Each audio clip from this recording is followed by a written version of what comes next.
All right.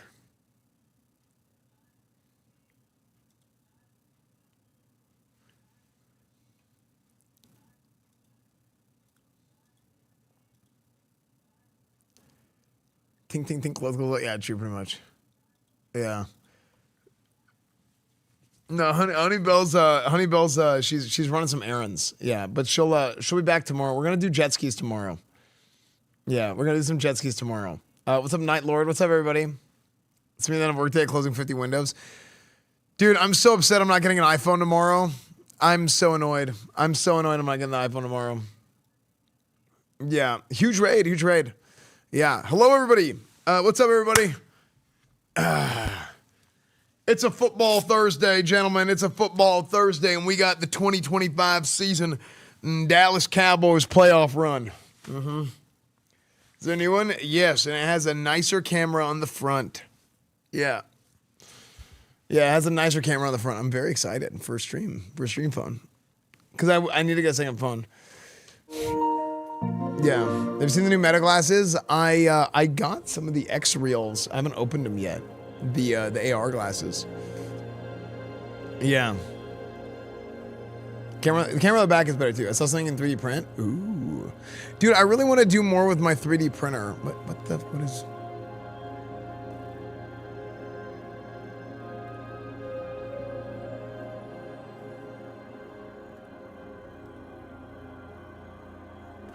I don't want to know why somebody 3D printed that. Yeah. Yeah, I don't want to know why. Yeah.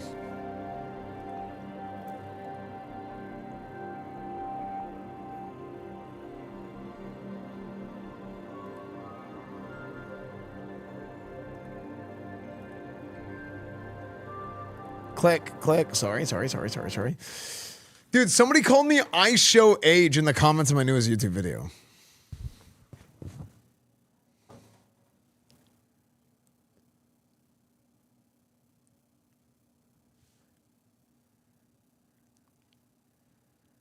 Someone said, good collab with I Show Age. What's up, Psycho Joker?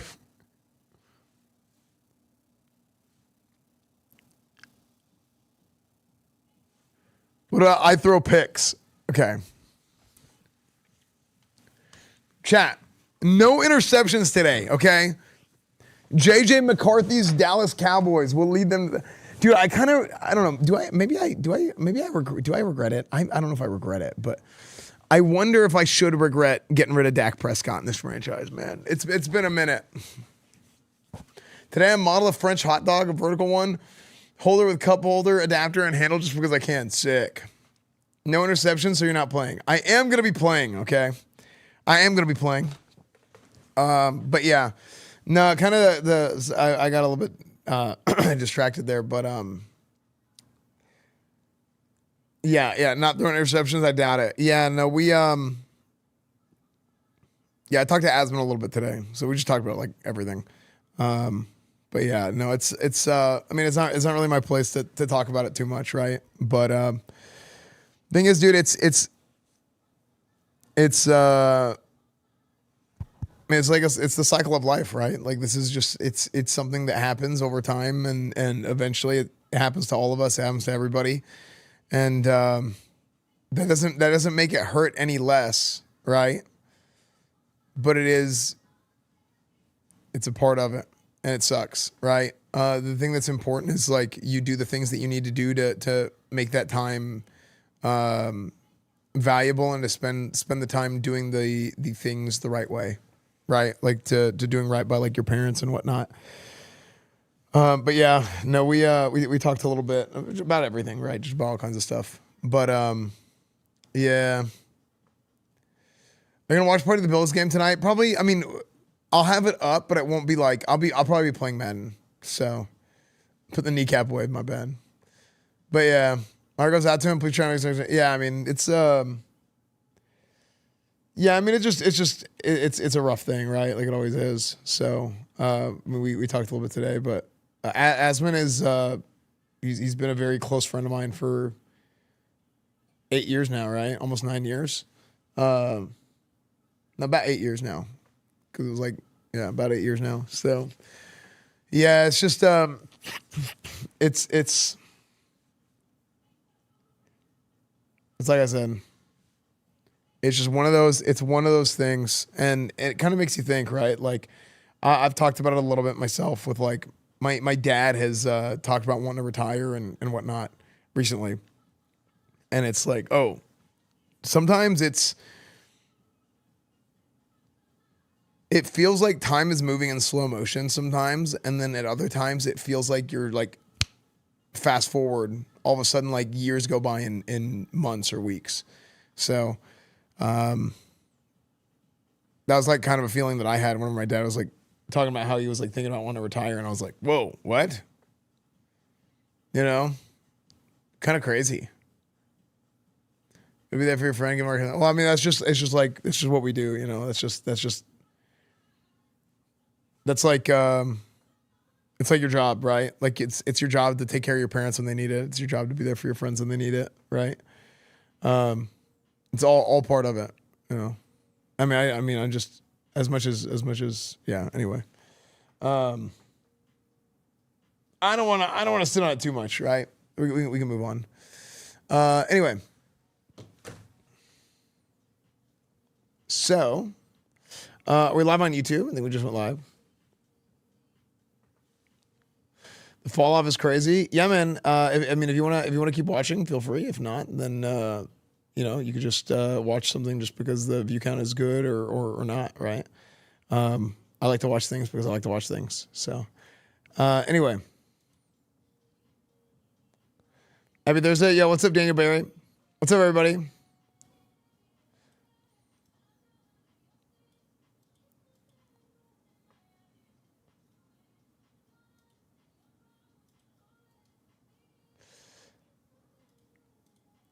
Do you want to go play laser tag with ice? Yeah, dude, this stream with speed was so good, man.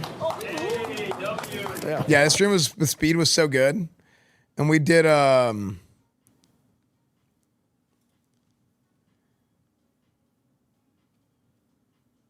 what's this guy, dude? This guy called me freaking ice show age. This guy's called me ice show age. Are you kidding me? I show age. That's funny as shit. That's actually freaking funny.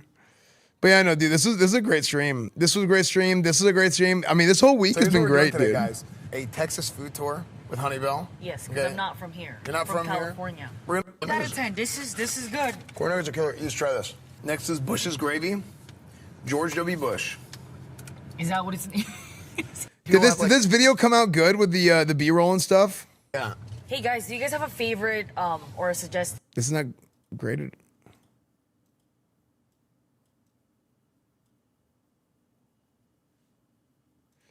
Yeah, we're gonna do jet skis tomorrow. Is this not color graded at all? I would like to try the.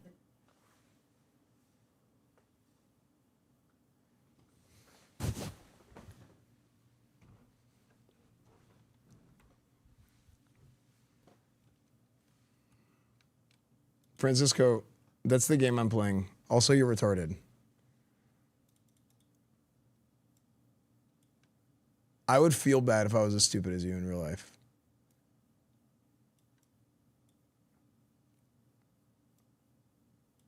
And if it hurts to be that stupid, I'm sorry. I didn't mean to, like, be whatever to you.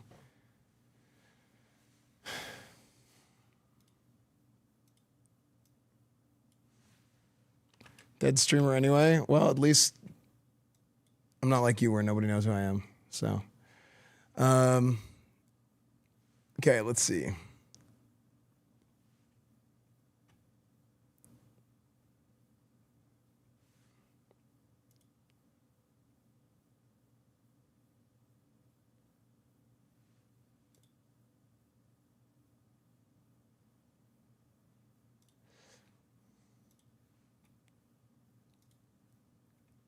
You coach on grilling just for football Thursday. Just kidding, but it's a good excuse. Okay. Am I right? 52 months, Bog.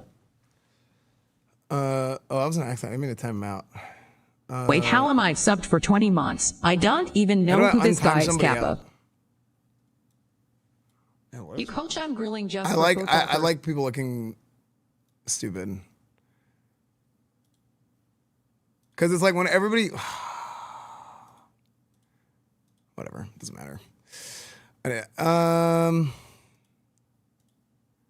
yeah, so like did you guys see this video? What did you guys think of this video? That's your thing, man. Yeah. Cinnamon twist. Let's start here. I'm just gonna rip off. I thought this was a bit really good 'cause stream. We're gonna get fat if we eat too much shake because it's a lot of food.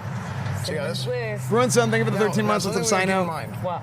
What's up, is RBD? They bake these donuts in the morning, Oh, so it's not as fresh. so it's They're all not the as same. They're all fresh. Now sad it'll still be people. good, They're all sad but it'll story be people. even better if it was in the morning. I see. Hey, watch this on Invisible. Yeah. No, honestly, it's pretty good. Yeah. You always get my prime. Thank you, Plumber Guy. Thank you for the 23 months, I dude. like that. Thank So you, got, man. Like the good cinnamony flavor. A plain cake donut. Maybe we should start with that, but whatever. I don't even think that I'd like. Let's see. Did we get any other B-roll from? We didn't really need B-roll here. We did here. Oh my God. Yeah, like it's an all-timer. It's bangs. 10 for me. What Do about the streams look this blurry normally? I feel like the stream looks way blurrier in my YouTube videos than it does in real life. I figure you only read Twitch chat. No, I read everything.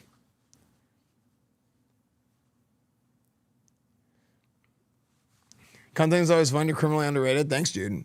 Hey, if you guys like my stream, the best thing you guys can do to support is post my clips around on places. Yeah, for sure. That's the number one thing you can do to we going support my support me if you guys like the stream. The tech.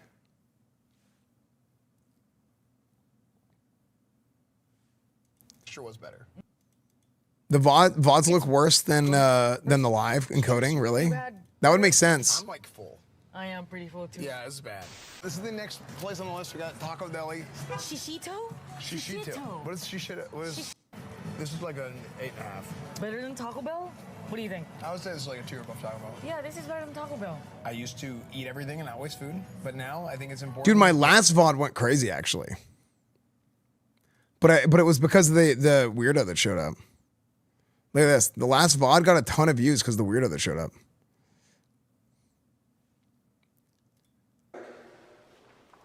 But you know what happened? I think whenever you share clips from YouTube, it links them to the VOD, which is insane. Because if people like post like a clip from YouTube onto Reddit, then it'll share this off platform to a link to the YouTube video.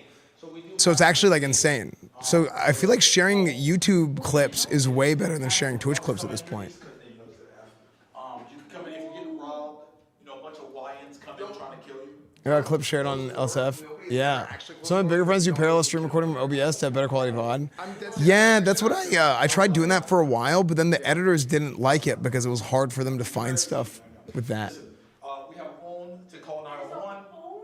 Yeah, This is so sick. Yeah, Everything.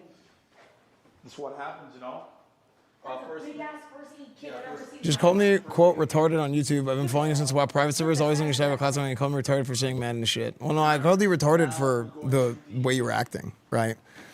Coming into a stream autistically complaining about a game that somebody's playing and just like screeching about it whenever nobody asked, right? And then proceeding to, say dead stream, this, that, whatever. I mean, like you're acting really, really dumb, And I timed you out on accident, right? Because it's like, what is going on here? Especially if you're talking about like following me since like WoW private servers, this and that. Like it's, huh? Have you been missing for however long? Because I've been streaming Madden since like 2020, right? When I started streaming Madden. So long story short, QQ, right? Like it's just you're like stop crying. Like why? Like what? It was like it's like such like a it's just like a socially unaware thing to say and do. Very weird behavior. And don't forget the gloves. You know what my favorite is where the skeleton is hanging from the ceiling and it just keeps going around. Just keep spinning. That's my favorite fucking gift, dude. It's called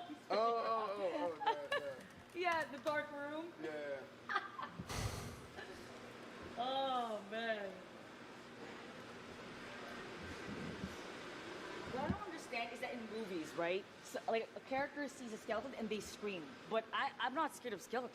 Long since August Saw 8th, skeleton 2020. in real life and you weren't expecting it, you probably screamed. No. I mean, there's nothing whoops. scary about skeletons. watch time. But it's like, oh, there's a dead body that decomposed here. Madden worth buying this year? I think Madden this year is good. Scream over the Madden last year was really bad. Because it's not very scary, you know? But like, I'm gonna buy it every year because I like NFL.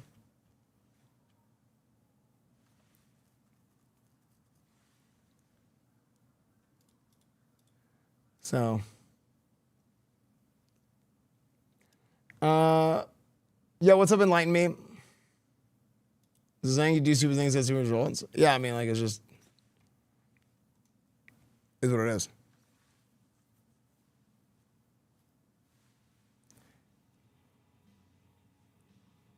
Oh, dude, I have to set my fantasy.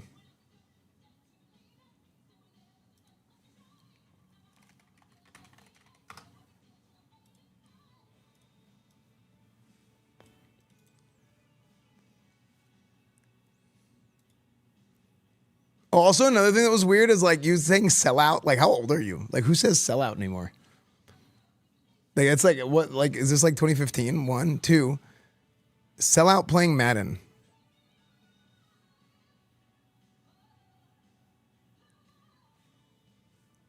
What? I could stream 100 different things that is gonna get more viewers than Madden.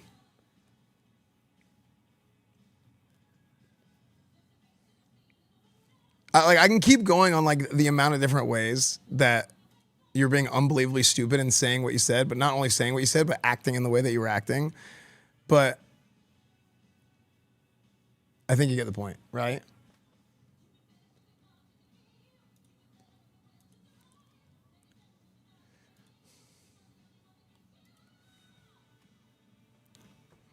Rip Lacey, I mean, he has way more projected points. Dude, he's projected with so many more points. Dude, I think I'm effed in fantasy. I think it's over. I think it's over for me in this league. I think I don't have a chance.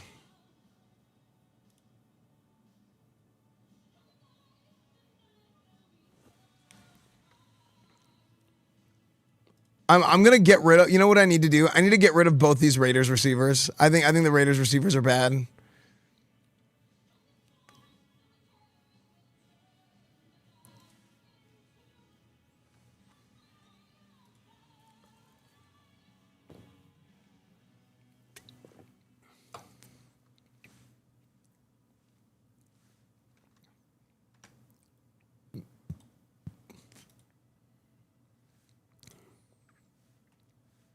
Let's see. Players, where are we at here? Players, league home. How do I get to my players? My team. I'm dumb. Okay, so you have Dante Thornton and Trey Tucker. Both of them haven't really done anything. The thing is, dude, I feel like Dante Thornton, this guy is like a freak of nature.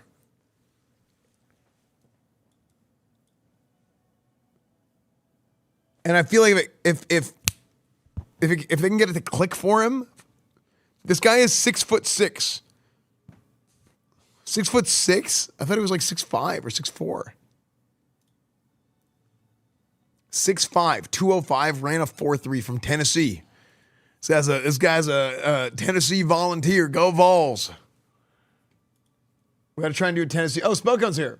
Yeah, we're going to try and do a Tennessee tailgate at some point. This guy's a dog. Yeah, but he's just not performing. I don't think I think the way that it's going is these guys are just not doing it for fantasy. Trey Tucker, same thing. So I might get rid of both of these guys. Darnell Mooney did nothing last week. I think this was a bad pick. Isaiah Pacheco might have been a bad pick too. Calvin Ridley is like, I was hoping that things would pick up for him because of Cam Ward. Sometimes whenever you have a young quarterback, they pick a target and they just start feeding them. And I think that's what's happening with Juwan Johnson, which is cool. They just start feeding a guy.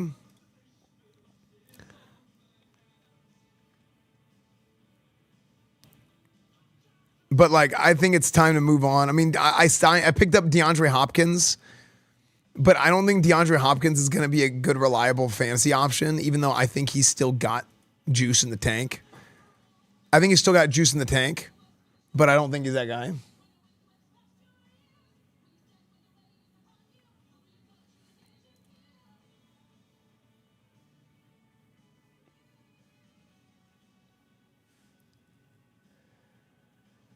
Dante just needs opportunities. Yeah. Oh my God, this team, dude, sucks. I lost Austin Eckler. I lost George Kittle. I mean, my draft wasn't that bad. And then just snowballed out of control.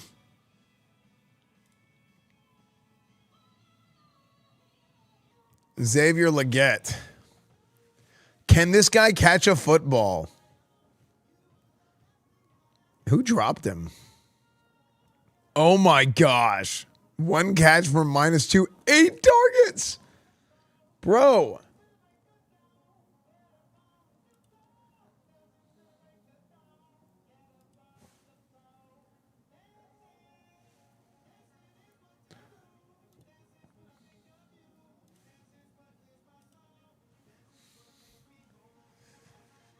Dude, I think my fantasy team is fried, chat. I think this team is. I know it's early in the season, okay? I understand it. I get it.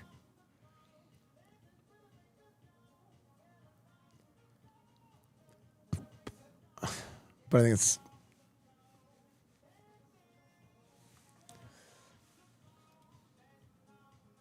Hayward Xavier Legette's actually, yeah, we talked about it actually on stream.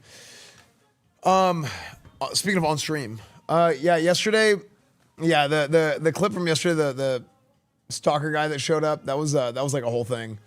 There was like a Morgue Pie apparently has a stalker that had been like showing up on our streams and stuff recently. So, that's why. Well, I mean, it wasn't really why we ended because I had to end soon anyway, so it was fine. But that's just kind of what happens. That's why she was like screaming. Happy at somebody. Thursday, Esfando. I don't recommend drafting Chris Jones. He seems to have mental wound already. Link. What was crazy was the other clips that guy that other clips that guy was in that nobody had seen. What?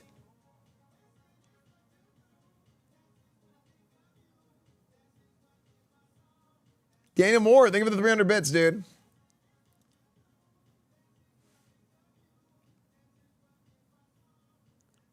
No, I wouldn't do MMA. I'm too beat up. Someone clipping it. Well, so here's the thing. They knew he was at Iron Forge. That's the thing. That's how Morgpie knew him. He was in a Penta clip following Morgpie. Bunch of Penta stream. Wait, was it Morgpie or other people that he was following?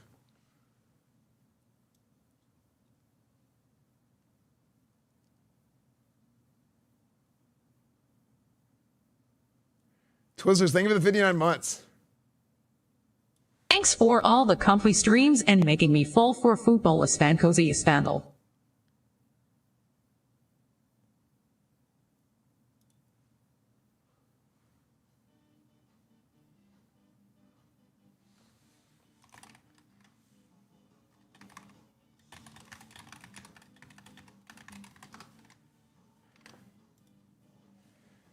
There's a stalker guy, not the girl. Yeah, that's what it was. I feel like people should be reporting that stuff. Yeah, that's one of the nice. That's an art piece. Oh, This is called the destruction of modern Western civilization. You know what? That's on Where's me. I Julia? just wasn't thinking hard. Huh? We do gotta tell Icon where we're going. Okay. Anything of them? Yeah, just tell me. I'll be the guy. Where's Julia? Park this way more? Julia left. Julia's I on the way. parked that way. Okay. Is she coming or no? You don't want to Wait. Yeah, we have one. I'll drive. But was this known at the time that guy was following? Did Honeybell leave? No, we're gonna do jet skis with Honeybell tomorrow. Yeah, tomorrow night we're gonna do rock band tomorrow night, and then in the morning we're gonna do jet skis. So tomorrow expect 2 streams. Yeah, maybe even a little bit of Metal Gear Solid in the middle. Maybe some MGS5 in the middle. Them Yeah, he has my leash. Oh, that's true. I do Okay. have a leash. Unless you want a leash. You seem kind of lonely all of a sudden. Yes. There you yes. go. Dog jacked? Hey, Get fucking dog jacked? hey. You'll see her again, Vern. It's all right, Vern. Dude, what? Vern's like, I might move back to Austin. Yeah, the guy's freaking following I might them. move back to Austin. What?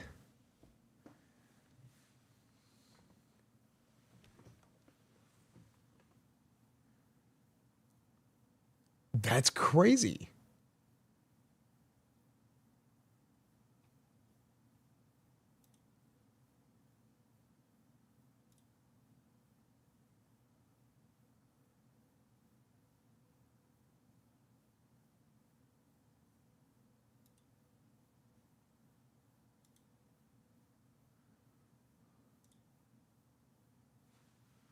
Yeah, that's wild.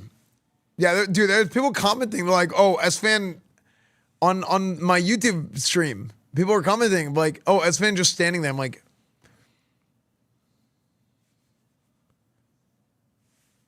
how dumb do you have to be to think that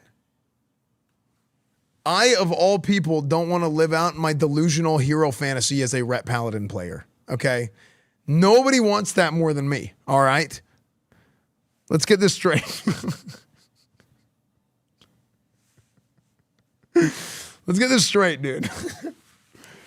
No, the thing is like, at that point, like, you don't see what's off camera. I was like 5, actually, maybe I was like 10 feet behind, but like, I was like right behind Morgpie. The camera frame is like this. Here, let's look at the film. But I'm sitting here.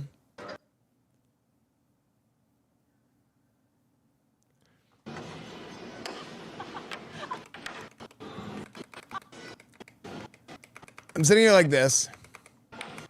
Actually, I'll just show you.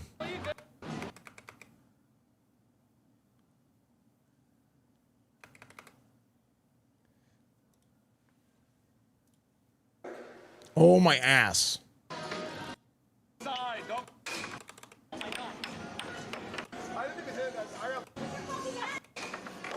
So she sees this guy and recognizes him, right? And she says she thought she saw him before, so we're kind of like paying attention. But she sees him, and she's like standing like right here-ish at this point, like where my cursor is, maybe like a few steps ahead. And I'm like, wait, what's happening here? And I'm like, and I realize what's happening. I'm like, oh shit. So I'm like, who's she yelling at? And then she's yelling at a guy who is like 20 feet away, but he's like walking away at this point while she's yelling at him. Dean walks up a little bit, and he stands like kind of like, it's like a triangle where it's like, I'm here, she's here, and he's here. And then so we're just watching to see what this guy's gonna do. And this guy is like, he had his phone out. He was like pulling his phone out. But she's yelling at him, and he's walking away. But like literally, I'm like just feet away from her. And they're way away, and they're walking away. So I stand up here to make sure to get a better look, to make sure he's still walking away. And I'm like, okay, he's good. And then Dean followed him to watch him and make sure he walked out, right?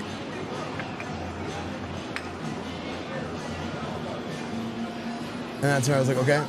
No, you're good. You have to do that. You have to do that. You're good. But like, people are like,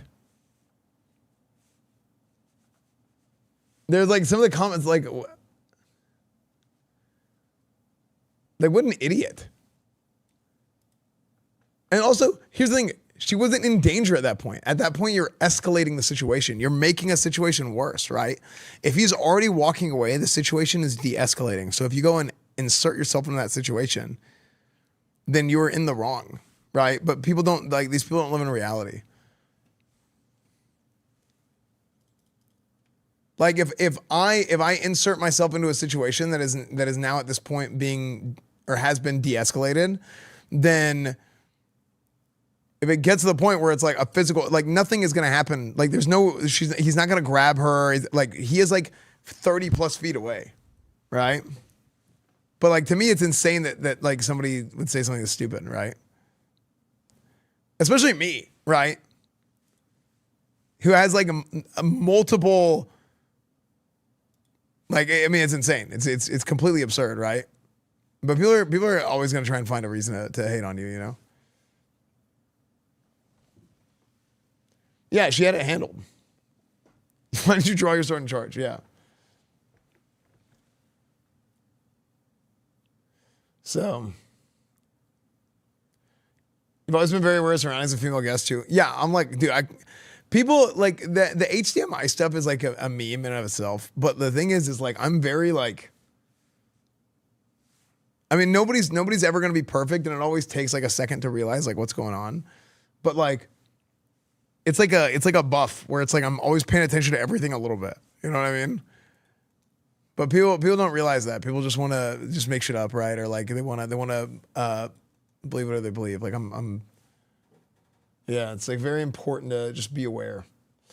So, where's the body, Esfand? Dude, speaking of where's the body, how about the stuff with the musician? Did you guys hear about this? That's the lineman in you. True, yeah, that's right. You don't want to get cracked. Did you hear about this guy, David?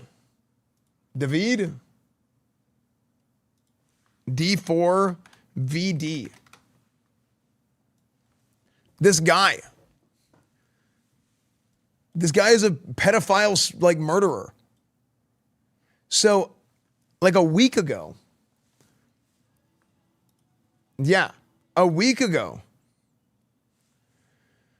this guy, in his car, there is a dead body found.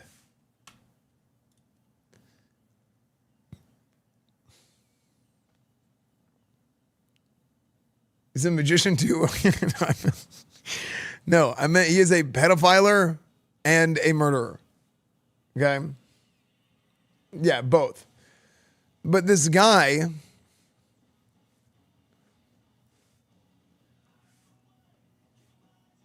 in his car, there is a body found.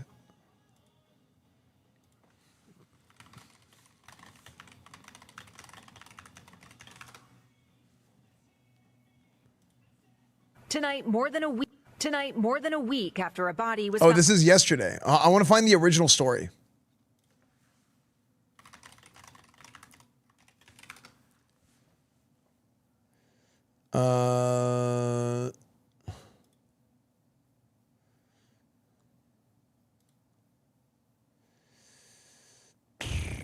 Upload date.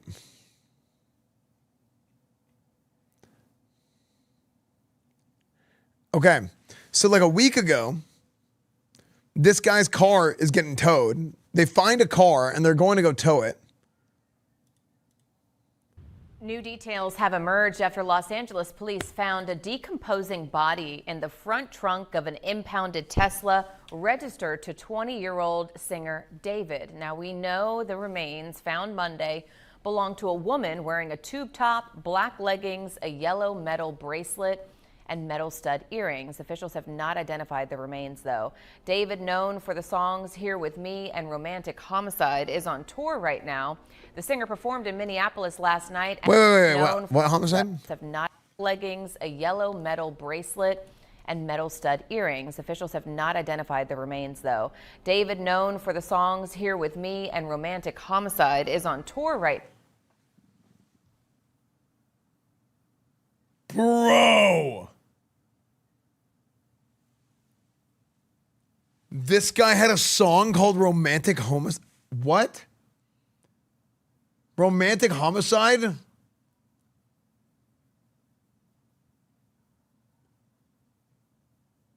Omir Khan, thank you for the new tier 1. Thank you, dude. Delio, thank you for the 45 months. Romantic Homies.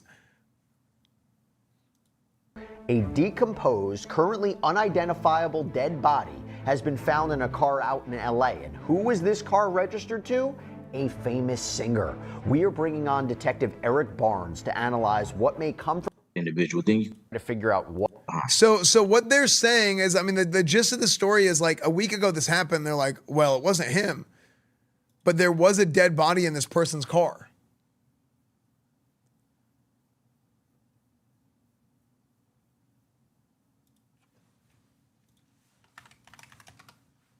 Famous? I mean, I don't really know anything about him. I just know he's a singer. I mean, he's pretty big. 34 million monthly listeners. This is the song.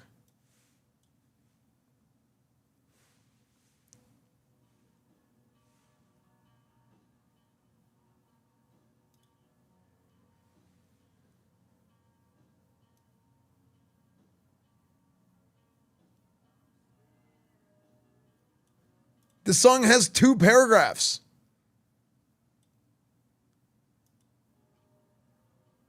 What is this? This guy wrote a haiku and it's a song?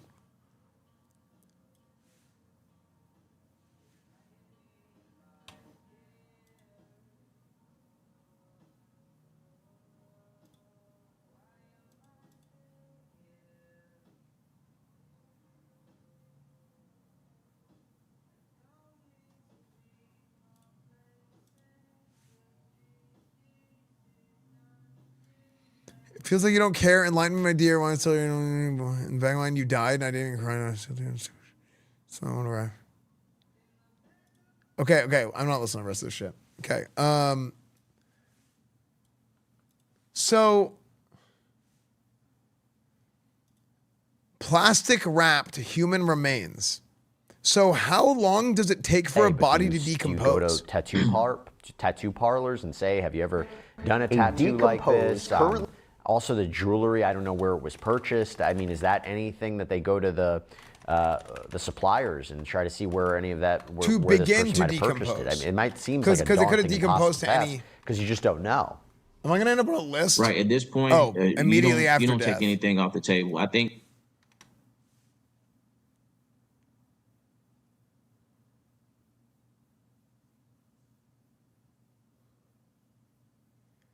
Okay, so realistically, she'd been in there for a few days. That is the priority for these investigators, is to get this young lady identified, or this at least to be able to decomposition, or the body is severed in such a way, it can be difficult to determine cause of death or manner of death. And you might have a situation where somebody is charged with tampering with evidence or disposing of a body, but they might not necessarily be charged with murder. There could be other circumstances that would support it. But if you don't have those answers from the body itself, you could have somebody who overdosed, you could have somebody who slipped and fell, you could have somebody, a number of different scenarios, and then someone panics and then does something to the body. I mean, you just don't know. Self-defense. So if the body is so decomposed, that could be a problem for potential prosecution, right? Yes, I think that it definitely presents some challenges because you don't have the ready available testing that is normally done when you have a fresh scene or a fresh victim. I also think that what you brought up was very interesting in terms of overdose. I've worked several overdose will keep you from going down so many rabbit trails. So really. New details. Okay, so, and then this is New details have emerged after Los Angeles police found. And then this is an update on the story. Because that was a week ago. Tonight, more than a week after a body was found inside an impounded Tesla registered to the singer who goes by the stage name David, Los Angeles investigators identifying the remains as 15-year-old Celeste Rivas, the same girl who was reported missing last year, according to the Riverside County Sheriff's Office. Police reported missing last year.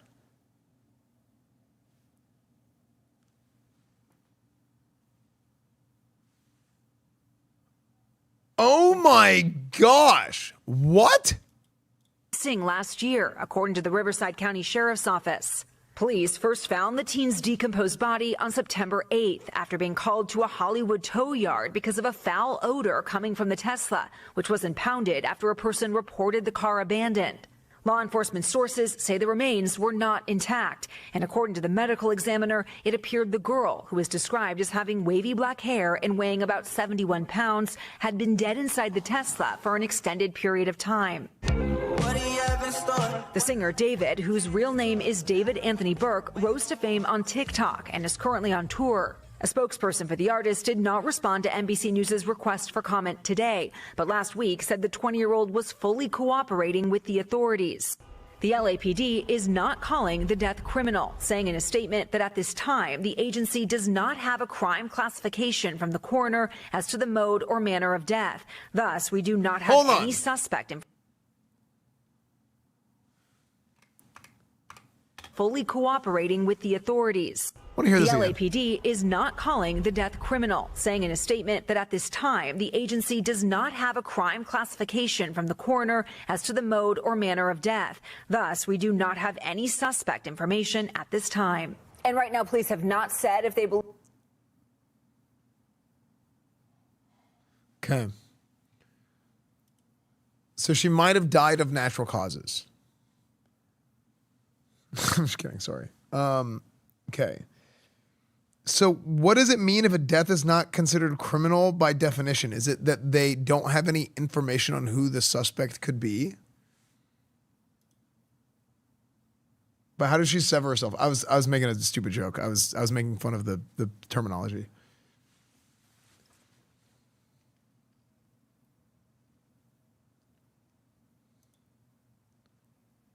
Yeah, like it's like legally, it's like it's not criminal. Like obviously a crime was committed. This girl's body was chopped up, right?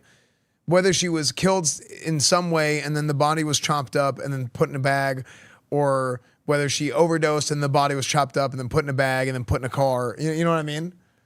So it's probably like a death. The death is not considered criminal. It probably means they just don't have enough information to build like a sort of story here. Did they say chopped up? Wait, did I make that up? I thought they said the body was chopped up.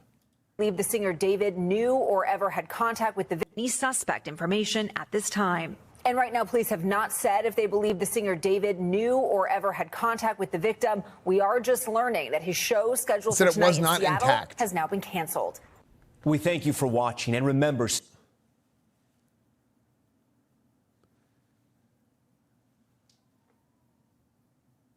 There are videos of him and that girl together, and he was trying to hide her because she's 15 and he is 20.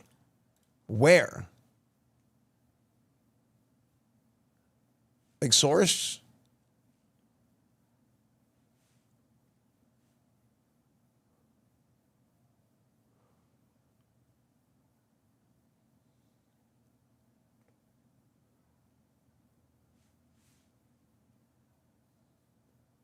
The arm could have brought it off? Yeah, maybe. Yeah, people love the guy. I mean, yeah, people could, I mean, she could just be making that up, right? Not that I'm giving them the benefit of the doubt. But I'm just saying, like, where's, like, I'm curious, what's the source? New details are coming into our newsroom about the missing girl found dead in singer David's Tesla. We now know police have searched a home in the Hollywood Hills where David had been living. Eyewitness News reporter Monica DeAnda joins us live from Hollywood with the very latest. Monica. Colleen, Phillip, good morning. Take a look here behind me. This home is where David was living, although he does not own the home. LAPD investigators served a search warrant here last night, collecting evidence. Right now, however, this is only being called a death investigation and not a homicide, and we're told that is because the LA County Medical Examiner's Office is still working to determine how exactly this teen girl died. We now know the body found inside the front trunk of a Tesla at a Hollywood tow yard belonged to 15-year-old Celeste Rivas. The car where she was found registered to David Anthony Burke, a 20-year-old singer who goes by David. Take a look. This video shows crime scene investigators carrying out a laptop. Hold on, sorry. Let me go back. We now know police have searched a home in the Hollywood Hills where David had been living. Eyewitness News reporter Monica DeAnda joins us live from Hollywood with the very latest. Monica.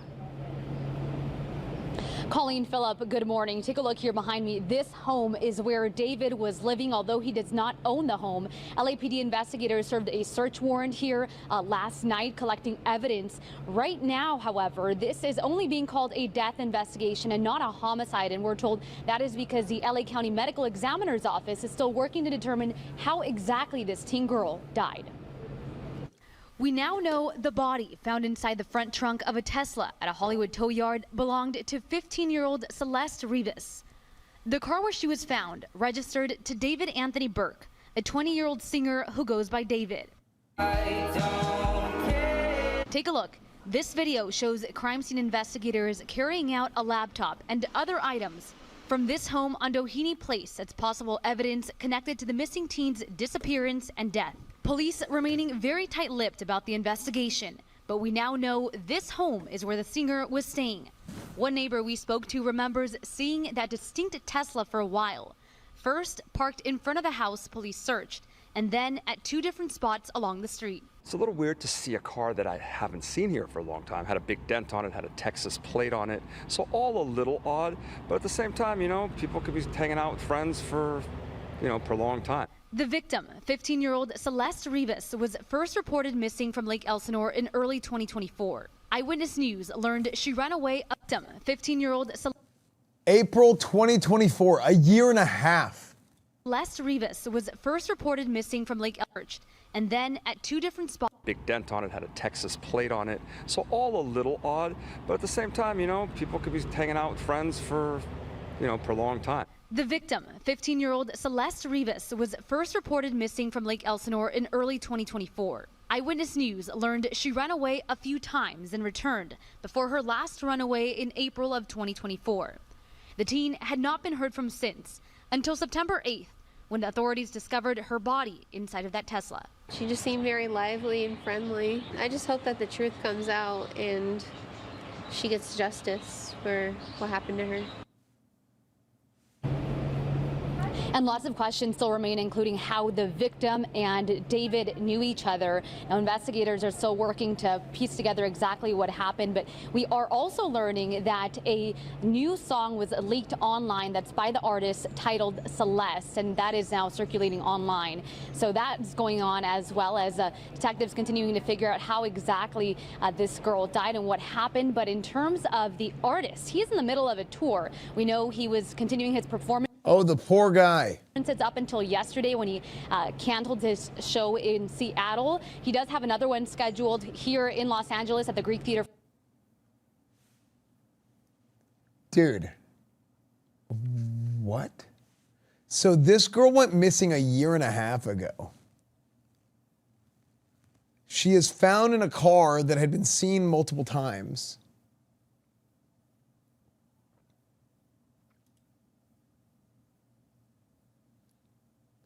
No, they're saying just legally they don't have anything to charge. They don't have a person to charge with anything specific yet. I think that's what they meant by saying it's not criminal, right? Not that obviously a crime had been committed at this point. I mean, there's a girl who's dead, the 13 or 15-year-old girl who's dead, right? Yeah. You know, Speed, that was cool. Yeah, Speed is great. Yeah, they're still like gathering evidence and stuff.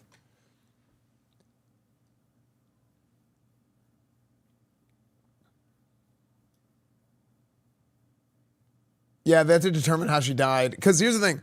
Well, this is what that lawyer said in that one video we watched for a few minutes. He was talking about how, okay, well, like, how did she die? Which is like, it seems insane, right? But like, in terms of the legal sense, like, how did she die? Was it like an overdose or something? Can they find that out? If that's how she died, is there like tampering with evidence? Like, you are one of the goats of streaming. You know? Thank you, dude. Thank you so much for the 9 months, man. Thank you, DJ Master Killer. Yeah, it's like dotting their I's and crossing their T's, right? It's not saying that there was no foul play, because clearly there was. But like, what kind of foul play was there, I think is really what the question is, right?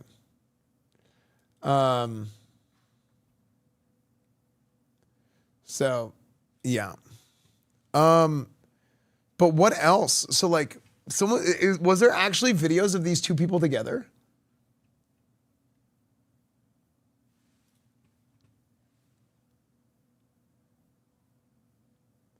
These people had clips of a VOD with David and Celeste Rivas Hernandez live on Twitch. He says to his mods, delete all clips and VODs from the stream. This man had no shame. He was down the...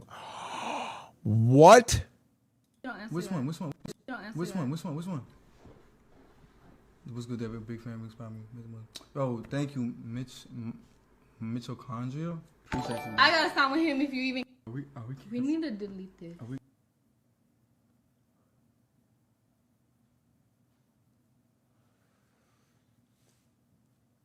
This guy went live on Twitch with this girl that he kidnapped and killed? Potentially?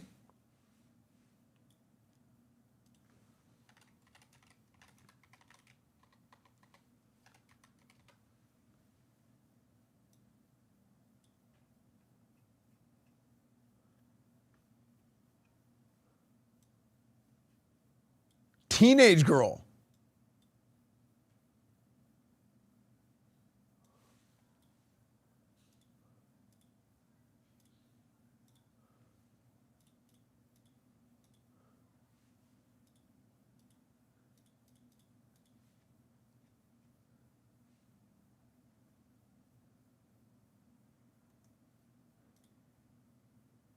I forgot. I was gonna say.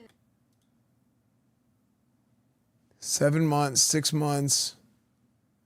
Wait, what?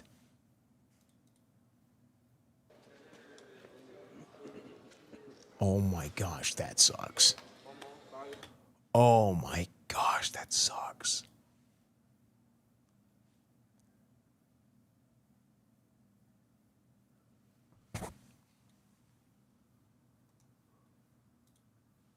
Epic. Yeah, music video.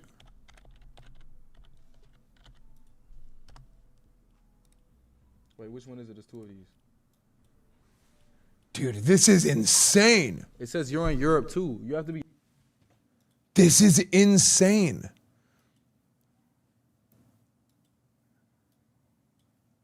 Dude, I mean, I feel bad for them. Because, dude. Now you're going to have freaking weirdos saying, like, oh, they knew. It's just freaking. That sucks, dude. Being in that situation sucks. I can't even. Oh my gosh. That's brutal. Delete the clip 7 months ago. Empty your brain.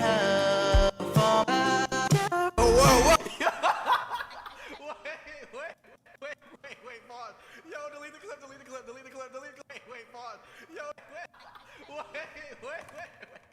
wait, pause. Yo, delete the clip. Yo, no. Thank you. His voice cracked or something, I think.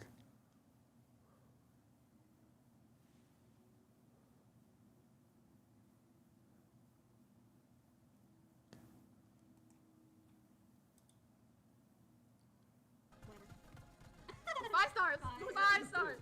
It's none of these other girls, right?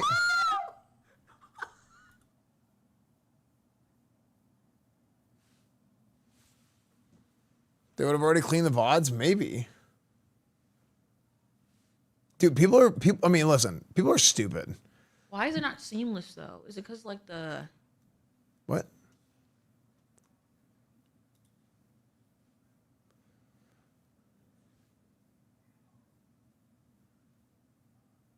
Last year.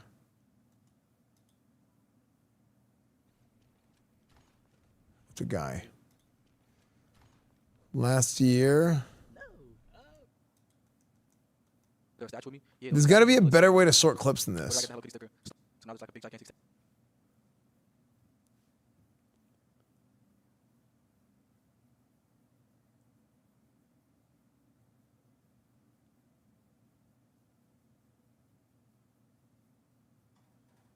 I'm looking, dude.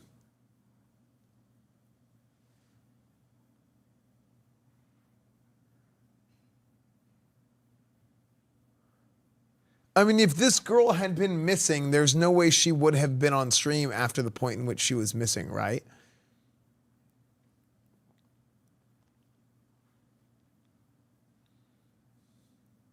So was there actually clips of him and this girl on stream?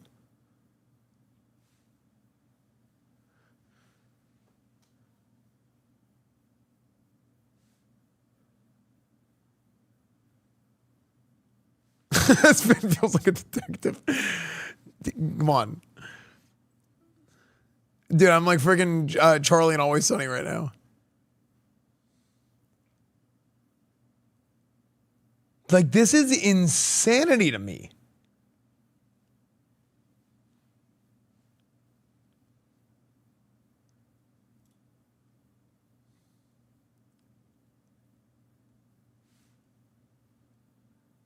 She was reported missing, but that doesn't mean her family was actively seeking her out.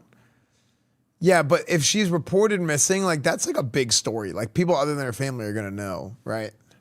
The stream snipers, dude. No.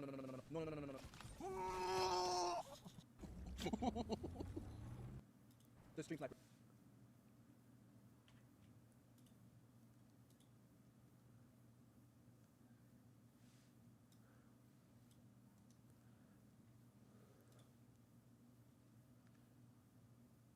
You even. We need to delete this. Maz, can we delete all VODs? And then as soon as the stream ends, delete the stream too? Don't answer Which that. one? What's good, David? Big fan, big spot. Oh, thank you, Mitochondria. Appreciate you. I gotta stop with him if you even. We need to delete this.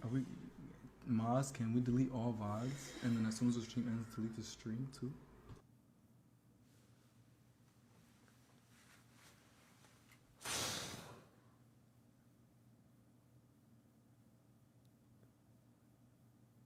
There's videos and screenshots in his Reddit. Oh my gosh. New details are coming in. Justice for what happened to her.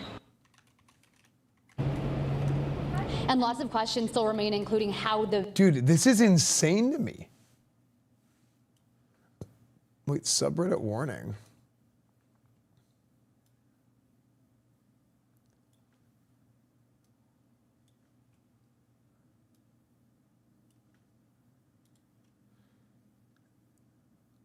There's a ton of drama as of late. The official server has been locked. While some of the current monitors are wholly professionally unaffiliated with David. Yes, David is president of the server and is the owner, but that doesn't mean that we converse with him or members of his team. I mean, dude, listen, just because like there's some random freak doing freak shit doesn't mean that like everybody associated with this guy in any way knows, or anyone even.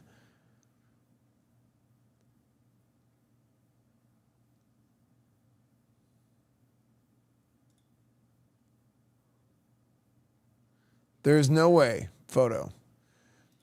This guy is a weirdo. A close friend's little sister from the IE ran away last year. Hold on. This is who she was with. We think her sister was pimping him out. She was in 7th grade at the time. LAPD street displays in the hills. I'm terrified that's who's in the car. Nobody has heard from her in months. I won't release names. She's still a minor. But she was from Lake Elsinore.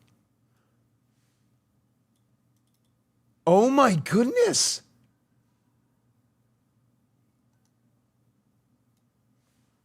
Dude. I'm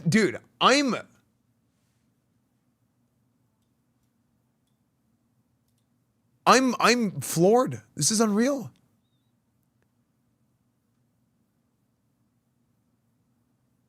Is this her? Dear people who are making it about themselves, stop. No one cares about your merch. What the okay. Admit it, he used to be addicted to watching gore videos. Like running gore psychology. What the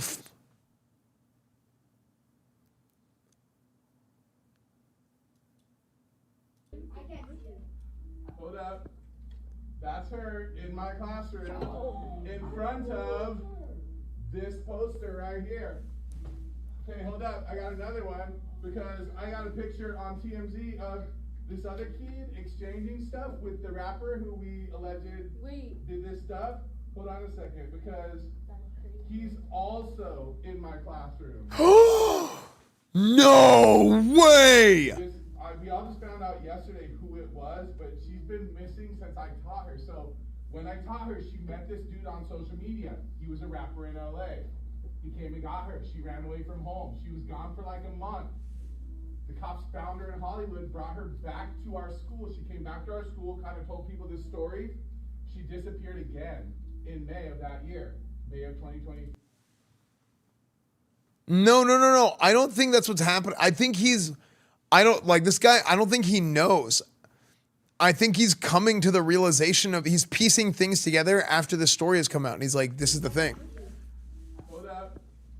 That's her in my classroom in front of this poster right here.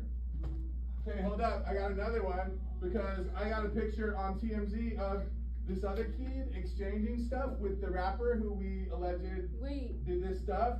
Hold on a second, because he's also in my classroom. Wait, how long ago was this? We all just found out yesterday who it was, but she's been missing since I taught her. So when I taught her, she met this dude on social media. He was a rapper in LA. He came and got her. She ran away from home. She was gone for like a month. The cops found her in Hollywood, brought her back to our school. She came back to our school, kind of told people this story.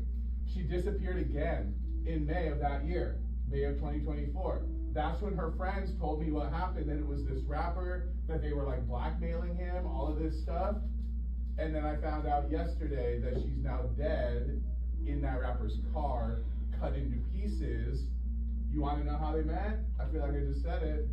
Social media. Let me tell you another story. Another story. Hold on.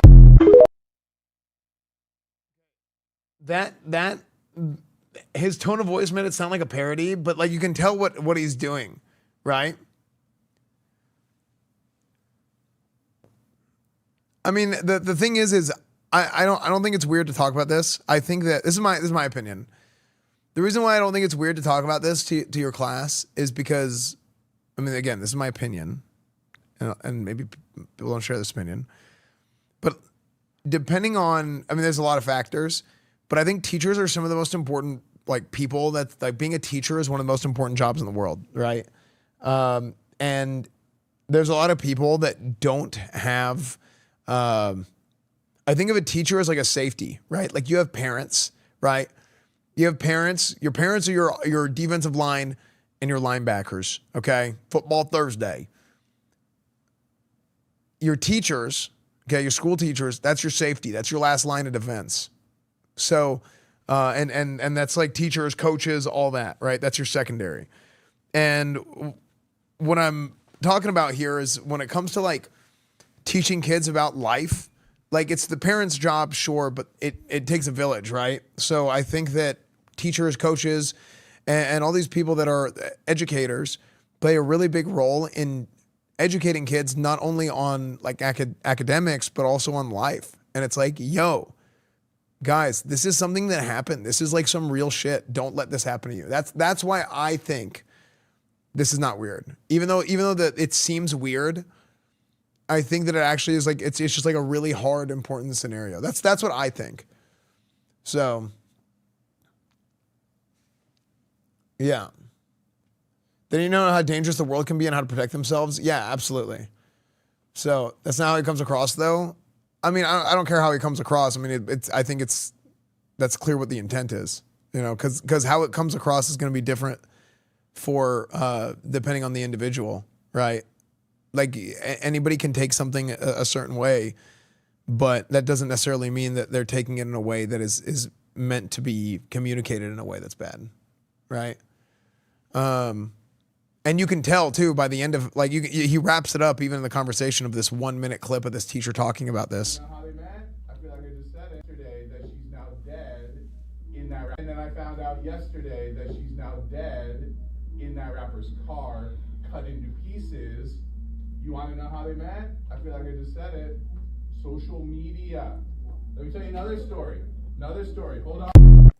Right, like it's clear that he's giving people like he's just talking to them about like, hey, like, be careful about who you're talking to on the internet, right? Like, these are things like the internet is not something where everybody's like nice and friendly and, oh, you know, this person's famous or whatever. That's what I think is going on here, right? You can tell that's what his intent is. I agree with you. I didn't think of it that way. Yeah, like, I mean, even I laughed at one point because just his tone of voice is kind of like, what, at first. But this is just a few seconds, right? And this is the big problem with like just even consuming anything on the internet, short form, is you don't really have context, right? We don't even know why he's talking about this, but this is like for the purpose of like what makes a good TikTok or what's the most engaging is they get right into it, right? It's not prefaced with any sort of, hey guys, so there's a situation that happened here today and this is why it's bad. Whereas he's sitting in a class with the students for like an hour, right? 50 minutes, 45 minutes, whatever their periods are. There's going to be a lot more to it than just what we see on the internet for a minute, you know? Yeah, like I think it's clear that he's trying to teach the kids like a life lesson here. On the 0.1% chance he didn't do it, the guy is still a pedophile. Yeah, that is true. That is true.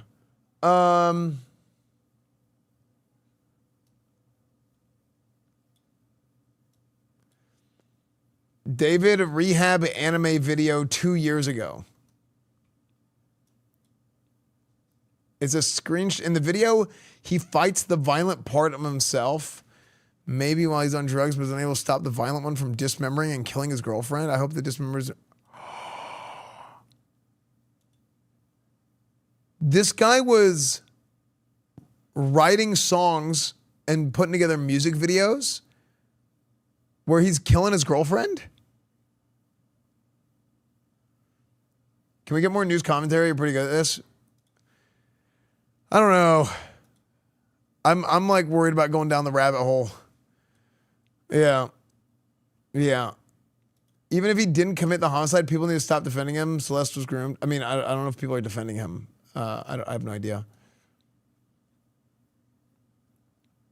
I don't know. I might. Classic Esfand answer. I don't know. Maybe. Yeah. Yeah. Classic Esfand. Maybe we'll see what happens. His whole entire chat knew he was a pedophile, joking about Epstein files and Epstein Island even more. Oh, well, they don't know. People are just gonna say shit like that, right? Like people. It's Twitch chat, but yeah, I mean, it's a joke until it's not. That's kind of what happened there. That's nothing. Do people who are making about themselves stop? Oh yeah, we'll scroll back down. Crazy. She died at 14, not 15. I don't know how important this really is, but I think it's important to clarify. Wait. Oh, sorry, I misread. I read like 2 lines. I don't know if this is as important as I think it is, but I think it's important to clarify. She was 14 when she was not 15. Her birthday was 9/7, and her body was found on 9/8. So she was definitely killed at 14. I mean, it might not be important. I mean, not that it's not important. It might not be significant in like any sort of legal or moral or anything like that. How many people knew? Hazel SMU. Best buddy.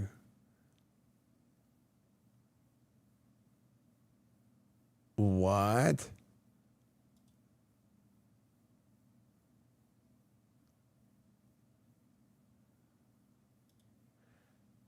Okay, so this doesn't necessarily mean that he knew. I think this is weird regardless. Man, do you not look at a girl and be like, yo, is this?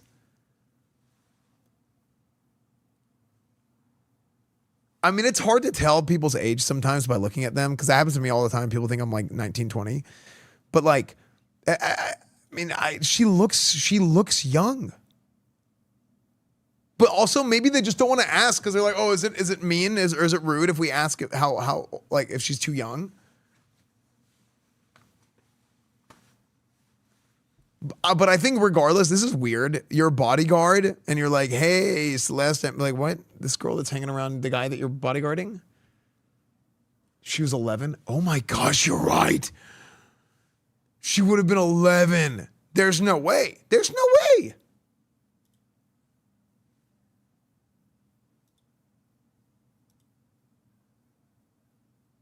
I mean, I still think this, let's say, okay, there's a way. Don't be, don't do the thing. There's a way that you don't ask, but like 11, bro?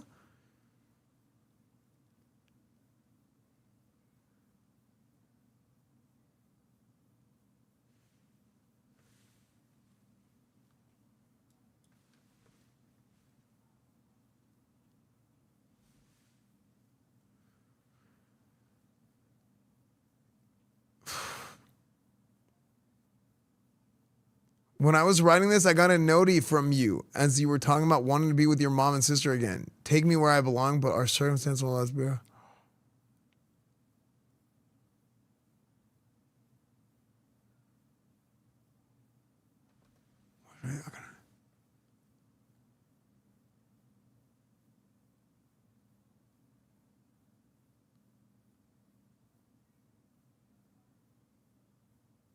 Five, 10/22. She had been missing since 4/23, right? April 5th, 2023. Meaning, but didn't they say the other random guy was like, dude, this girl ran away from home and then came back and then went missing again.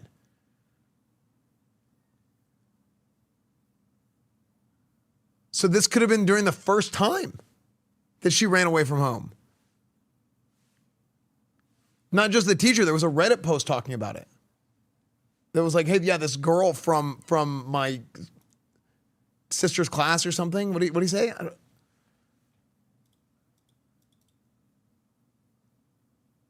Nope. Stream's not over.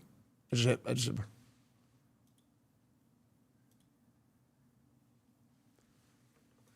Where are the parents? I mean, they reported her missing.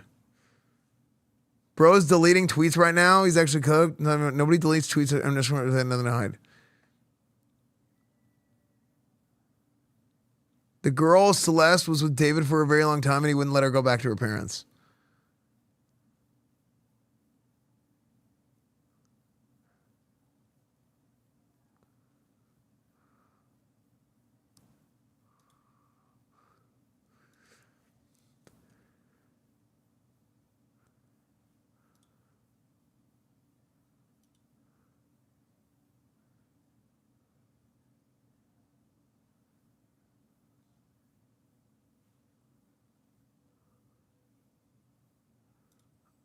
I mean, I don't care about any of that.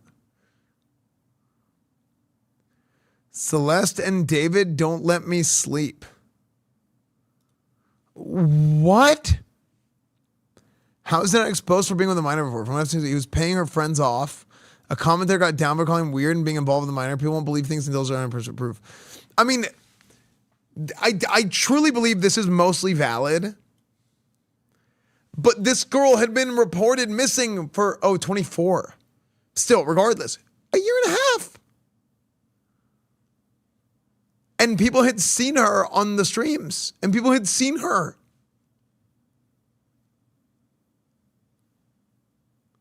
How can they not put two and two together?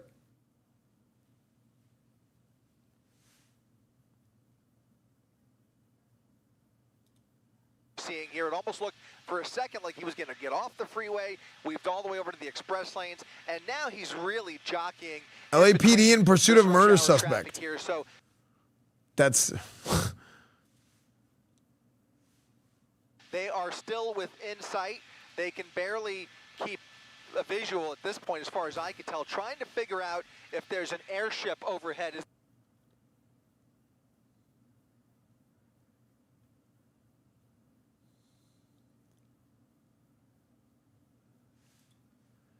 Is this Arky in the back? No, it is not. Clip of David to make it Celeste off frame in the live stream. All of those black and whites get over with him and probably catch up with him sooner rather Whoa, than later. whoa, hold on. What?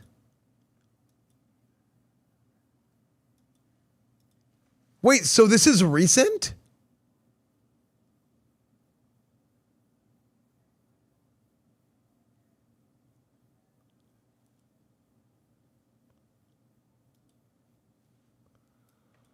What?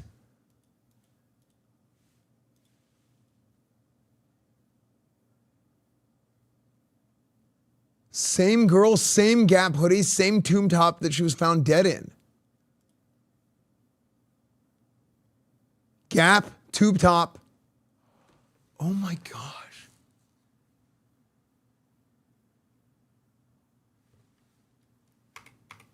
What?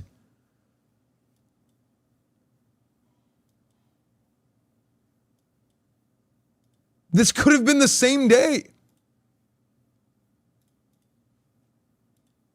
I love boobs shirt. This guy's freaking going after underage girls. What is he talking about? It's like freaking compensating. And then Arky is here. Oh my gosh, dude. It's not her?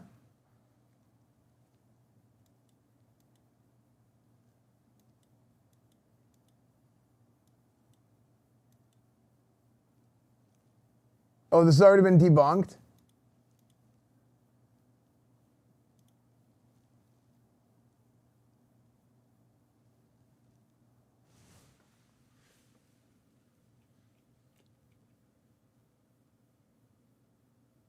Different Celeste. Same hoodie, similar glasses. Apparently there's two girls named Celeste?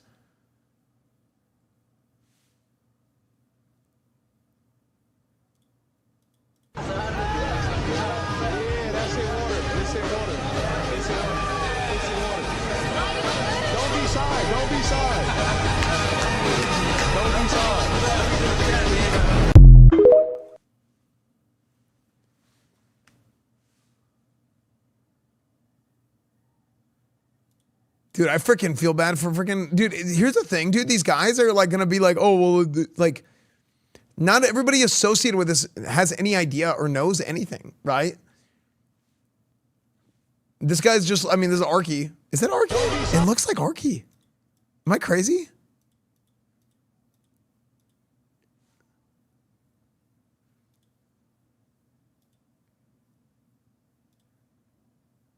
Different Arky, same hat, same goatee.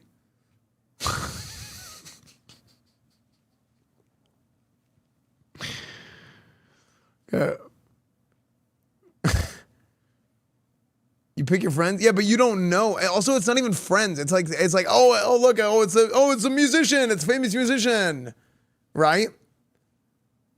You don't even. He doesn't know, right? He has no idea. He's just hey, look, I'm streaming. This guy's here. Yeah, it's like, you know what I'm saying? So it doesn't mean anything. But like I feel bad for him because then there's gonna be weirdos saying you knew, right?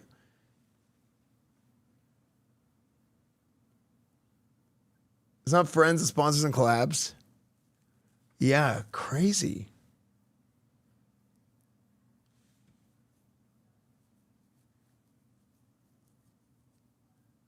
The most video, but this is not her. Her eyes listed at 5'3" and David at 5'4". He's 5'4"?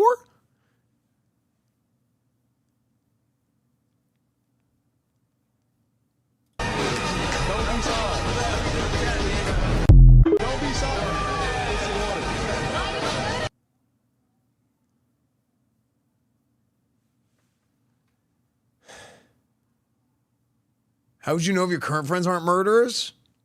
I have no idea.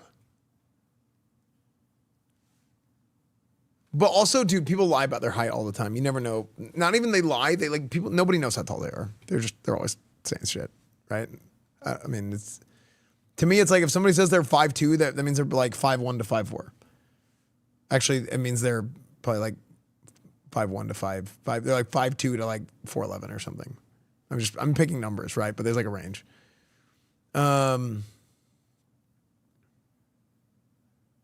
He started off his latest tour with a funeral. Huh?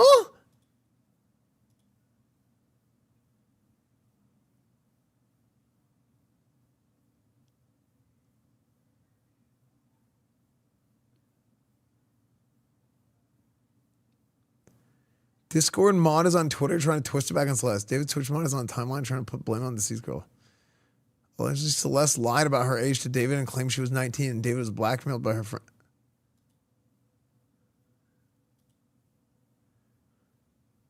The boy in the photo who interacted with David sent this message to the person. Actually, Ethan, you don't know how bad this is. Explain how bad it is. Bro, this was a secret that was supposed to get out. David didn't know how old the girl was when she was lying and saying she was, and when he was 20. And the second he found out, he took her home. And since we were done, so we tried to blackmail him. We really messed up. And if you keep that video up, you could ruin his life for doing nothing wrong with a girl lying, but then you could ruin my life because you wouldn't know. I leaked it, and I could go to jail for like slandering. What?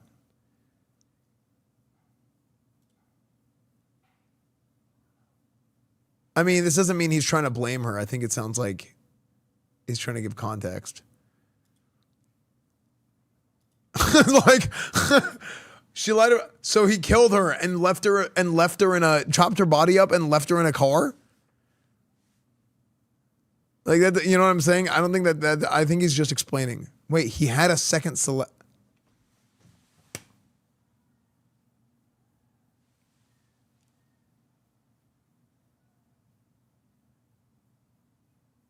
So this was, okay, this was the debunk that you were talking about. Theories Celeste Rivas Hernandez was killed all the way back before the 8th of June, according to the report of the rumors. The body was heavily decomposed and chopped up, depending on the one. We don't really know if this story is true. But to continue, I believe that after killing David's decision with her would not go away and that he would look for someone to fill her place. This is where Celeste Herrera enters. As seen in the two photos, the new Celeste is wearing the same exact one. Dude, he might have killed her and given her the jacket. The new Celeste was wearing the same gun when the doesn't lead me to believe that David knew of Celeste's death and gave her the new Celeste her jacket after she got on her. Actually went and discovered that many of David's songs and music. Wait, what? Actually went and discovered. Premiered on Celeste Hernandez's birthday, contributing to the fact that David was obsessed with her. Reason for murder: some people speculate that Celeste Hernandez wanted to leave David and go back home. But David was not allowed to because he knew that if anyone found out about their relationship career would be ruined, so he decided to kill her. Cause this one. Wait. Dude, freaking California cops, dude. They're just, dude, these guys are, the handcuffs are on themselves, dude. And he's just like, all right, asshole. I hesitate to say where he's going to maybe end up next here, but it doesn't look good. If he continues this type of driving, somebody could get very hurt. Oh, you guys couldn't see. I mean, it looked like he had a police uniform on. Maybe I'm wrong. For anybody's safety here, we're seeing clear violations of multiple traffic rules, and obviously LAPD can't go the wrong way the way he is willing to go. So now they have to reconfigure their strategy. He's supposed to do. I know. It's just the physical, like. Right, doubt he did this. He was like the way he was, but it looks like there's a black and white at the bottom of the screen. So there is somebody prepared there. Look at him going against traffic again, and now getting back on the 110. He went through that intersection, past cross traffic, almost got into another head-on collision, and is now going northbound on the 110 freeway. He's going to get back on the freeway here, and just look at the damage there. That was not there before, I do not believe. I think that is new bumper damage as he ran up against one of those oncoming vehicles. There was a minor collision there. Way to me, but this is about to go. And when this does go, it creates a terrible situation for drivers behind him. That's going to fly on. Where's the other car. You know, the bumper there will likely fly into traffic lanes. Where's live? Yeah, that bumper is really concerning me. That bumper, if that bumper flies off, it's only being held on by a couple of bolts now. If that bumper flies off, that could create a real hazard for any number of the drivers that are in the vicinity here, and it's also going to affect the vehicle at some point here. So now we have a dangling bumper that is not a light piece of rubber. That is a real hazard if that flies through somebody's windshield. So you've got that factoring in here. LAPD still in pursuit here, able to get on the freeway. Really remarkable. Really quick, Amy. So Des had mentioned that they thought he threw something out, and there goes the bumper. Right there. They thought he threw something out at Main and 60th at that car wash. Yes. So a unit went back out there, and underneath of a car they found a holster, but no gun in the holster. So they were able to recover that. Obviously, they'll try to verify if it was the suspects. But so they found a holster but no gun. Who knows where the gun that was supposed to be in the holster is? Dude, I think this other guy is a way better commentator. Things are about to change. There's a lot more traffic coming up if he continues in this direction. I wouldn't even be surprised if he tries to get off the freeway. He seems to be more comfortable on the freeway though in general, which is why he maybe just decided to just get right back on. He just didn't feel comfortable with those surface streets. On the video on your right, that is when he was going the wrong way. Watch closely. We think somewhere around here. Yep. Oh, that was it. It was the pickup truck. Yeah, that's what he had hit, was the pickup truck, and then that's what jarred that. I have mod in this loose. channel. But earlier in the pursuit, it looked like his front bumper had some damage to it, which may have happened earlier in this pursuit before we joined it, because he has been driving recklessly, undoubtedly, as you can see, and he is bent on getting away any way that he can. Yeah, we'll listen to audio from another tab. You're right about that, and the fact of the matter is we don't even know if this vehicle, who it belongs to. Again, it all goes back to what they are working with in terms of information. We don't know if this is a stolen vehicle, what other crimes are involved surrounding this this suspect. I can tell you traffic is about to come to a complete stop momentarily. That may or may not inhibit him, because right now he is dedicated to that shoulder. He's using that shoulder what's up, Harry? to get around all of this rush hour traffic. LAPD still trying to catch up, but you can see now it looks like there's two units coming up ahead here. They may be positioning for a spike strip. Look at that. They've stopped traffic ahead of him. Look at this. They've stopped traffic and they spiked him. Spike strip. They spiked him. They get him? In the middle of rush hour traffic on the freeway. Did they hit him? That spike strip, and it looks like it may have been successful. Brilliant. Look at Oh, they got him. They got his ass. They got his ass. Left tire was They spiked his ass, dude. The front right tire was likely struck, but that looks like that tire is already deflating from hitting that spike strip. That is going to really slow this vehicle down. I think this one's here, delayed. He tries to get off, going around the semi-truck, back on the shoulder here. Excellent job by the California Highway Patrol, able to set up for that spike strip. That's why I don't think we've seen that before. Each other to try and coordinate. I don't think we've seen that before on the freeway. It's been Dude, especially with all that traffic. Spike on a highway in traffic is crazy. Something we see more common up in the desert or maybe 69. Nice 07 for the driver, though. White Hardo in the chat. Chat spin the White Hardos. Dead dick dick with the 69 months. I have never quite seen one. In the middle of rush hour traffic, they were able to effectively create a traffic break and then right at the traffic break, lay down a perfect spike strip right as he cleared the traffic jam there. And now it looks like he's thinking about getting off the freeway, getting off of the 110 freeway now, as that tire is already coming off. Yeah. Oh, shit. Immediately deflated. There goes the tire. Now he's riding on one rim. I don't know what the other side of the vehicle looks like, but he's getting off now.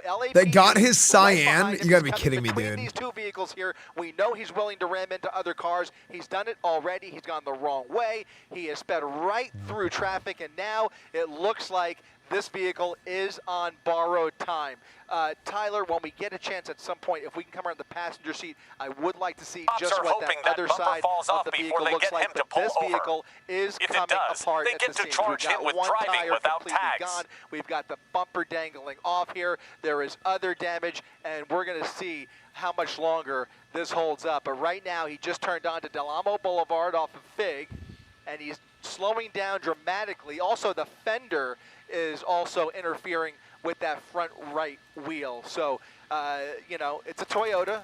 It'll go the distance, but it is on borrowed time, guys. Absolutely. And if you are just joining us, we have been on this pursuit. What's very important about this pursuit is we believe that this is a murder suspect. So beware of that. If this does come to an end and he jumps out of the vehicle, we need to be prepared for any possible scenario. Their whole chat is spamming a very dangerous person that is in this car. And there's the damage. Front right tire as well. The passenger side tire looks like they got that as well. They lured him with that shoulder, Chris, and he fell for it. He went right at it and went right at them and that spike strip. It was a work of art for law enforcement here. I mean, they're going to be congratulating that officer that laid down just a perfect spike, and great teamwork by that squad to, again, create the traffic break, create the opportunity. Free NBA Youngboy. Like said, and eventually knock out both of those front tires. That right tire is now on borrowed time. Oh, they're going to get his ass, chat. Dramatically. This is a slower speed pursuit now, coming northbound on Main Street off of Del Amo, coming up on Francisco Street. And, what a beautiful spike. Going as fast as he can, because I just don't think it's going to give him much more power with all of the, the damage here. But you never know. I mean, he's going to try and take this until the thing is completely dead. But it looks like that right tire was severely impacted. We know the left tire came off. Yeah, he's riding on a flat. Yeah. And maybe even the rear tire, too. Yeah. Maybe even that right rear as well. Might have been affected. So, you know, damn! What a big spike. It's unusual that you get both, because what happens is you have those spikes. Those spikes are like little straws that are pointy, and they go right into the right into the rubber, and basically allows the tires to slowly deflate. And occasionally, if he turned the wheel at all, especially if he tried to avoid the spike at the last second, maybe he was able to get some more spikes in the back as well. It looks like that back tire is misbehaving as well here. Right, but we're now facing a new set of potential dangers. He's slowing down. We know that he's wanted for murder. We don't know if he's armed. So this could, you know, we could see that's another crazy. Level of risk to law enforcement and the people around him. Clearly, yes, clearly a violent person behind the wheel, at least suspected of murder. And you can see now 1, 2, 3, 4, 5, 6, 7 units behind him. The commentary on the other channel is so much better. Since the beginning of this pursuit, by the way, it does look like he's coming even closer. Chris, we're gonna run the video. So, we're running the video of that spike strip to show how it worked, and we were watching him go down the shoulder of the road. This Look at is this, at dude, the look at- 90 way, right at the center, 91 freeway, right at the center divider, where they threw that spike strip out there. And Wait, they got him. they skipped the spike? And, the results were almost immediate. But Chris, Did I back just to not the see it? live picture. Is this a place where they would do the pit maneuver? Or are they just going to wait this out? You know, it's you it's bring in doable. I mean, Shiesty. they have that median there. They may even have control of traffic ahead of him. They don't have control of traffic ahead of them, but they do have enough pavement to play with. The key here is if they have any information regarding whether he is armed or not. If he is a known gunman, they will be less likely to execute a pit maneuver. However, if it's a stabbing suspect, they may play it a little bit differently. So it just depends on what they are comfortable with. There is an incident commander making the call at each and every step of this pursuit. But right now, that spike strip had exactly the desired effect. It was an impeccable spike attempt, a successful spike, and that may be enough to just exhaust what is left of the rubber on this car. And so with enough open road here, Main Street, they may just take it a little bit further here before they think about a pit maneuver. If it gets to that, they can use that, but that's something they'll probably save in their back pocket. Yeah. Well, he's driving slow enough that it's possible LAPD officers are ahead of him and waiting in some position to try to get him to stop completely. Oh my gosh.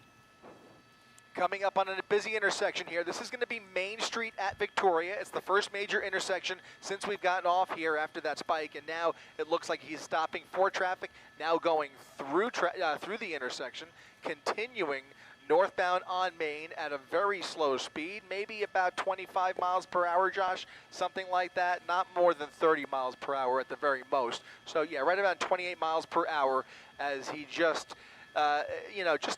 expends whatever is left, because his time is, he knows his time is numbered. I mean, he's on borrowed time here. He's really enjoying his final minutes. Well, the wheels got spiked, Mark. Mark. The end of this pursuit is He just got spiked. the open question. Will he run for it? Will he be aggressive? Will he cooperate? You can only hope that this will end as peacefully as possible. But what we can kind of breathe a sigh of relief about is that those speeds have come down dramatically. Yeah, That true, is, McVin. thanks to that perfect spike strip, which really has now really decreased the risk involved in this pursuit. Now they have the luxury of time on their side. They've got all the resources at their disposal, and they're lucky enough to have a lightly trafficked Main Street as he continues now underneath the 91 freeway. Yeah, he's still around a lot of folks right now that could be collateral damage if something gets really bad here, but you're right. I mean, maybe something that we could see more often to just kind of diffuse the danger from these situations, and we haven't seen the suspect continue this. I mean, we still got a little ways, but of course we are headed back up to that LAX airspace. So, we'll see if we're able to hopefully stick with this one. But they are just running out the clock. I don't know. Maybe the writing is on the wall for the suspect. Maybe on the phone talking to some loved ones or their lawyer or what. Very common for them to just go until the vehicle can't go anymore if they know that they're about to be locked up for these allegations. Then they want to just try to get the last few moments of freedom that they can get, and it kind of seems like that's the situation we're in right now. And LAPD is happy to just follow this until however it's going to end, especially now that the danger to the public has been considerably subdued. But it'll be interesting, Des, to see if this person tries to get right back to that area where we saw him hanging out for a I think I while. have him synced almost. Maybe a chance Yellow. for him to try to 1, 2, 3, 4. make a run for it, to get to a familiar area, maybe to a home. I think I or synced maybe him. He's communicating with someone saying, hey, meet me here. We have certainly seen that as well. Yeah, no, absolutely. We have seen, people, they go to family members' homes or friends' homes, and they just get out and run in the house. And then Oh my gosh, it's almost perfect. A barricade situation. So, Yellow. The LAPD wants to avoid that. I mean, it would be preferable, I suppose, than, to a pursuit. Certainly, Orange. Pursuit that we saw Freaking go, earlier. baby! That's what I'm Definitely freaking talking a about. possibility for this to Thank turn into God! something like that, or even just if Thank the car God! eventually conks out to. Let's go! We were actually on our way to another barricade situation when this one broke out. So there goes more. another So tire. yeah, now we're definitely down 2 tires. So I think it's going to be both driver's side that are Big time. down. Just So now what do? We go back to the good commentary, and we mute this guy. On the front, and those rear tires are just Better barely video, holding up. better At some voice, point, better chat. He will be Saved. on just, he'll just start grinding that metal into the pavement. And yet again, just look at how this Toyota is behaving. I mean, it's still moving despite the fact that the tires have now come off. And we've seen this before. Other pursuit suspects in cars driving on wheels, so much so that sparks start to fly. And the car catches on fire. That's right, McCon. That's right. This week already. Wow, that is something. He's going to have a real hard time maneuvering. He could go straight right now, but trying to turn this thing on metal rims, on asphalt, will be exceptionally difficult. I'm sure he knows that as well. It's a matter of him just deciding when to stop. It's a good point. We'll see if he knows that. Depending on his state of mind, he may or may not realize that. If he Commentary tries in to turn that cornered wheel, voice. it could absolutely play into the favor of law enforcement and kind of bring this vehicle to a stop. His best move, you're right, is to just keep going in a straight line. Going up Main Street all the way into South LA, he could get a little bit more distance. But if he tries to turn that wheel, it could change the behavior of the vehicle dramatically. So if he's aware of that, we'll see. But right now, this... Okay, he's got both of his vehicles, or excuse me, he's got both of his tires spiked, potentially 3 spiked. It's 1 times occupied. It looks like a black minivan, some kind of family car. He's crossing the intersection. Heavy traffic. Weather is clear. Traffic is very heavy. They're stopping good, and they're not being dadgum idiots trying to get us in trouble or something, trying to get somebody else killed.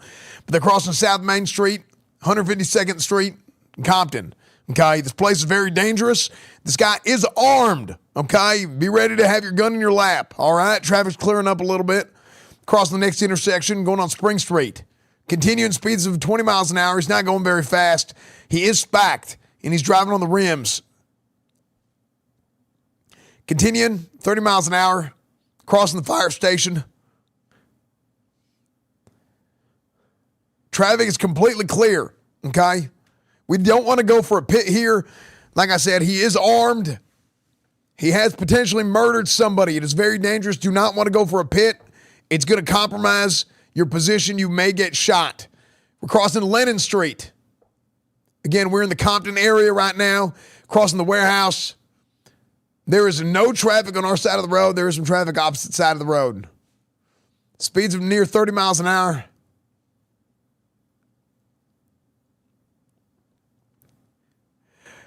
We're coming up on Rosecrans Avenue. A lot of big-ass 18-wheelers here. Okay, they got some good equipment out here. Still on Main Street, 20 miles an hour. Oh, shit. Okay, be careful. There's a lot of traffic. Be careful. There may be a collision. Okay, be careful crossing. Continuing on Rosecrans, I do not know what he's doing. I don't know if he's looking for a pickup. I don't know if he's looking for a swap.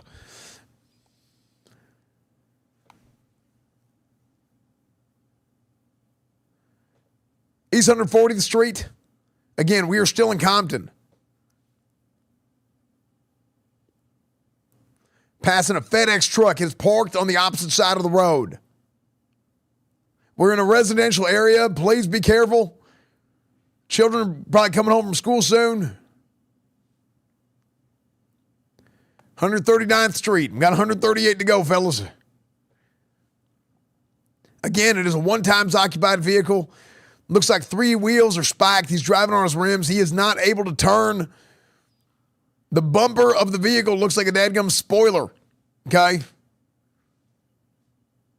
Might as well write just married on that shit. It's dragging on the ground. 136th Street, continuing, 25 miles an hour.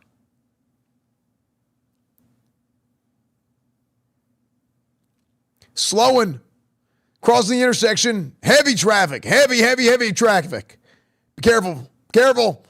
20 miles an hour. Okay, he's accelerating 25 miles an hour. Still driving straight.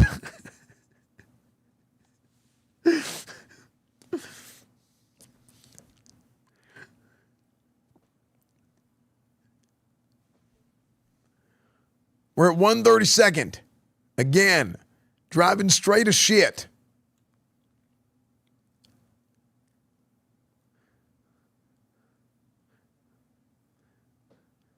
We do not have an ID on the suspect. We do know he is armed. Be careful. The only thing we know about this suspect is he's driving so dadgum straight, we know for a fact it ain't pin zone.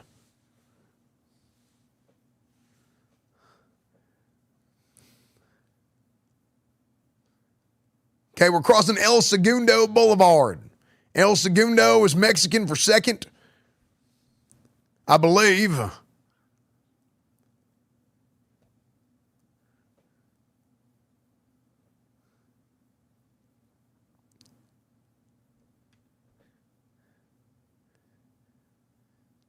Okay, crossing Main Street in Segundo.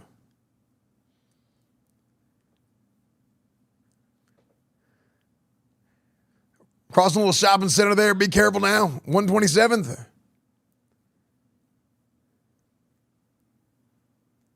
Hey, hey, hey.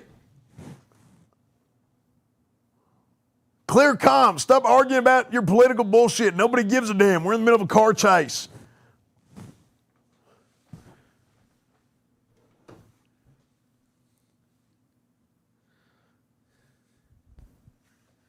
Hey, y'all get your hands off yourselves. I'm going to come back there myself, okay?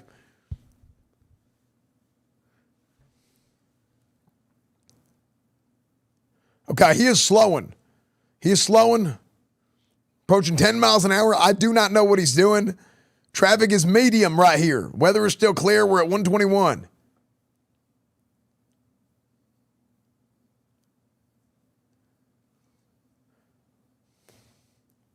I'm going to tell y'all right now, if I could, I would have shot this son of a bitch about 10 minutes ago. Okay, traffic is heavy. Heavy traffic on the right side. There's a school bus. Be careful.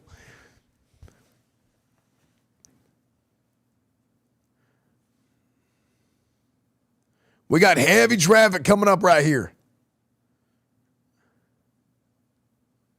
Oh, wait, no, I'm just having flashbacks.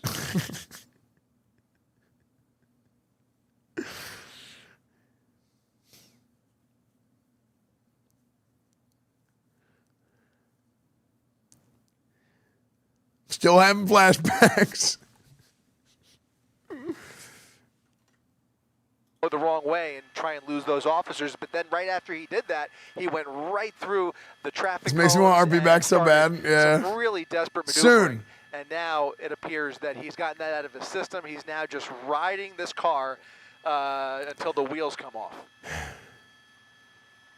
He doesn't have much choice. Here's earlier video of when the first tire came off of his vehicle, his Toyota. That was after the spike strip. And that was the first, I guess, the first of several signs that his car was falling apart. We saw the bumper there for quite some time after he hit that truck as he was coming off that on-ramp. So the bumper, we're in heavy traffic right now. Dangly bumper for a while now.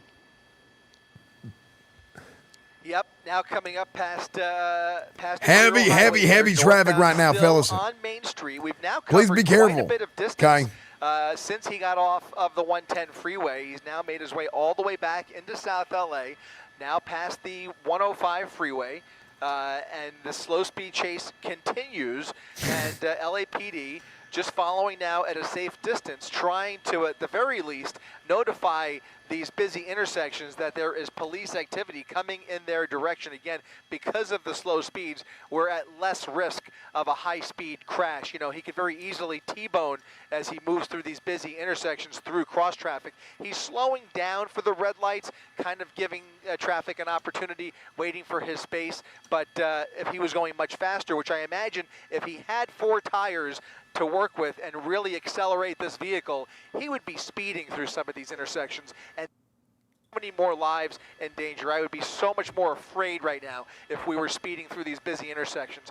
But that spike strip has accomplished so many goals all in one fell swoop. And now he's just kind of riding. Go look at this, going the wrong way still. Oh my Lord, we are in heavy traffic right now. To get around traffic at 108th Street. Okay, we're crossing in the Southeast LA area right now. But not really willing to sit in any kind of traffic. He just wants to. We're on 107th. As far as he can.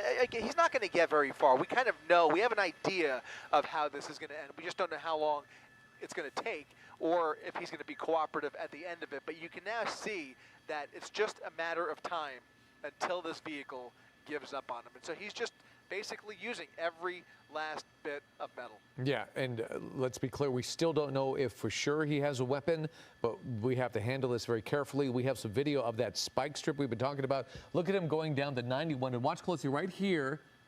They send out, there's a spike strip. He hits it perfectly. Look at that spike strip. Hey, hell of a spike earlier. Chris, they had traffic stopped on the 91. He took the bait. He went down the shoulder where they had the spike strip set up, and he went right over it. It's like they knew what he was going to do, and they gauged it perfectly. One more time, showing you the traffic stop, the spike strip right there. The one space that he can squeeze through, and that's where the spike strip was, and he took it. And to his demise, that's what led to the downfall. I'm not the initial. Yeah, but you could have just ignored him. Like, just ignore it. Like, just ignore him. You engaged with him. Planning, if you think about it, because there was a lot of traffic on the freeway, and that means that CHP officers or LAPD had to get ahead of the traffic. And if you just ignore them, you just ignore them, and if they keep going, then they'll get timed out eventually. A lot of thought and planning. Yeah, I would love to see the background on that. I don't know if it exists, but that is a good story to tell. But in my time, because who cares? It just doesn't matter. Are you dealing with some flight restrictions, Chris?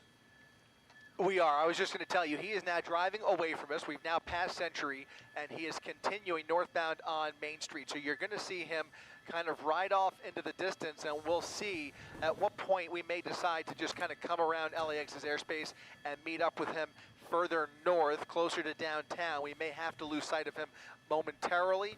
We'll see how far he takes it. We're going to try and keep the camera on him. But the one thing that we're starting to notice as word gets out. Why are chatters crashing out? I just got here.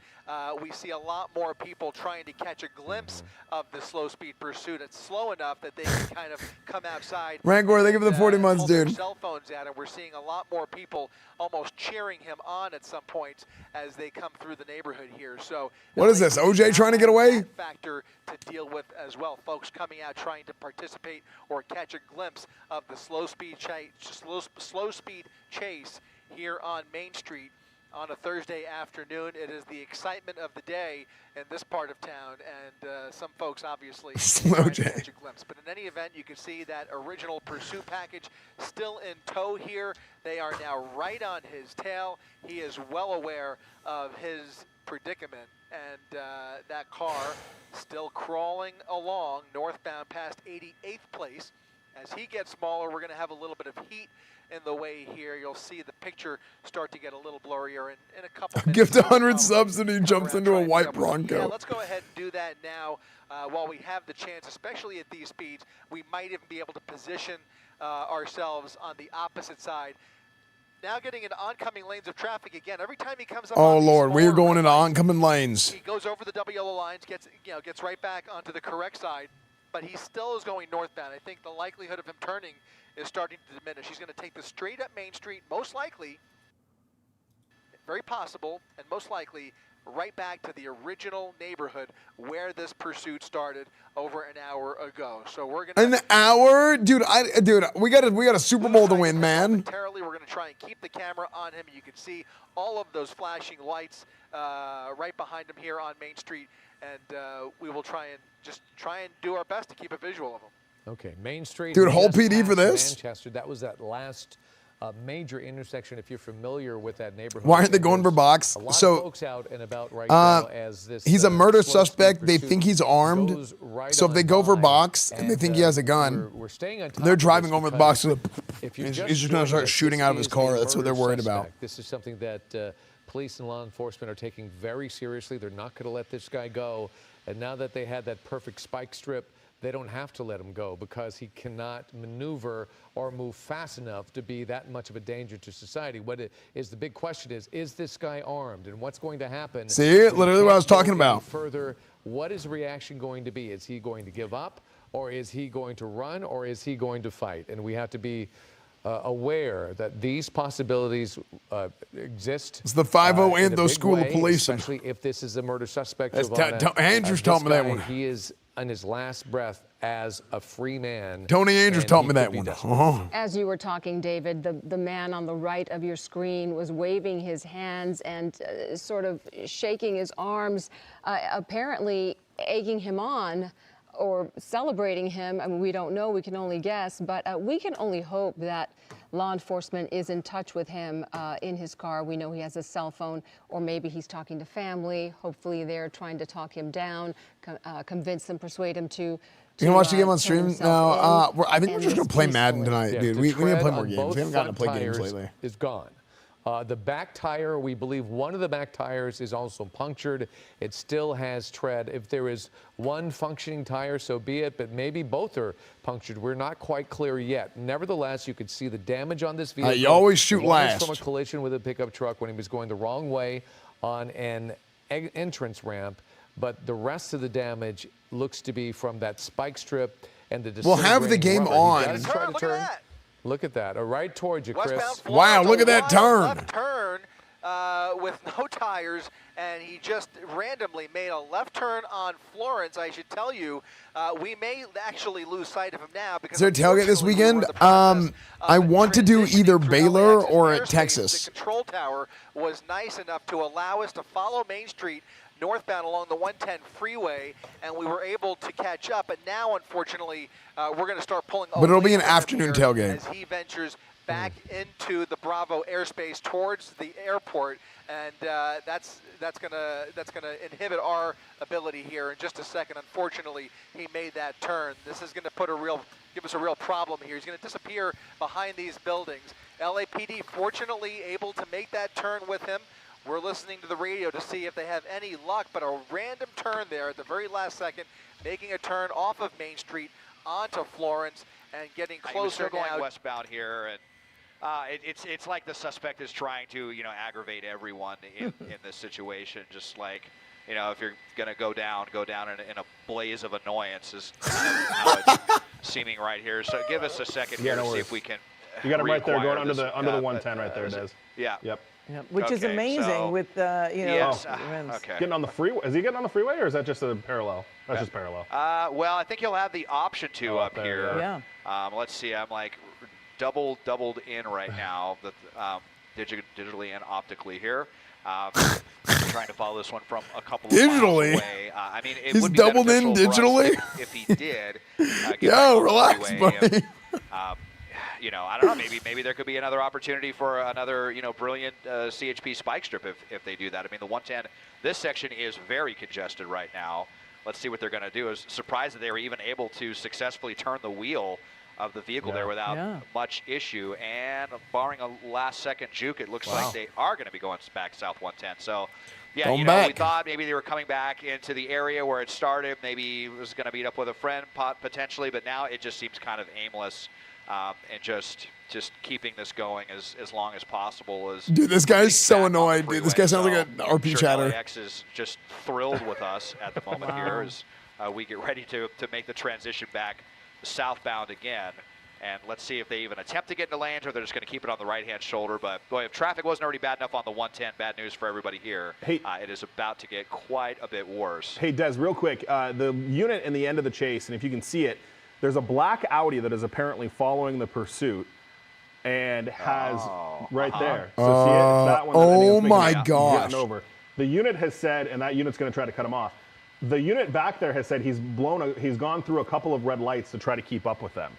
So LAPD is now concerned about that person. Son of a bitch is trying to get a swap. Back off the freeway. Be ready for a swap, fellas. Be ready for a swap.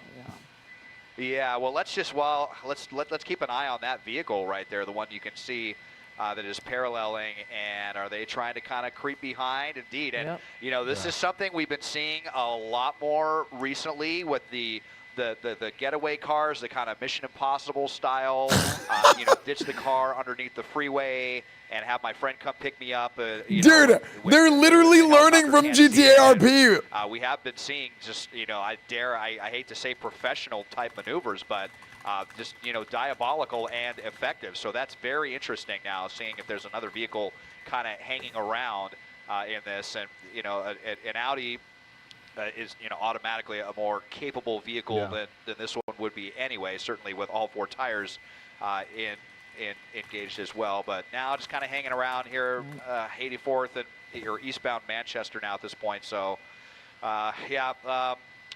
this is it's really like a tough call for us. Do we watch it from here or go to the other side and aggravate LAX, and only for him to kind of go back northbound? He's kind of right in the center of the space right now, so we're doing the best we can to bring this to you, but particularly difficult at the moment. Yeah, it was only about maybe a week and a half or so ago that we watched a pursuit in the noon hour in which there was another car following the pursuit, and the suspect and that additional car actually wedged in one of the cruisers. And a woman got out of the car and knocked on the window and said something to the officer. We did not know what, but it was very interesting to see. And now to see another car following a pursuit like this, it just really makes you wonder, because I do believe that suspect did jump in that red car of that woman who had jumped out and was following it and managed to get away. Yeah, that was that theft suspect out of Bell, or out of somewhere in the San Gabriel Valley, I think. And they were chasing it, and they did that weird kind of ring around the rosy in the intersection here. But I mean,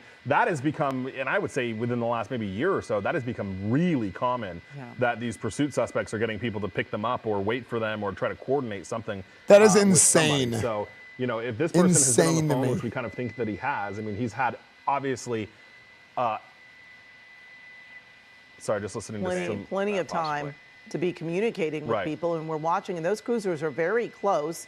You wonder if they're thinking perhaps they're going to try to do something like that and slip out of the car and slip into another. But at this rate, the way that they are right over here in Syria, just hanging around. Anyways, turns out I knocked up my wife before I left on deployment. Look forward to burping my baby while watching. Dude, Dick Boy, thank you for the 49 months, dude. Congratulations. On the 110 freeway, and it's been on Main. It really hasn't been. Stay safe out there, man. Really, nowhere else other than that. And Atlanta, you've covered. I always, tap into your expertise here. Again, we see him returning to a neighborhood perhaps where this all began. This is not unusual. It's not unusual. That's usually what we see in police pursuits, where drivers tend to return to an area that is familiar to them. And it makes a lot of sense when you think about it. If you are in your neighborhood, you're going to know where all of the dead ends are. You're going to know where your friend lives. You're going to know where a parking structure is. So it really does give you more options when it comes to trying to evade the authorities. So that is why we typically do see that. Of course, we also see people who try to make a run for the border and just go south on the 5 till something happens and they are taken into custody. He just made that eastbound turn onto Florence, though. So, George, if we could backtrack, maybe go south on Alameda, because he's headed eastbound now on Florence, toward the Florence-Graham area here in South LA. Yeah, there are a lot of things that are unusual about this particular chase or pursuit, but one thing that stands out when it started just about an hour or so ago is that there was someone behind the wheel of this car. There were 2 people in the car. That person, that driver, pulled over, got out of the car, then all of a sudden, the passenger slid in behind the wheel. So that's why they think the other car is. That's who's behind the wheel right now. Yeah, and again, in control of this car here, well, we've seen many different maneuvers by this driver with the LAPD in tow, at least 6 to 7 of those cruisers behind. Some of the most dramatic, again, came earlier, all on the 110 freeway. This is the same driver who went up the on-ramp in the opposite direction off the 110 freeway.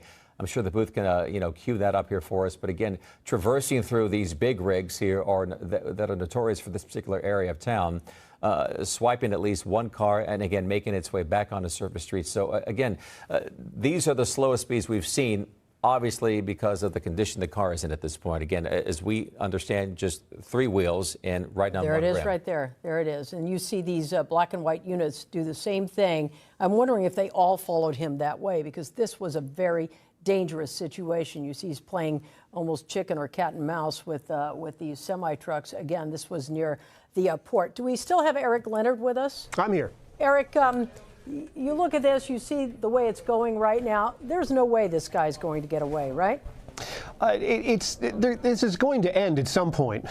It's just a matter of how quickly either the car runs out of gas, mechanically falls apart, or a decision is made by somebody in the command structure of the LAPD to do something to stop it. And as we were just talking a minute ago, I mean, he's in a residential area, high density. There are lots of people on the streets right now. It would surprise me if they gave the go-ahead to try to intervene, either by trying a pit maneuver, although the speed is so low at this point that seems unlikely, or doing something else to try to box in this driver to prevent this from going on any longer. In the past, when we've seen officers behind somebody that they believe to be armed and dangerous, we have seen them bring in some of their armored trucks, their Bearcats or other vehicles that belong to the Metropolitan Division and members of its SWAT team to try to corner somebody and bring these to an end. We have seen that done before, but of course that would require that there's some sense of where this person is going so they can pre-position some of those vehicles. Dude, I almost want to just say, like, I have not seen indications that they're doing that just yet, but it is an option if somebody I'm kind of makes just the like, call F that this. this has to stop. But for the most part, Eric, what we see is what we get here, correct? Yeah, and we were covering yesterday. I don't know when this is going to end. About innocent people that have been hurt as the result of police action in traffic collisions, and the department is really sensitive to that right now for good reason. Lots of people who have nothing to do with the police activity have been hurt in collisions when officers are out chasing somebody. So generally, the LAPD, at least in the last few years, has erred on the side of caution and tried to not do things that would cause harm to others or cause an unnecessary risk. And so I think what we see is what we get right now. They are going to wait this out. The car's damaged. It clearly is not going to drive forever. And certainly in the minds of the department, they hope that mechanically it just stops sooner rather than later. I feel like that's going to get bored. Yeah, I mean, like, if they're going to take forever. Was desperation. This man sucks. What the hell? This guy was doing 130 miles an hour, according to Ileana Moreno, on the 110 freeway. And it almost seems like that desperation level has changed considerably. Obviously, that has to do with the mechanics of the car. He may be running on 2 or 3 tires and a rim. He's dragging a bumper here. Clearly, he can't go to any of the speeds that he saw before, but it almost feels like the desperation has changed as well. Yeah, we're always trying to get into the mind of the person who is fleeing, and sometimes clearly it's just as simple as I don't want to get arrested, I'm just going to keep driving as long as possible. But other times, like you pointed out, their actions signal their determination to try to get out of whatever's happening. And again, knowing that this is somebody who's wanted in connection with a violent crime combined with that high speed, I think it means that they're going to use all the caution they have at this point, because the person that they are after has already shown that they're willing to do something extraordinarily dangerous. Extraordinarily. And that's going to be in the minds of everybody making the decisions about how to handle the rest of this tonight. Considering there have been 7 units behind him here for quite a while, Eric, do you think the LAPD at this point, at some point, will pull off since they're sort of in control? I don't think they're going to let this one go, as we've seen in others where they're following somebody who is wanted for a much less serious crime. My sense is this is locked in. Nobody's going home until this person is in custody. As far as swapping out or backing off, sometimes giving them a little bit of room and letting the helicopter follow them, again, we see that more often in pursuits where the reason for the pursuit is something less significant, less serious than a violent crime, certainly less so than a potential murder suspect. I think we're going to see them lock this bumper until this comes to an end one way or another. We want to remind people, Ileana is still on the scene in News Chopper 4. It's hard to track it right here, but she's overhead, and as soon as we get better pictures, we will zoom in on that. Right now, it is 5 o'clock. We are continuing to follow this breaking news. The LAPD in pursuit of a murder suspect. Good evening once again, everyone. I'm Colleen Williams. And I'm Michael Briley. Let's get back to Eliana Moreno. She's live for us in News Chopper 4. Eliana. You need to follow this chase here, but you can obviously see we're quite far from it right now. We have to go around the LAX airspace, which is where this police pursuit currently finds itself, in the area of Avalon, around 92nd Street. And the last image I had there of the driver before we started moving was that he was continuing south, and eating we snacks. should be coming up to him here very soon. There's still about 6 units of the LAPD's Newton Division that are behind this guy, as well as a police airship. Now, earlier there were 2 police airships over him. Now it's down to 1, but you still also They're got eating all a of the candy units bar behind him as well. Again, this is a homicide suspect, a chase that started about an hour ago, where the LAPD's Newton Division pulled the driver over.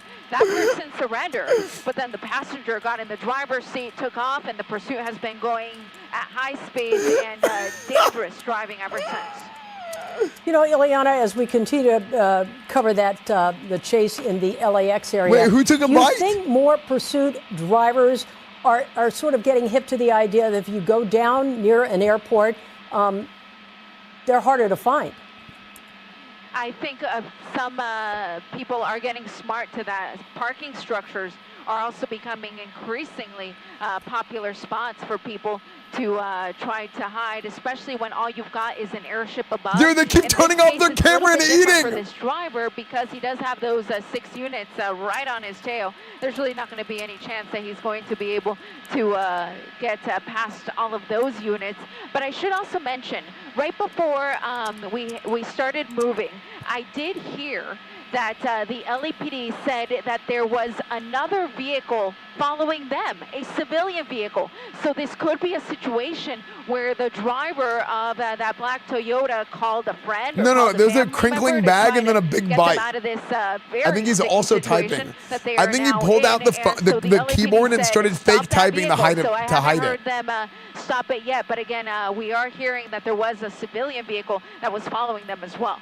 That would have been an added wrinkle to what we've seen already here. And again, we've seen 6 to 7 ground units in chase. To Eric's point, there's no chance the LAPD will pull off their ground units. But Eliana, you mentioned the chase here, and I'm surprised. And I didn't even check if Desmond's getting eyes on it. Yeah, it's still back there. So, Des, we're now southbound Avalon. We've been kind of in this area before already.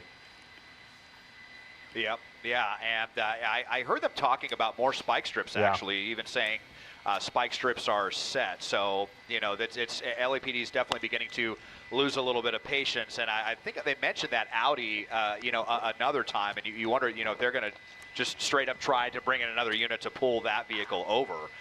Because that is extremely problematic. And here are the spike strips right there. Right there. Let's see what he does. Okay. He's able to get by it. Oh, he hit the curb there, though. So, yeah, but it was able to get it. Just amazing how much this suspect continues to be able to maneuver the vehicle there. Unsuccessful spike strip there. Unfortunately, it was kind of wise to it. The officer just didn't really have any place to hide there when he tried to kind of drag it in place, and you know, it was a good attempt, but just not successful there. But crazy.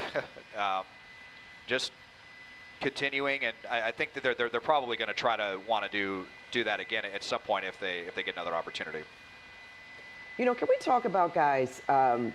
You know, they're running out of stuff to talk about, dude. Well, they can't do a spike strip pit maneuver because it's too dangerous. They're going to run out of stuff to talk about here. Be armed.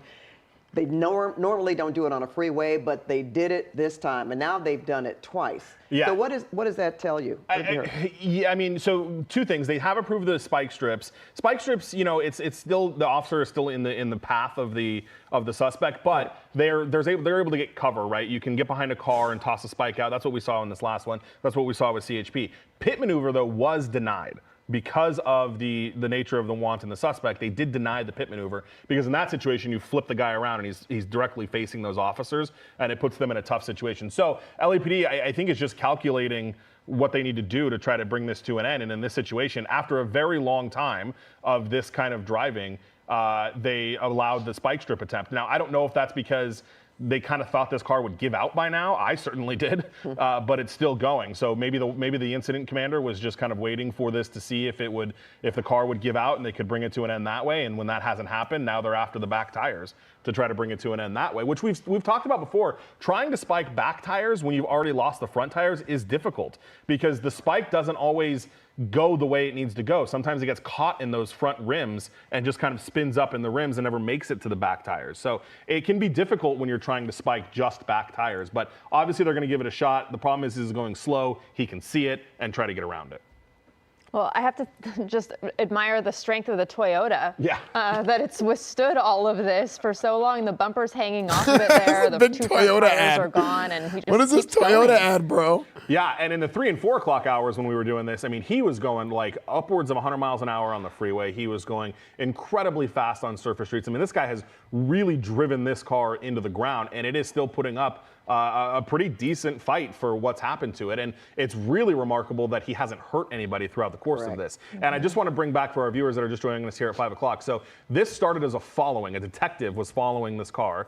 We heard that come out on the radio. 4 King 223 was in a following of it. The car did stop at one point, and it sounds like at least one person, we're not sure if more, but it sounds like at least one person may have gotten out of the car when it stopped, because you can hear on the radio, he's going to take off, he's going to take off. And then he does take off, and then that's when the officers began chasing him.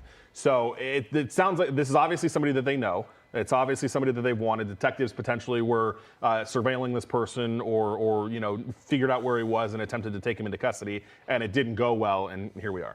And now, I mean, he's been in residential areas, not just industrial or warehouses, which also presents another problem because I know at one point you all showed pictures of people, coming out on the street, and they had their phones out, of course, taking pictures.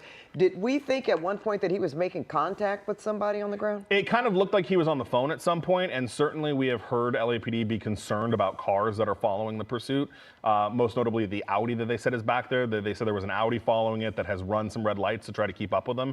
We've also heard them reference a Tesla and a Mercedes, which we did see back there as well. So it's who knows if it's people that know him, if it's just people that, this has become a spectacle and they want to follow the chase. But LAPD is certainly aware of the fact that there was at least, 1 to 2, 3 cars that were tailing this chase throughout the course of it. One of them that was, so concerned to the point where they were, making note that this Audi was so close behind them. Aside from going to San Pedro, have they primarily stayed in this area that we're seeing? Northbound 110, and at one point, did he go southbound? Yeah, so this actually started just south of downtown at 40th and Main. So that's almost near kind of the, just east of USC, east of the 110. And then he kind of shot south. That's when he went down the 110. He made it all the way down to the 110 and then got off in San Pedro, turned back, got on the 110, and that's when he hit the spike. Then he gets off, then he goes northbound Main forever. We thought he was going back to where this started because he got really close to it. I think he got up to like 60th Street in Main, and then he started to make some turns, and now we're coming back, and now we're south of the 105. So to answer your question, yes and no. We have been here before, but he is making a lot of kind of north-south distance. We just saw a couple pedestrians, including a kid there, just as a reminder of how dangerous this is. A school bus stopped. That's right. And more pedestrians out there. I can't tell if they have their cell phones or if they're just kind of watching it or just out there. But, I mean, there are a lot of people out on the streets. Yeah, and now we're going, I think we crossed over the 105, so now we're, back to being LAX's problem. As we go north, that's why Des's shot is starting to get far. Oh, spike. More spike strip. Oh. But he sees it. Another spike attempt, but he was able to dodge that one as well. He maneuvered that again? Unfortunately. Yeah, I mean, I do kind of wonder, Mike, what you were talking about earlier at some point, if LAPD is just going to get fed up and want to bring out like a Bearcat and just kind of shove this person, into a wall or something like that. We have seen it. Yeah, and it's bad news out here with a lot of people for a suspect like this. Crazy, and it seems like the suspect isn't going to be giving up anytime soon. And then you're talking about other vehicles potentially trying to cooperate, maybe potentially trying to pick this person up. So, at what point do they call Metro and just come out with, and really get serious about this?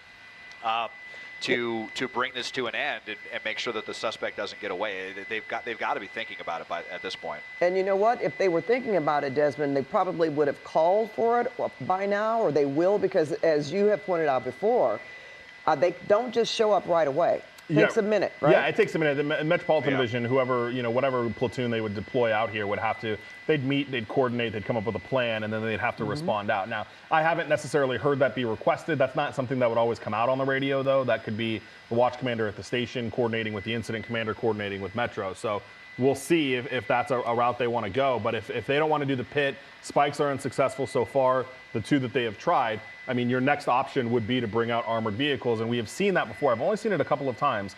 Armored vehicles. Where they'll bring it out, and those armored vehicles will just box them in and be done. Especially when we are at such slow speeds, it wouldn't be that big of a feat for armored vehicles to come in. Let's get them out. Let's get them out. Well, one thing we know, they won't be getting back on the freeway. Yeah, well, they did though. I mean, it was for like one exit with 2 tires. Yeah. Oh my. And it was only, I think it was southbound on the 110, and I think they were on and off in one exit. Which was. Oh, what was that? Was that another spike? I couldn't tell. Wait, what? I couldn't tell if it is. That was or not, but wait. Okay, I think we actually lost the wheel now, so we might be on the brake caliper.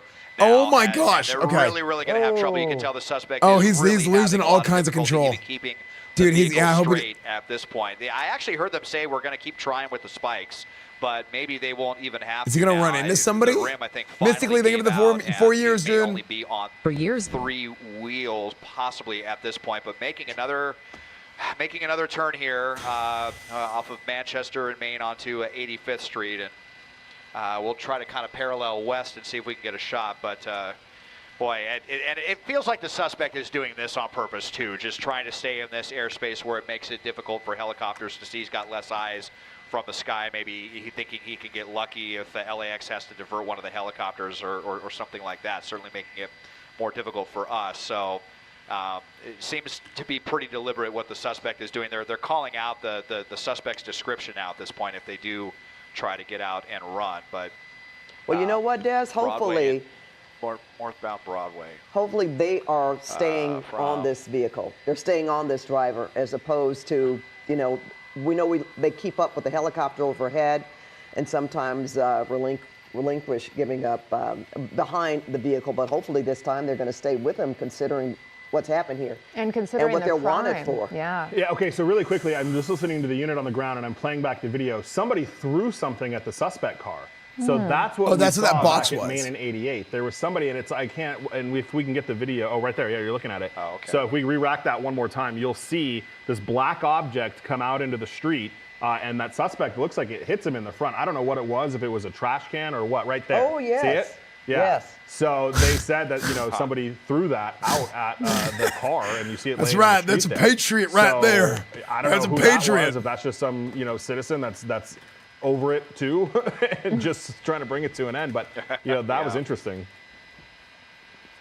Good point, because they did swerve quite a bit. I mean, sharply also. Right, and that's why I thought maybe it was a spike at first, because you see that unit right there on the corner. Yeah. So I wasn't sure if that unit had a spike, but now one of the units is saying that somebody actually threw something out in an attempt to hit that vehicle. So Desmond, are we still? Can you find him? Are we having? He just made a westbound turn here off of Broadway. He's going to be coming back over here to there he is. Near the right near the 110 and see if they're going to go. Yeah, okay, so he's going underneath the 110 right now.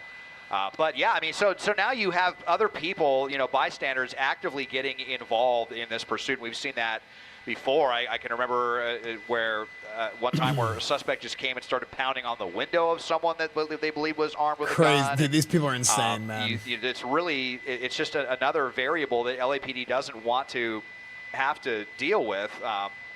So, the longer this goes on, the more of a circus it becomes like that, and people putting themselves in harm's way and, potentially complicating things for the police. And, you'd love to just see some Bearcats come in and end this really quickly. But last I heard them say is they're still going to continue with the spike strips, is making another turn and coming back southbound here now on Figueroa.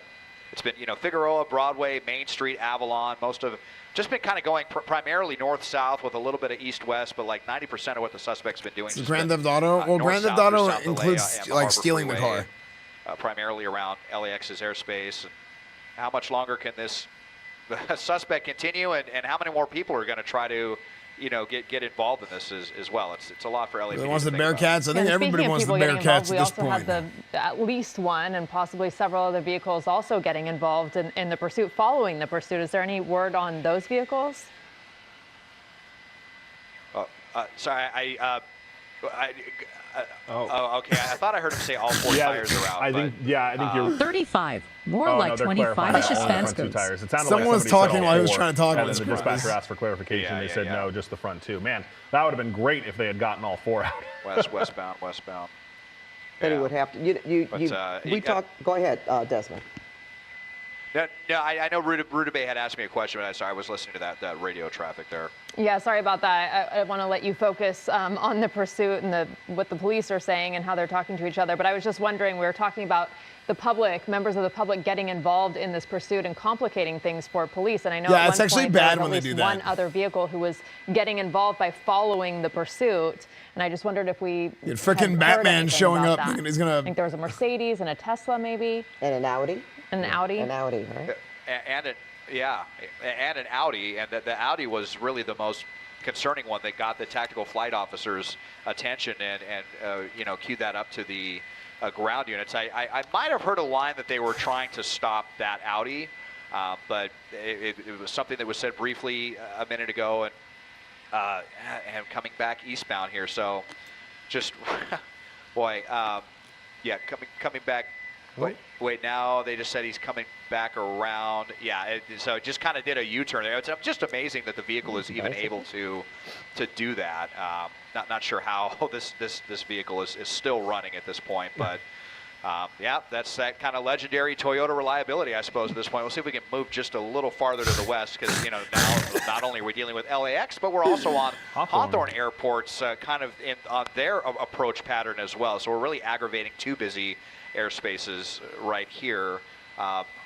Fortunately, it doesn't seem that Hawthorne is super busy at the moment. So southbound on Hoover coming back towards us here, but just what is the plan here with this suspect? We've just been going on for so long, and he's just going to take it until he runs out of gas, or the vehicle waves the white flag on this, it seems. Yeah, because they are selling the Toyota. The distance too, Des, we're not able to see if officers are assembled to possibly lay another spike strip.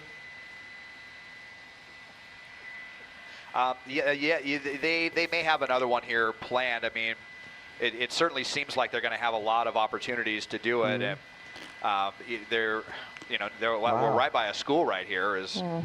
Now they're all getting a view of what's going on, but.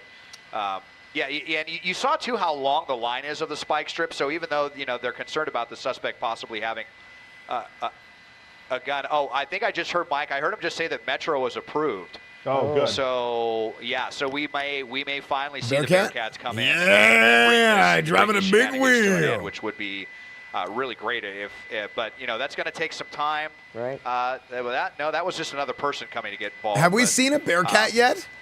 Yeah.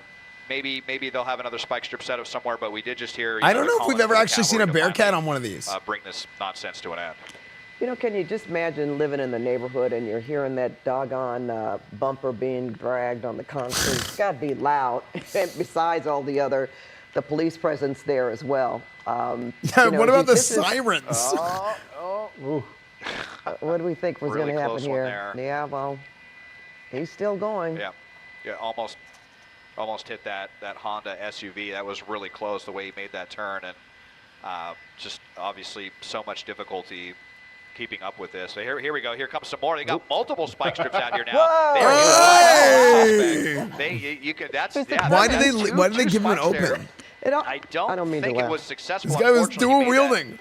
Made that turn, but they're directly getting into harm's way, and chasing him into the street. See how tired of this LAPD is getting. Yeah, right in the middle of the street, right up there on that suspect. That was quite a calculated risk, and look at this. Still, we're not able to successfully do it there. Oh, Yeah, maybe. looked like it. I mean, Look at that. Yeah, but start to get like a little bit of dangerous vigilantism here. We saw that person come and throw a trash can or something at the suspect, and dude, everybody in the city is pissed off at this guy now. These crazy pursuits continue here. As the bumper going is underneath taken the 110 again, coming back to Broadway. A shellacking. Yeah. I mean, part of the bumper is still on the vehicle, which is amazing to me. How is it that possible? almost looked like they were throwing that spike strip What's at that? the I don't know what that car. is. You know, like, wanting to get it on the ground, but just throw the doggone thing. Yeah. Oh, and it worked. It sounds like it worked. We're getting word that they had a successful spike. Oh, really? I haven't seen him. So they may have gotten. I'm wondering if it's that left rear, Des. It looked like something's hanging off of it. Oh.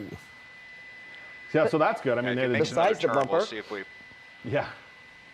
Yeah, I mean, at some point there's not going to be any rubber left to maneuver this vehicle, and I'm not sure that we've ever seen a vehicle on 4 rims before, but could end up being a situation like that. And how are they still able to steer this vehicle? How is that bumper still hanging on as well? It's detached to just one little thread. It must be just like one pin that is holding that in place here. Back onto Broadway, making another turn, and just give up already. I mean, dude, it is over. It is really over at this point, and but we may end up having to bring in those armored vehicles, like we said, if this continues.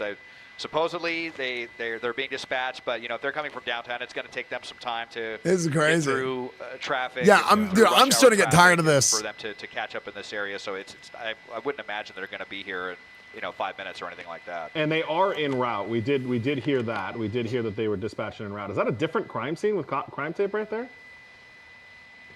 Yeah, I think so. I see. Yeah, maybe just completely.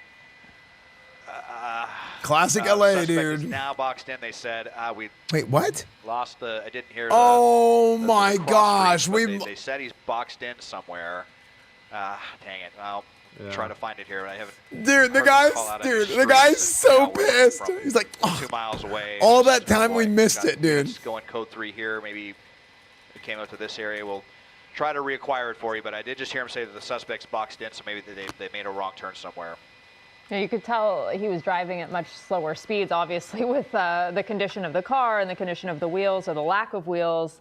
And throughout the pursuit, which has been going on for a very long time, it started at 340. Had a pretty good control of the car until just pretty recently, when you could tell he was losing control of the car, swerving a little bit, making it those turns. Suspect here who has been willing to run as long as the car will move.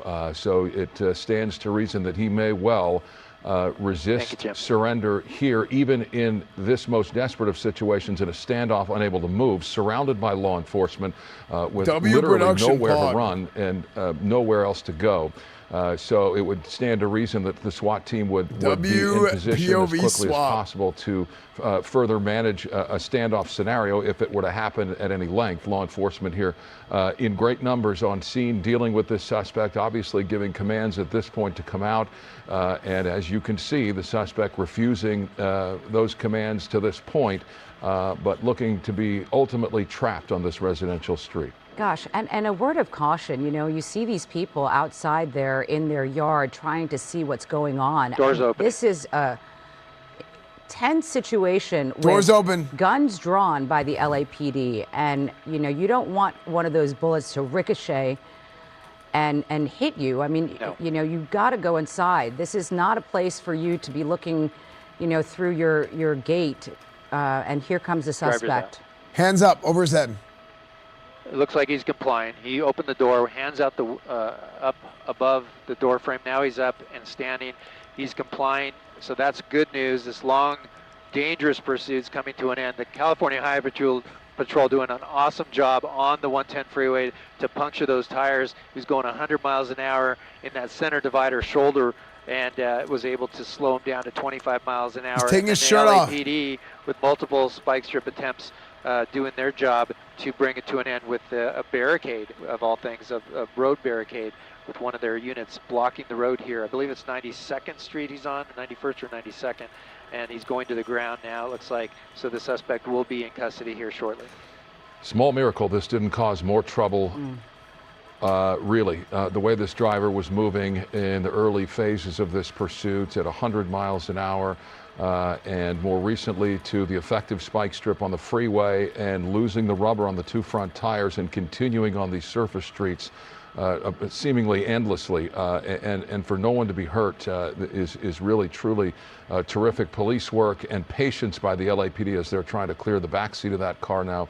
And it looks indeed as though that driver was the sole occupant of that vehicle. That's right. After a almost 2-hour ordeal of this chase around Los Angeles. This is so lame. It is thankfully Why are you going to give over, everyone the and runaround suspect, for as you 2 see there, hours is and in not custody. run away on foot All so right, you get Gil your ass Davis beat in Sky and 5, tackled? thank you. We move on with another big story of the day, controversy over the suspension of comedian Jimmy Kimmel for his comments about conservative activist Charlie. Now into custody here finally off of 92nd and Main. And code 4 they just called after that marathon pursuit, as aggravating to us and the authorities as possible all around LAX's airspace. We've got him in handcuffs here from over a mile away. And they didn't need Metro. Yeah. They thought, you know, it looks like, what would you say, guys, if they boxed him in and he knew he had nowhere else to go? You get so he banned just for got watching out of the car, Thursday Night just Football got on out of Twitch the on stream? vehicle. Yeah. Yeah, and I got to go back and look because Chat, Jimmy Kimmel was the guy running away. No, I'm not sure if he collided with something, or if the vehicle was finally overheating or what. But they got another spike with the last aggressive one that we saw. So the vehicle may have just finally given up, and the jig was up. Well, kudos to law enforcement for laying those spike strips on more than one occasions, and did make contact, and eventually the driver had really nowhere else to go, and the car couldn't go on much further. And there were a lot of people in danger while this was happening. I kept thinking about those students that we passed, or that they passed by as we were looking at the video of them going by the school, and other residents, and some getting involved, as we say. And to your point, Ruta Bay, Toyota. It's craftsmanship. Yep. Yep, code 4 here, one suspect in custody, and LAPD will be reopening these streets, and finally the danger over to everyone, and to the suspect themselves, who could have got T-boned any number of times going through those intersections. So, 92nd Huge Toyota ad, chat. Big Toyota ad today. Insane pursuit, and a peaceful ending, guys. All right, thank you so much, Desmond, and we want to invite our KCAL viewers to enjoy regular programming at this time, but we continue here on CBS LA on Channel 2. Chat, you know what time it is? Time for us to say, F this thing, and open the tables. Ladies and gentlemen, it's time for Football Thursday at 7 hours late. It's time for a 7 hours late Football Thursday. 6.5 hours, true. Open the tables.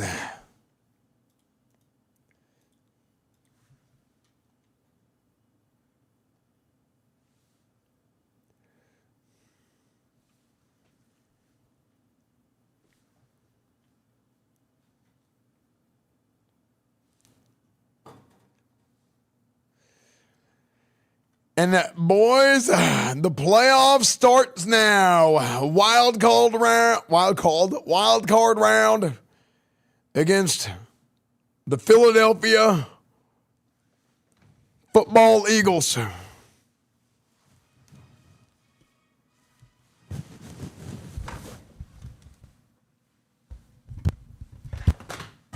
Oh, did something fall?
Because this is a twist, right?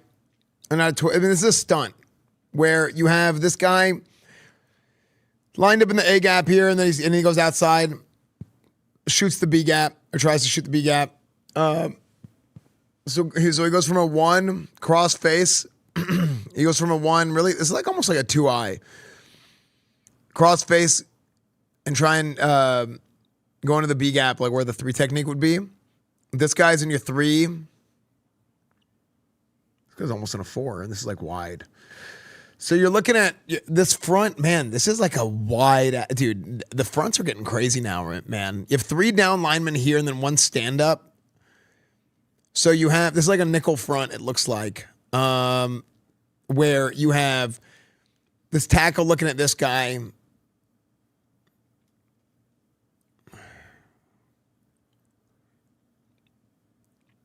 It depends on where they call the protection. I think they screwed up calling the protection. Is it tight end? Who's number 1 for Washington?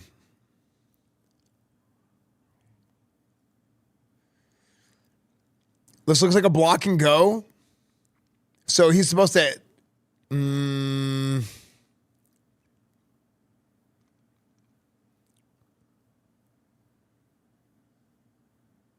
Nah, I think it is on the center. Because even if they're calling the protection to the left side, right? They're all right, they're left. They're here. He's looking at 6. He bails out. If this happens and 52 is designated as a pass rusher, 1 is supposed to give him a punch and then go get open. Well, you block inside out, actually. So really what's supposed to happen is 94 is supposed to get handed off to 72. And then you're supposed to step back up in here. But he should try and get a punch or get a hand on him. And he kind of didn't. I mean, he did, but he was so worried about somebody else coming back inside. He was worried about 95 coming back inside. They just kind of left an arm out there, and I guess he thought that this guy's going to hand him off to him and he's going to pick him up, right? I think this is a good-ass blitz. This is just a good-ass blitz, man. Rock, paper, scissors.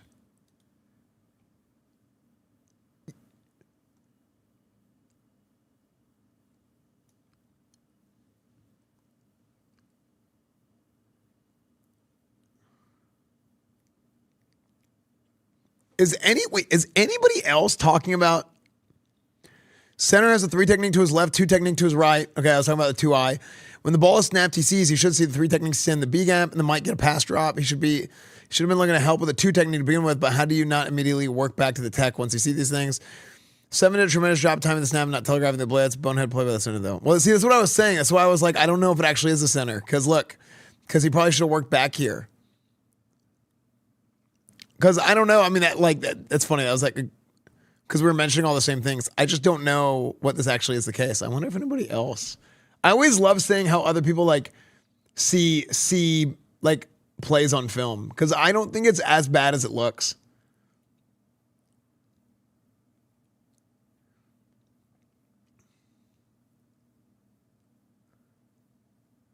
I know it's engagement bait, but for those who are actually stupid, this is what the O-line is thinking for protection.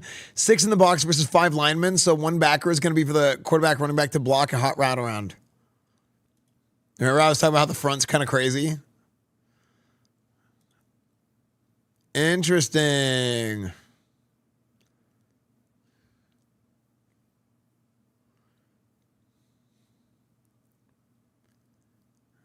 Yeah, people don't really like knowing the mechanics of football and having it's hard to have a strong understanding of football schematically, right?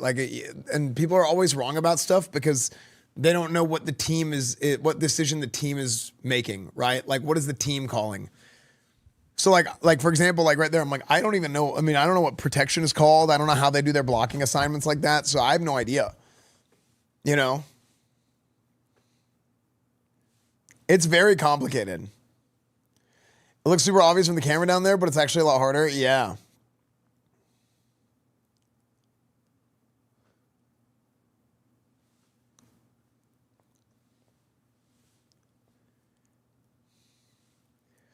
Christian Wilk. Oh, wait, they changed his picture. Just want to reach out and talk about that goal we set back in midseason when I had the hot start. How are you feeling? I didn't meet the goal. Well, that's because you suck, Christian. Okay, let's look at our upgrade players for the playoffs here.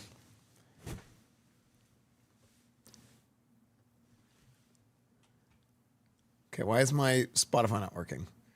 My buttons aren't working.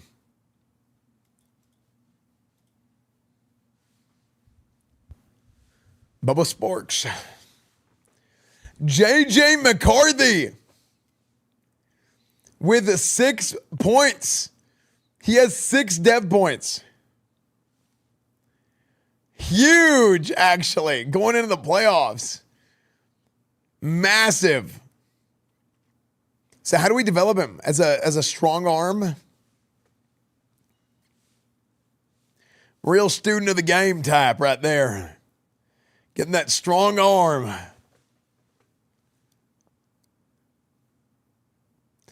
I want to get your thoughts on the current NFL debate. Opinion of Tom Brady and his dual role of calling games and being heavily involved with the Raiders' game plan per reports.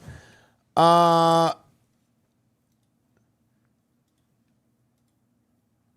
don't think that matters at all.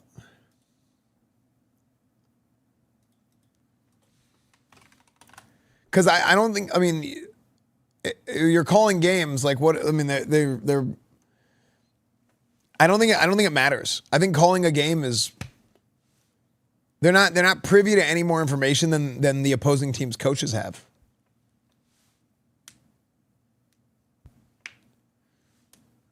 Like the opposing team's coaches will see everything that people see on TV and more. You know?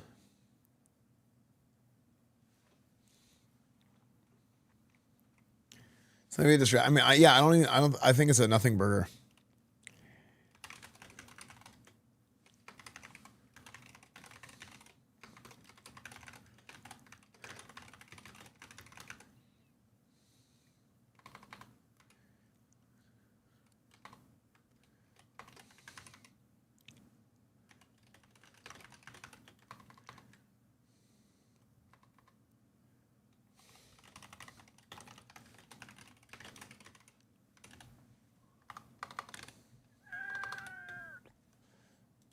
Okay, section changed. They talk to the teams before the games usually. The teams aren't going to give them anything that the opposing team doesn't know or any of that. I don't think it matters at all. Yeah, it sucks, stories. I wish they did. Dude, that's crazy. I have 6 dev points to put in.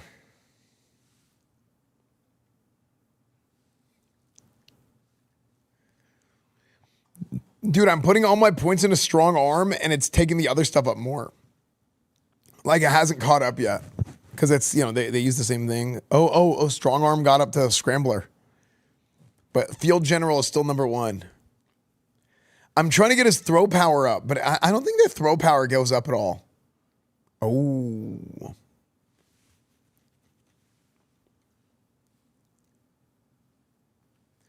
Did his throw, no, still 91.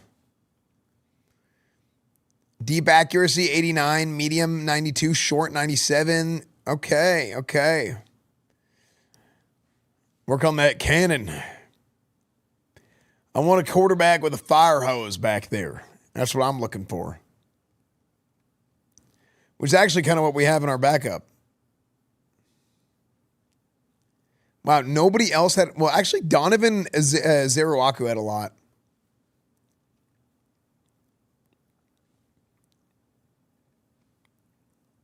Yeah, we traded Dak Prescott for JJ McCarthy and 2 first-round picks. We recreated the Herschel Walker trade, hopefully. We'll see what happens.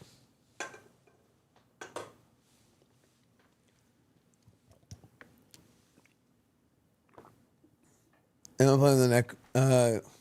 Did anyone on play with do? Oh, did anyone that you play with do neck curls? I think. Oh yeah, there was all kinds of neck exercises that we did. My neck was always pretty weak though. We had machines for the neck. Do you have Micah Parsons? No, we traded him. Yeah, we traded him. Okay, this is what our team is looking like right now. Going into the playoffs, chat. What? Why did JJ McCarthy get a different picture? Why is this the new picture of a Vikings jersey on?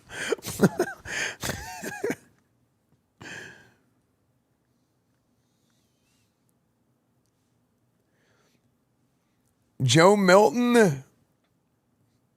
Dude, look at Joe Milton, 58 awareness. But he's just got a cannon, dude. 99 throw power. Dude, doing a franchise where you make Joe Milton your quarterback and you train him, because you can't coach 99 throw power. I think their throw power doesn't go up. It like rarely goes up. Ezekiel Elliott had a big comeback season. He's a 90 overall, chat. Big comeback season for Zeke. He's had 1,300 yards. Wait, Hunter Lupke? No, his old picture was so good. He had the backwards hat on. His old picture with a backwards hat on was so good. Yeah, apparently they did a big update where they removed progressive fatigue. George Pickens, Jalen Tolbert, Cavante Turpin, Jonathan Mingo. Luke Musgrave, Luke Schoonmaker.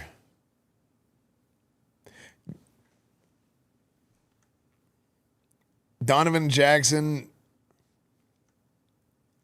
Cooper Beebe,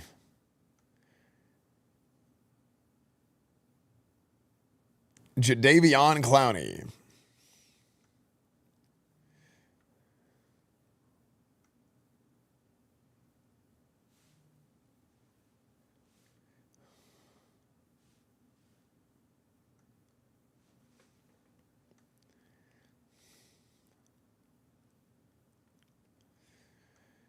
This is our team, dude. This is our team. We have a decent roster, okay? And going into the draft this year, we have 3 first-round picks for this season coming up, 2nd, 3rd, 4th, 5th. So we have potential to have a big draft. A big draft. But we're not going to be worried about the draft because we're about to win 5 straight games. We're going to win 5 straight games, and we're going to go to the Super Bowl 100%, okay, in our first season. And we will win with JJ McCarthy. That's what's going to happen.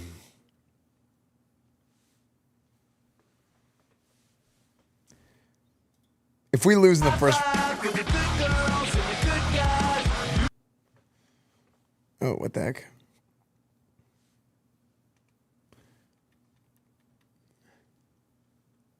Wait, did they add more music? Why is there music playing?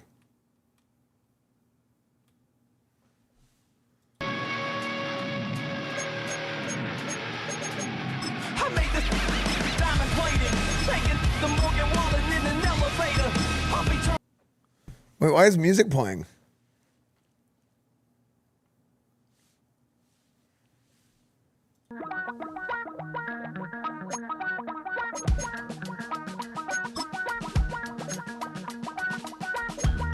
Damn, I miss you, Chester. Sending love from a bass compressor. Ground control.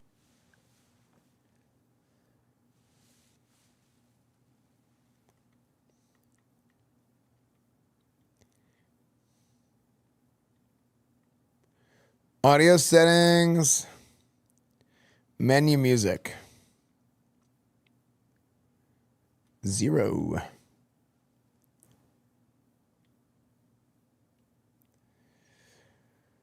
Okay, chat, you ready?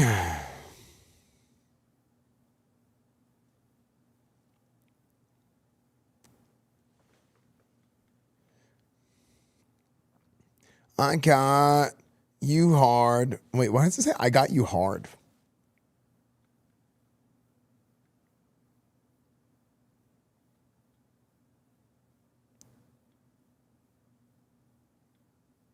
Dude, I feel like I haven't played Madden in a week.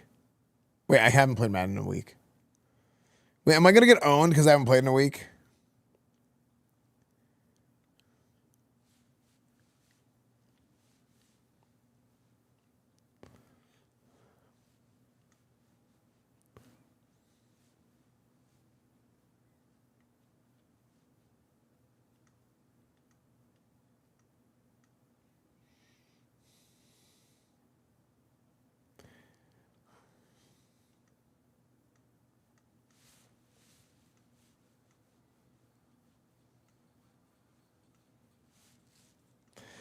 Ladies and gentlemen, open the tables. Will we win? Cowboys versus Eagles, the first round of the playoffs. I really hope we don't lose the first game.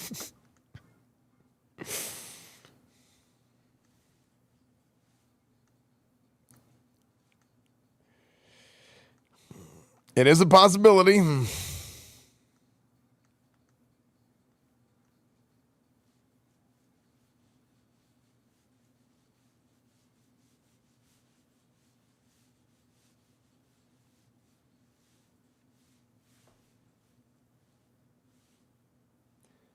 Okay.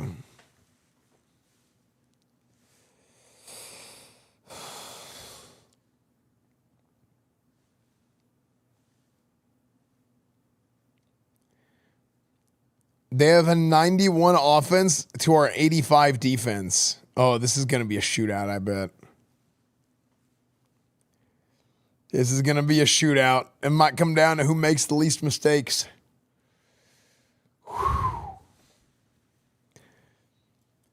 35, more like 25-ish. Two-handed bells. Thank you for the 35 months. I didn't see that earlier. Thank you, dude.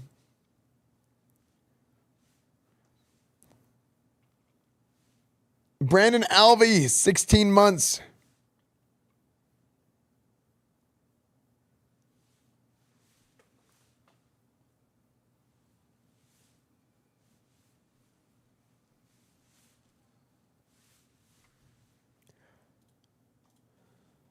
Falling at Lincoln Financial Field. Today it's the second rain game here on Wild Card Sunday. No! As it'll be the Dallas Cowboys taking on the Philadelphia Eagles. No! Hello, everyone. Welcome oh my to the gosh, postseason really? on EA Sports alongside Charles Davis. I'm Brandon Gaudin, and Charles, that's really all I need to say to get you fired up. It's the postseason on EA Sports. And no one's more fired up than the guys who are going to be playing in this game. This is what they fought for all year long. Go back to the OTAs, the mini camps, training camp, throughout the season to get to the playoffs. The intensity level will be off the charts. No way, dude. Brandon Aubrey. Chat, the tables are freaking open.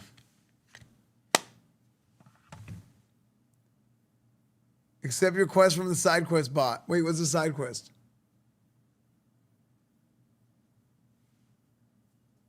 Are you hungry? You should get food. Actually, I am hungry. Hold on, let me order food.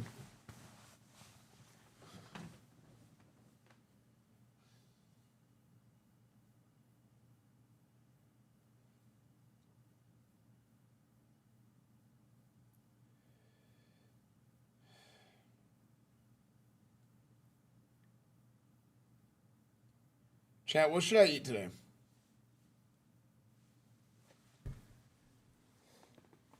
Oh, apparently the fatigue bug got fixed, allegedly. Is that true? I don't even know. Taco, taco, taco. I like taco. I like burrito. I like a salad. I like a chicken. I like the... Bam, bam, bam, bam, bam. Chat, if you're going to talk to me, talk to me. And if you don't talk to me, then don't talk to me. It's as simple as that.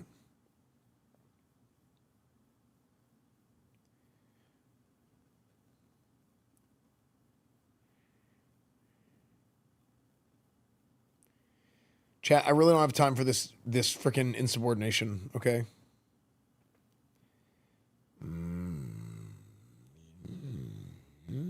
Very hungry, very tasty.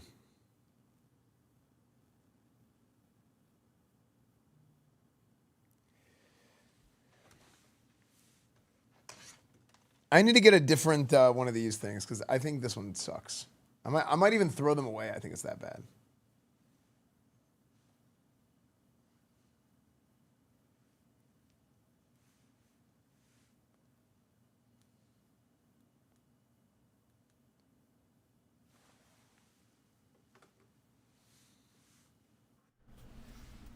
Hello?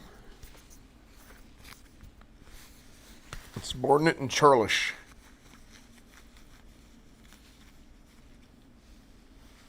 New side quest, score QB sneak, touchdown in the rain. 5 gifted subs. Wait, what? What is that?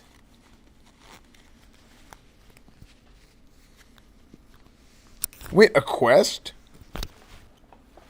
What is that? QB sneak, touchdown in the rain for 5 gifted? Yo, I'm down.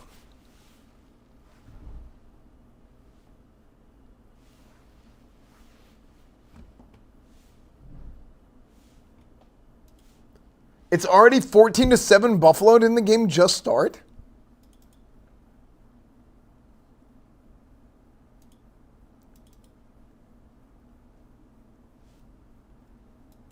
We got ourselves a shootout, boys. We might have ourselves a shootout right here, too.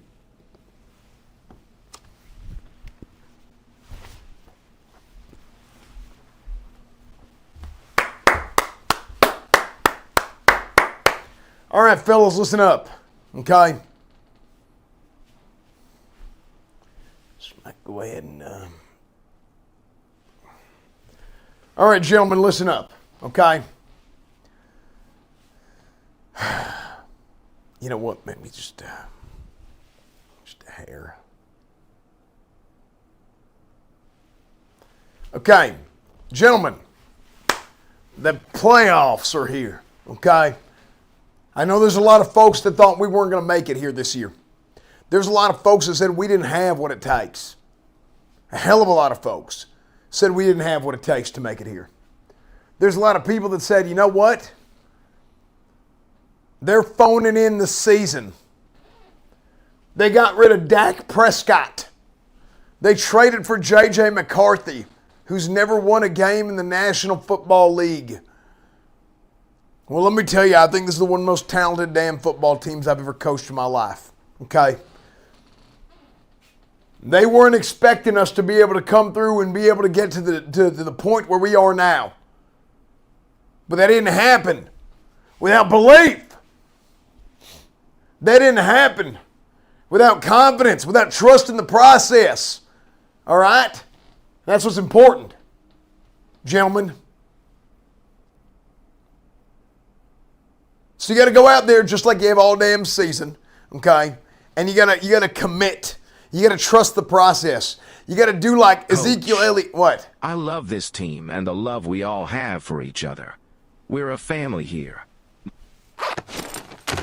God damn it, who took a shit in my bag? Fucking assholes. Okay, I don't know who the hell took a shit in Ezekiel Elliott's bag, okay? But whoever did that, you don't do that. That's bad. All right, anyway. You know, it's just banter, okay? It's fine. All right, now listen. Speaking of Zeke, 1,300 yards. Everybody thought Zeke was done. Zeke trusted the process. Okay, he stopped eating all the pregame meals, or excuse me, all the postgame meals during pregame and midgame. Okay, he stopped. He believed. He trusted the process. Okay, he actually went on a diet and finally got some yards. Okay, did a good ass job running the ball. O-line, you blocked. Good job. Thank you. J.J. McCarthy. Thank you. All right, gentlemen, let's go out there and let's go beat these damn Eagles' ass. J.J. McCarthy, break them out.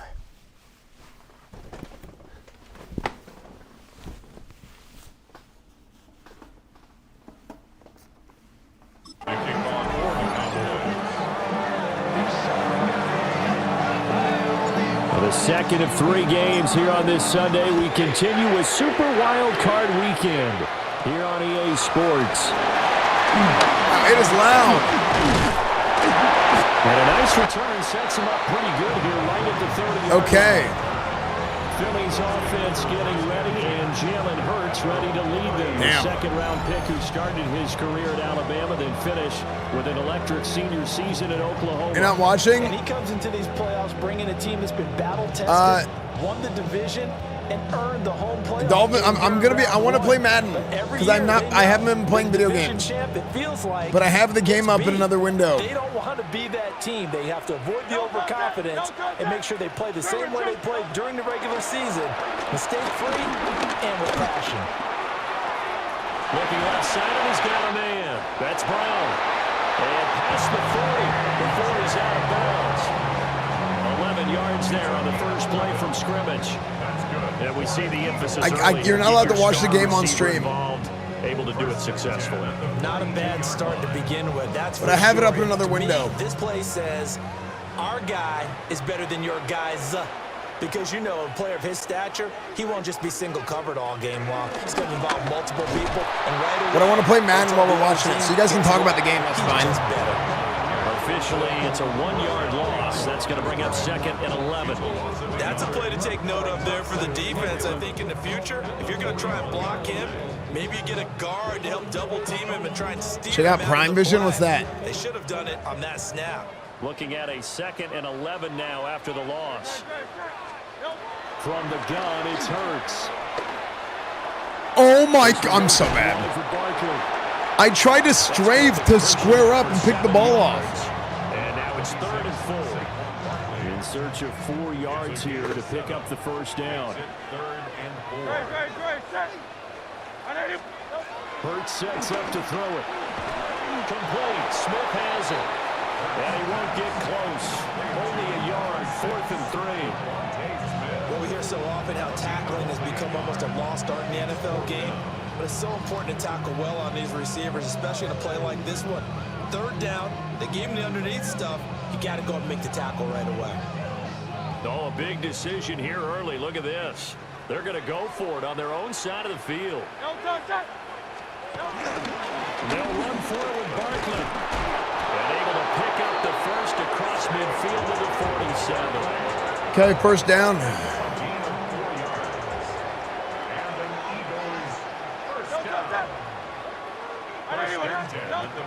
Throwing his Hurts. Nice, good D, good D. Good defense, fellas, good D. Wait, Prime Vision is sick. It's now 2nd and 10. Wait. A give to Barkley out of the gun. And they'll bring him down after just a short pickup. Wait, Prime Vision is sick. Hold on here, because on that last run, it looks like we have a player who was shaken up. Hopefully, obviously, nothing serious here. Medical staff, though, going to take a peek, and we'll take a break. So it's 3rd and 6, and this will be the 8th play of the drive. What's Prime Vision? It's an alternate angle of the game. Instead of the Prime Video channel, it's a Prime Vision channel, and it like draws the routes and stuff that they're running. I think it has a little delay though. I'm sure. And he's already got 2 catches on the opening drive. They know he's going to be a handful. And sometimes you game plan for that offensively. You want to make sure that guy touches the ball, and sometimes it just happens naturally. And then you change your game plan. When he has the hot hand, you keep going back to him because he's right. And look here, it's oh my, no way. And the gamble pays off. They get the first. A solid pickup of 5 and a very solid 4th down conversion. And defensively, pure frustration.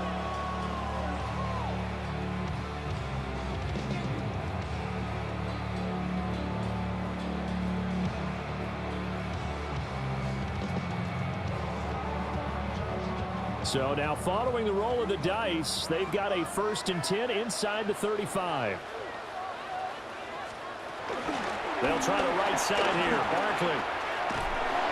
And they'll get this down to about the 31-yard line. Snap will come from the I fixed it. I fixed the application error.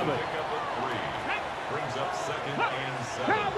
At the Cowboys. Now here's a little touch pass as they tap it quickly to their Good D, good D, good D.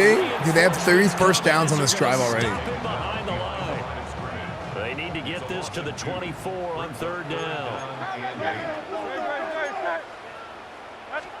Hurts. That's caught by the big 4th and 1. Okay, that's right. Big stop here. Wait. Oh no, please. Oh my gosh, are they gonna push the tush? They're gonna push the tush, aren't they? Coach, I'm going to need you in this game. Every time I bet you'll win, you fucking lose. Every time I bet that you'll lose, you fucking win. You You better win this time. You sick bastard. You adventurer. And the Eagles will strike first here in this wild card matchup. So they take the opening kickoff and drive it all the way down the field. And that's the last thing you want defensively. On the road, in the playoffs, and now you're down a touchdown right away. Uh-oh, flag comes out here. This is going to be roughing the kicker. When you're going back there on the kick block, you've got to go to the right point. That didn't happen. Ran into the kicker. The penalty flag had to come out. And that flag accepted. After the roughing penalty on the PAT, they'll kick off from 15 yards upfield. And this one definitely not in the landing zone. In fact, it's over the back line. So this is going to come out to the 35. So here are the Cowboys now ready to go on offense for the first time. And they will be led out by a man in his sophomore campaign as the quarterback. And as we continually grade players, especially quarterbacks, how about this young man? Second year in the NFL. Thank you, Squall. Thank you, Asian Guy with the Dog. Thank you, Fitz. Thank you, everybody, for the subs and resubs. JJ. CD. Takes his team deep in the playoffs. And that is incomplete. Oh, the coverage a little too good there. And it's second down.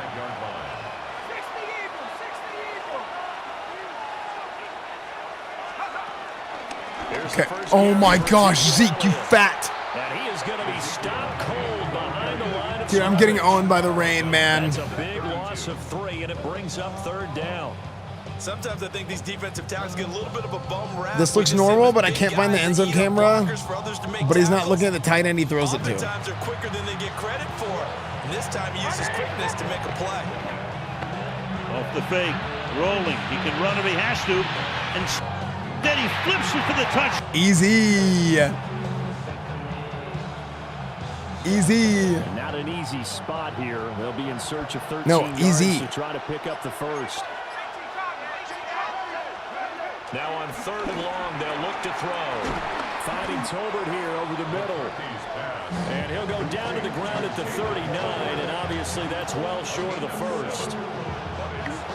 On 4th down, here's Brian Anger now to kick this one away.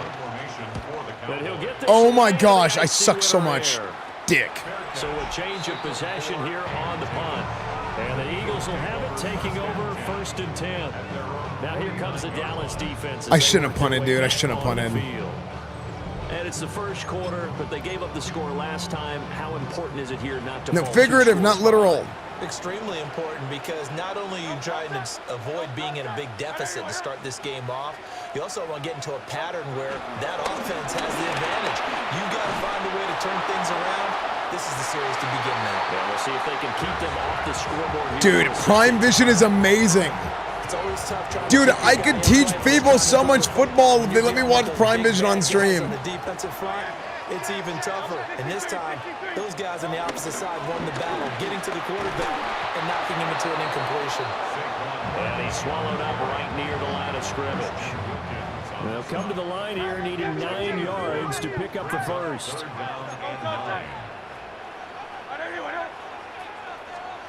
From the midfield stripe. No, I got stuck. And he is caught. Pushing his way through. And he is into the end zone. Touchdown, Philadelphia. Devontae Smith with his 2nd touchdown of this opening quarter. And the Eagles lead this now 13-0 here in the opening quarter of the ball game. Now after the touchdown, here's Elliott on to kick it away.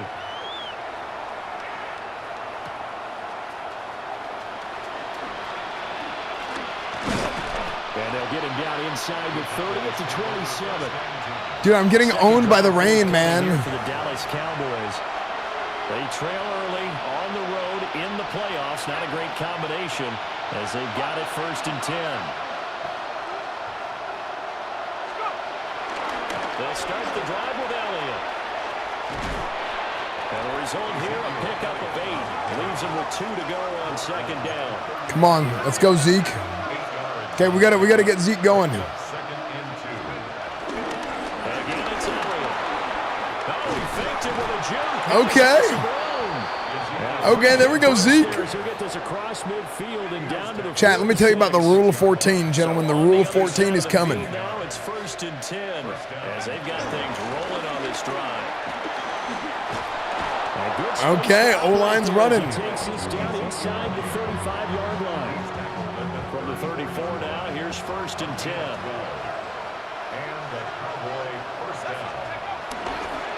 Inside give to Elliott. Dude, did they change the run blocking? Oh my gosh, Zeke! And down he goes, taking it inside the 10, just shy of the 5 at the 6. 64 yards rushing for him as he's got the afternoon off to a great start. 1st and goal, and they got to be thinking a chance to get right back into this football game.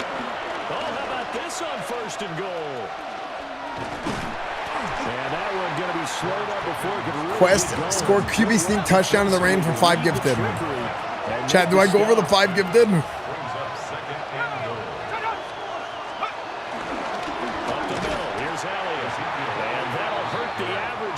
This time they're able to get him behind the line. 14-0 the score. This is the NFL on EA Sports.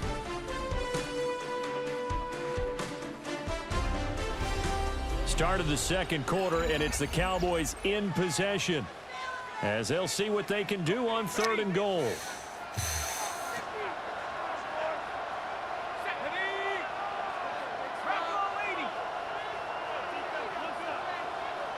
This looks like a terrible play call.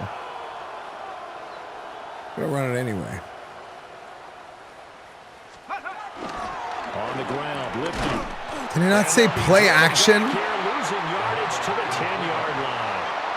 The offense stays out there. A big challenge here from this far back, but they're going for it on 4th and goal.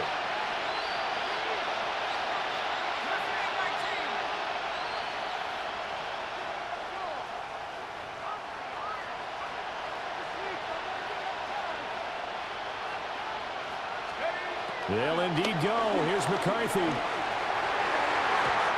it's incomplete. They cannot convert, and they turn it over. I should have just kept running, They dude. can't hook up here on the 4th down pass attempt, and it'll be a turnover on down. I should have just kept running, dude. That's not a sneak. Going here on 1st down. Gets this to Saquon Barkley out of the Why is the pursuit angle so bad? Saquon Barkley. Touchdown, Philadelphia. Saquon Barkley, an even 90 yards. And the Eagles continue to show why it pays to play at home in the postseason as they add on. It pays to pay for rain. A good hold in these wet conditions. The point after is up and good. And it's now 21-0. Now after the touchdown, here's Elliott on to kick it away.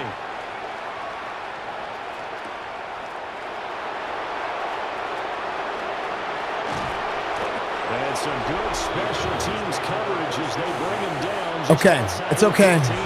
There's plenty of time left to the game, Chad. It's only the second quarter. On play action, now McCarthy. They'll roll him out right. The improv on the scramble there gets him 6, and it'll be 2nd down. Look, we did good running the ball. Let's just keep running the ball, okay? A handoff left to Elliott. And he stopped immediately there. 3rd and 3. Number 21, Ezekiel Elliott, the ball carrier. Okay, inside run. They'll try and run for it with Elliott. And he's going to Dude, I swear that the run blocking feels different. Am I wrong? The cursor? My bad. They said they did something to it. I skimmed over the patch notes, but it like feels significant. action. McCarthy out to his left. I didn't actually expect. Oh no! Oh, I thought it was gonna break. And that's good for a gain of 6, and that'll make it 2nd down.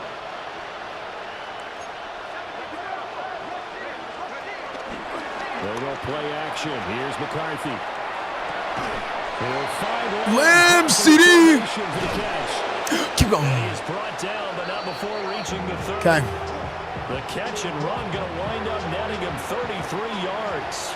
This offense finding its legs now. Here's another 1st and 10. Now back to the ground with Elliott. Nice. Dude, Zeke is on fire. He's only an 86 overall. Matt Prater's, oh, really? They keep on the ground with Elliott.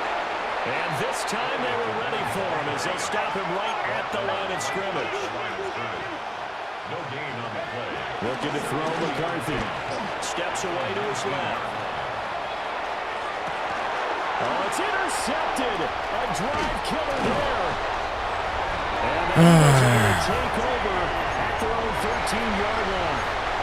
Charles, not only is that an interception, it's one when you were really knocking on the door for a touchdown. I should have ran. Dude, I need to remember that J.J. McCarthy's fast. Worst, you're thinking kicking a field goal and getting 3. We might look back on Oh my, I smoked his ass, dude. They didn't get points on that drive. This could cost them.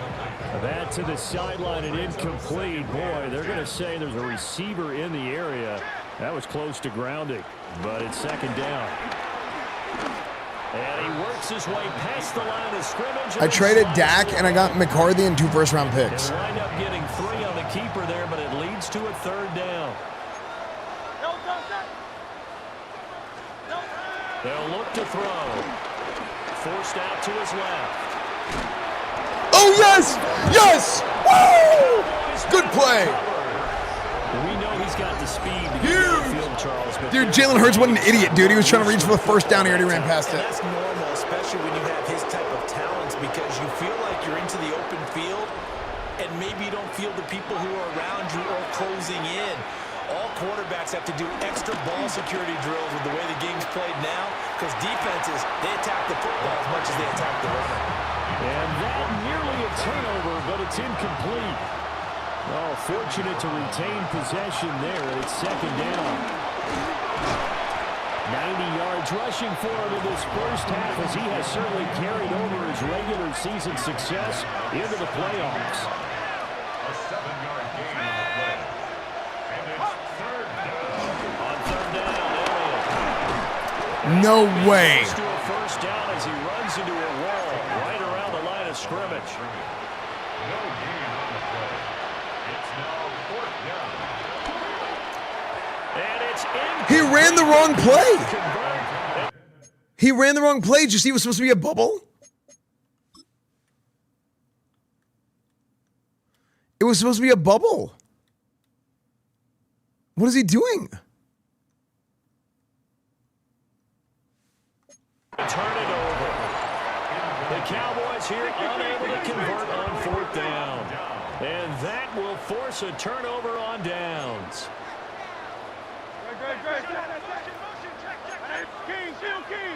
Why is he running the wrong play? Throwing from the gun, it's Hurts. Gets this out to Saquon Barkley. So they'll get 8 out of that completion. And they'll be left with second and a couple. Second and 2 at the 24-yard line. Oh my gosh, he lost his balance. That was so lucky. He got maybe a half yard at most, but officially they'll be left with a 3rd and 2. Makes it 3rd and 2 minutes to play here in this first half of the NFL playoffs. It ain't over yet, fellas. It ain't over yet. 3rd and 2.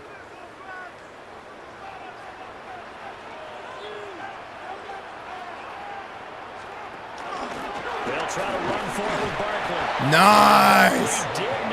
Big stop. That'll bring up 4th. They had the 8-yard gain on first down, but unable to do much from there. On is the punter man as he boots this one away. And he'll take it just outside the 40. So a good punt there, but a very strong 14-yard return. Good return. And the Cowboys are going to take over in great position here with a 1st and 10. Play action. McCarthy off the play fake. He's got a man. It's his fullback. Okay. Now they got to get to the line quickly. A 7-yard pickup brings up 2nd and 3 at the 38-yard line. Again to Elliott. Remember the rule of 21, Esfand. Yeah, maybe a little pursuit That's right. is able to take this down to the 25-yard line. 13 yards and a first down, Cowboys. Okay, I didn't mean to do that. Fake spike. And this play still live. He faked the spike, going to throw it. And that's going to be huge. How about that one? They faked the spike. George Pickens. Up a touchdown. The way this one was going, you just got the sense they needed something before half. They've at least Dude, I was so scared. That ball sailed. That ball sailed. I was so scared of that, dude. We talked with that one coach who said, Chat, we're back in rule of 14 range. Anything can happen. This is my first time, chat. I really don't want to risk wasting it. Take that good feeling and take the locker room, regroup, and start over. They got it here. They did indeed. A lot of football, full half to be played. Coach, do you eat corn the long way?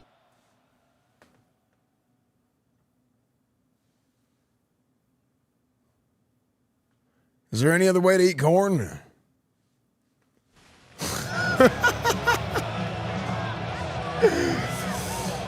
Elbow bursitis? Get your ass back in there, son. I don't give a damn. Bursitis? What the hell is a bursitis? So after the What? touchdown, Hello? Aubrey now to kick this one away. And they're going to mark that where it went out of bounds. So really good starting field position up past the 40-yard line.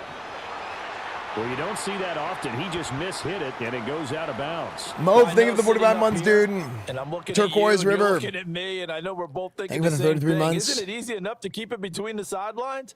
Because unless you're intentionally doing it for some reason, but that's a costly mishit, and now you put your team in a bad spot. Oh my gosh, I got lucky there. And he'll go out of bounds. It appears right at the 45. Did he just run into Coach Esfand?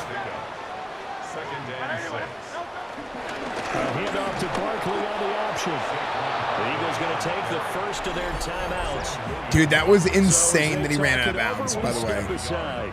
So 7 yards from the first down here as they come up to the line of scrimmage. On third down, he'll drop to throw. And he'll be corralled out Damn. midfield down to the 45. Now the Eagles will use the second of their timeouts. Chargers this season, I think Chargers are good. I think Chargers are going to win playoff game this year, at least.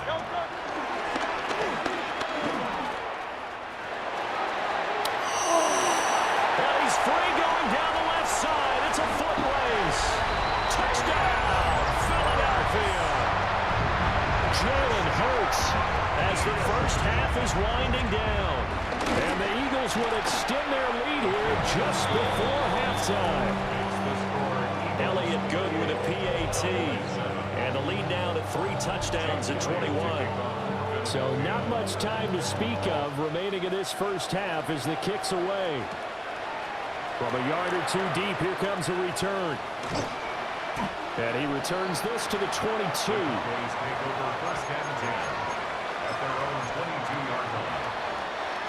The Dallas offense here. Chat, just believe, okay? And with time quickly fading here in the second quarter, not sure how aggressively, offensively they want to play this. I think we'll find out just how much they trust their guys in this situation if they decide to take a shot.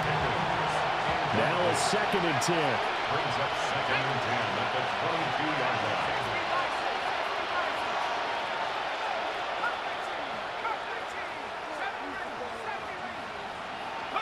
McCarthy, he'll set to throw it. Here's one deep for Pickens. And that will be incomplete. Trying to dial up the long way out there, but it'll be 3rd down. Trying to get something positive to happen here before the break, and they sure need it. They went for the big one, but it winds up incomplete. Now they face a 3rd and 10 after back-to-back incompletions.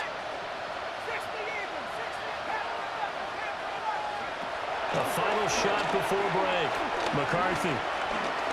That one down the field for Ferguson. Flag. That one winds up incomplete, but the contact is going to move the ball. Let's go! So that PI call will give him one more. Huge! Huge! Will end after this one, unless there's another defensive penalty. Frick! And Come on! Is no good. And this will stay a 3-touchdown game. So halftime straight ahead. Let's get you down to the Sunshine State and Scott Hansen with our EA Sports halftime report. Our trip around the NFL starts now. We begin at Nissan Stadium in Nashville. The Titans at home to take on the Bengals. And this is Tyjae Spears. He's a weapon in the run game. He's a weapon in the passing game. Look at him go. This is going to wind up as an 85-yard catch and run for the touchdown. The Titans are moving on. The number 3 seed takes care of business in front of their home fans. From there, it's off to SoFi Stadium. We're looking on the Rams as they play host to the San Francisco 49ers. And it's the second-year running back from Michigan, Blake Corum. Footwork, agility, speed, power, a brilliant run for the touchdown. The Rams take care of business. The number 2 seed will get another home game in the divisional round. You're kidding me. And let's look at the rest of the bracket here in the NFC on Wild Card Weekend. Meanwhile, our game has not been all that competitive. A one-sided affair through 2 quarters. Hey, I got your competition right here, buddy. And Charles.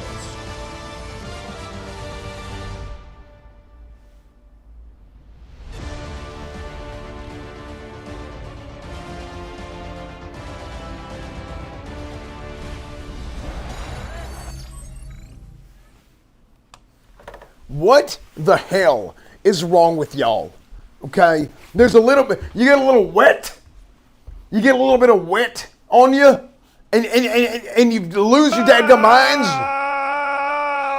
Stop yelling at us!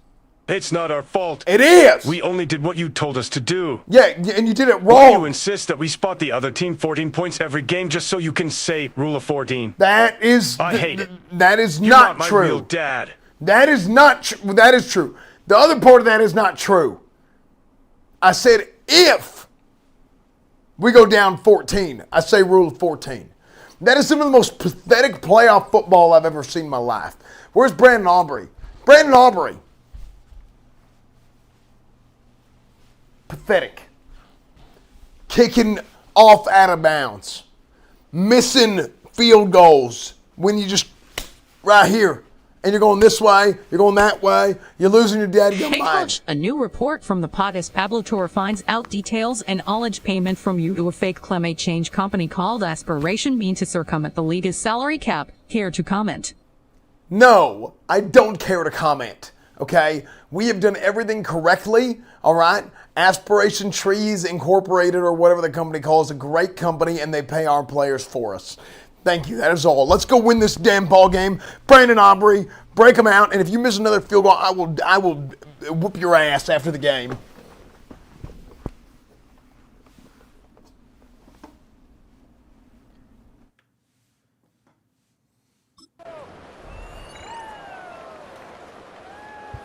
I don't understand how kickers could just miss field goals. One of these 2 teams about to play their final half of the season as we're back at it. That's right. The Eagles are about to play the final half. And he'll be brought down right on the chalk of the 20. The Cowboys offense now, they head out for their first possession of the second half. And you have to think, Charles, down 3 scores already, they need to play an almost perfect second half to have a solid chance. And that absolutely starts with finding some way to put together a touchdown drive here. They need to be smart, fast, efficient, get the ball to the end zone, and do it again multiple times in order to have a chance to win this game. And he'll have this past the 30 prior to going out of bounds. Line of scrimmage, the 31 now on 1st and 10. You know what? Give me the big Musgrave right here.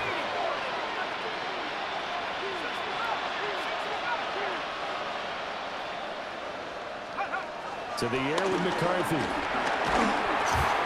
he'll be hit as he releases it, and that'll fall incomplete. Here's 2nd and 10.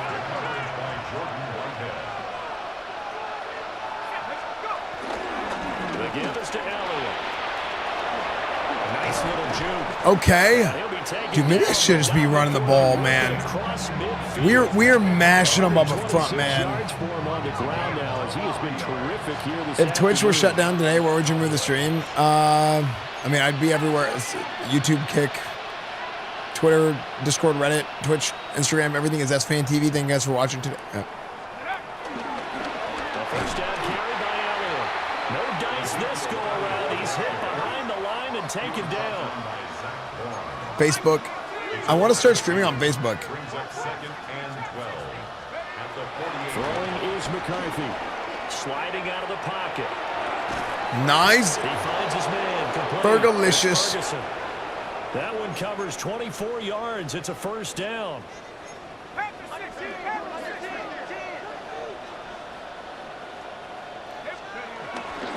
go back to Elliott. He's been busy. Dude. Yeah, he's going to get a solid gain of 9 before being Maybe it's just the defenses they're running, or they're doing a lot of pass defense. Because they're like, surely they need to pass the football here. On second down, Elliott once more. And the Cowboys are going to have what looks to be a first and goal as he'll take this down to the 10-yard line. First and goal at the 10-yard line. Now McCarthy. Oh, he dropped it. And that's pretty indicative of the way this one's gone. They'll go again here from the 10-yard line on second and goal.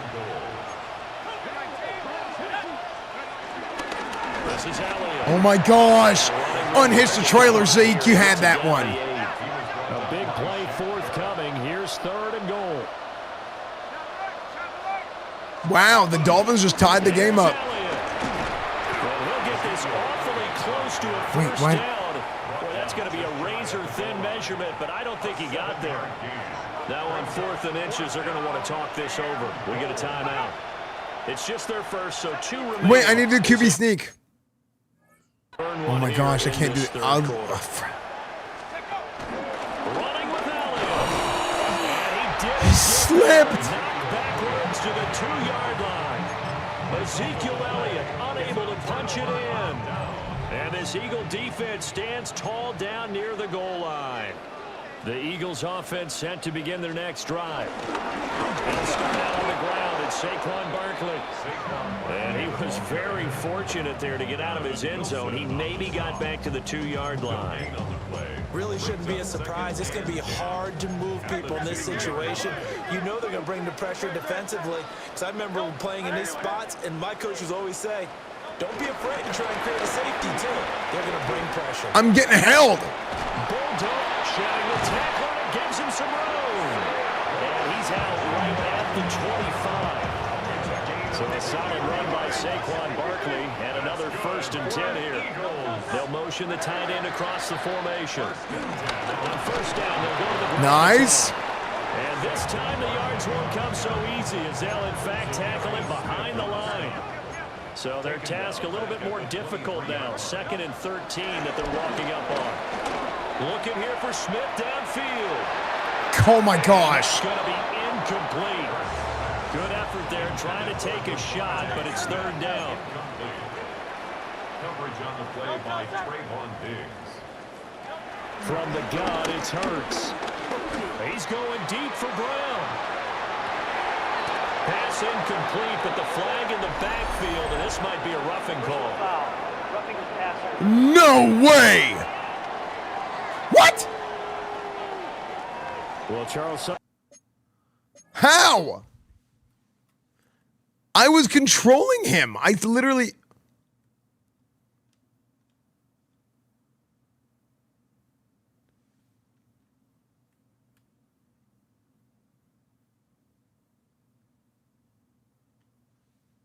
Sometimes we talk about the lengths officials sometimes go to so protect lame. our quarterbacks, but that was tough to argue. I touched his toes. Yeah, I'm sure that everyone's going to say, hey, we're going to administer the penalty the same way for all quarterbacks. But when it's a star back there, even more so, they're going to be diligent about throwing the flag.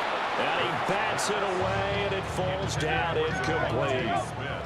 Playbook is less than Pogbook. That's true. Thanks for being along for the playoff. We're going for the ride with us. Pogbooks all Here's the 2nd time. and 10. Hurts sets up to throw it. Fires the quick slant. A.J. Brown's got it. And he's You got this, coach. First down here as the tackle's made at the Cowboys' 44-yard line. You.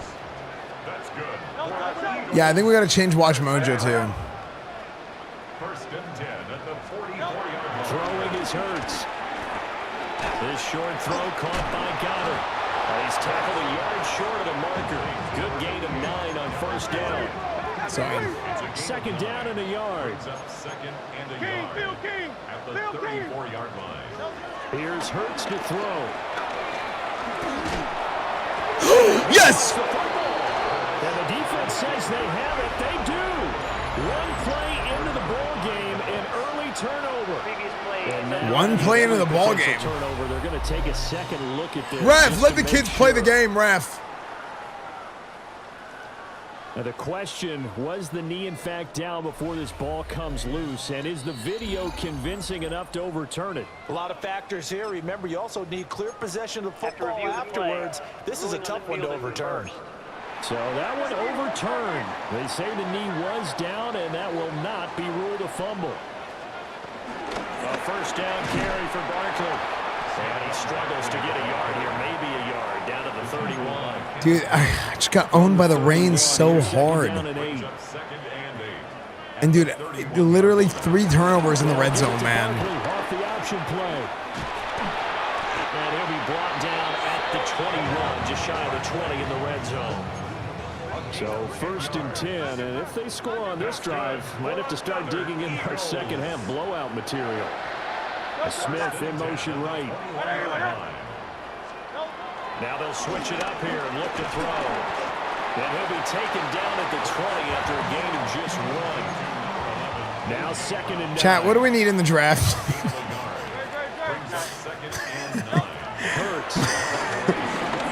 What do we need in the draft? Right side here, going to be incomplete. A new coach. We don't need it. We can't draft the coach. Right there, because he certainly felt the pressure coming. The alternative, getting sacked for the first time. He didn't like that option at all. Did a nice New job team, saving new yardage everything. by throwing that one away. What? And he will be brought down at about the 6-yard line. It's dangerous when he runs that football. He's got a What was that?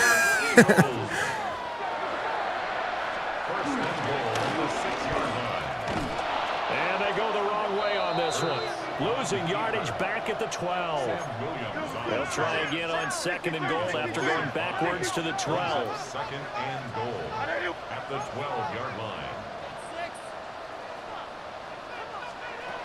Now this time he'll look to throw. And he's got it.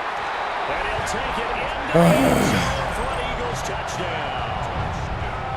Devontae Smith saving his best for the playoffs with his 3rd touchdown of the game. And the Eagles continue to show why it pays to play at home in the postseason. 15 plays, 99 yards. Now after the touchdown, here's Elliott on to kick it away. The defense sucks.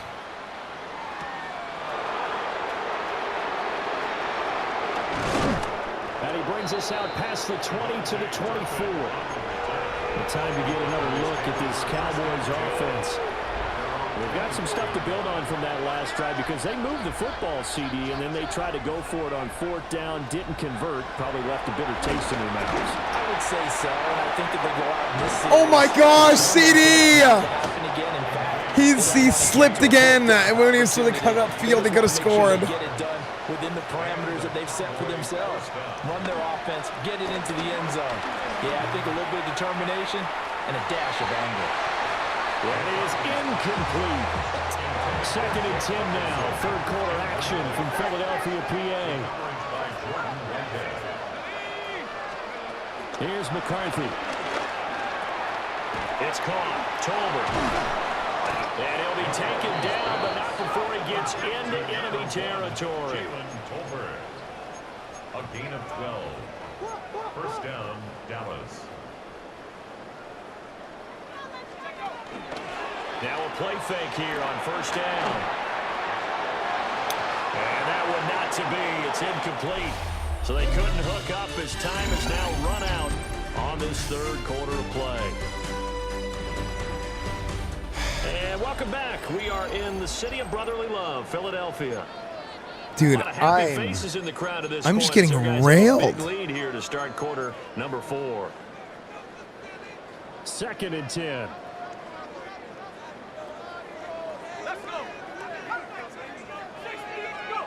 Back to throw again. A throw out wide, going to be incomplete. They lead big, and a major part of that has been how they've taken their play to a whole new level this second half. No points allowed since the break, and you can add another incompletion to the total. Please, George. Please, you freaking suck, J.J. McCarthy. Incomplete. Well, they weren't scared to let it fly, but it falls to the ground and brings up 4th down.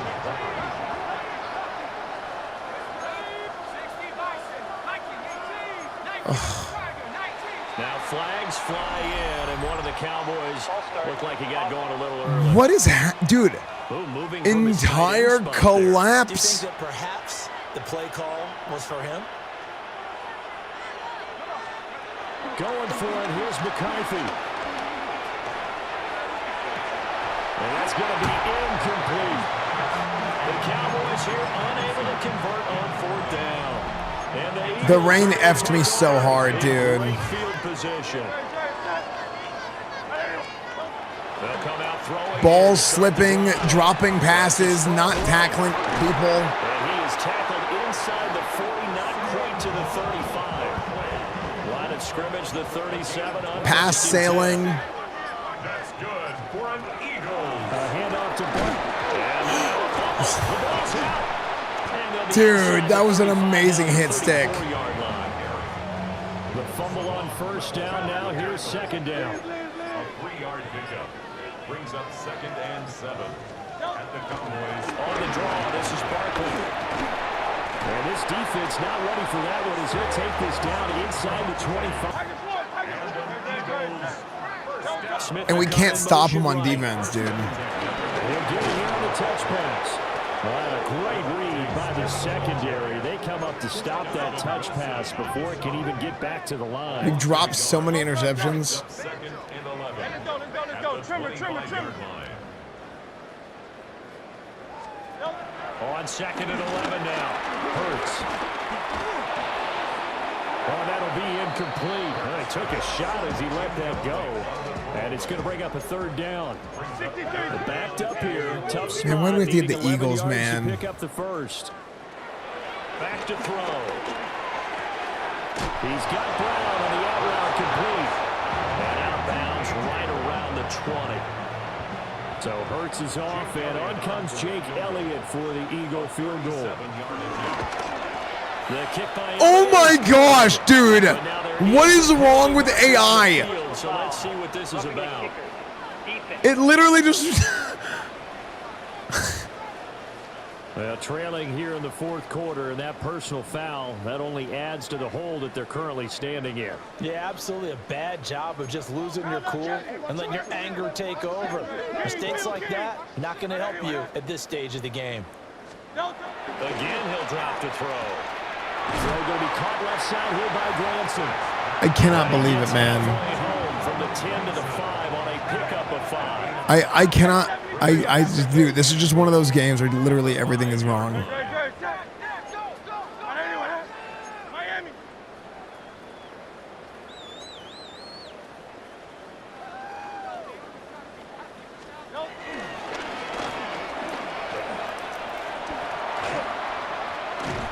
And this play doesn't go What? anywhere. Backwards, The game bugged out and he was sitting in the backfield for 8 seconds. And now we're going to get a stoppage. A member of the Cowboys shaken up. 3rd and goal as they look to pour some more salt in the wound. Now here's a fake on the jet sweep as they'll go instead with Barkley. And they go the wrong way on this. Bruised shoulder, my ass. Back at the 12. So Hurts is off, and on comes Jake Elliott for the Eagle field goal. And this one will be a 29-yard attempt. The kick by Elliott is good. So after 5 touchdowns offensively, hey, maybe it's time to get the kicker a little work, and he's able to connect there. I love that empathetic side of you. You're worried about him. Dude, sometimes just... part of the game. Well, he got in and got it done. Sometimes you just get effed. Sets him up pretty good here right at the 30-yard line. Working to put a drive together.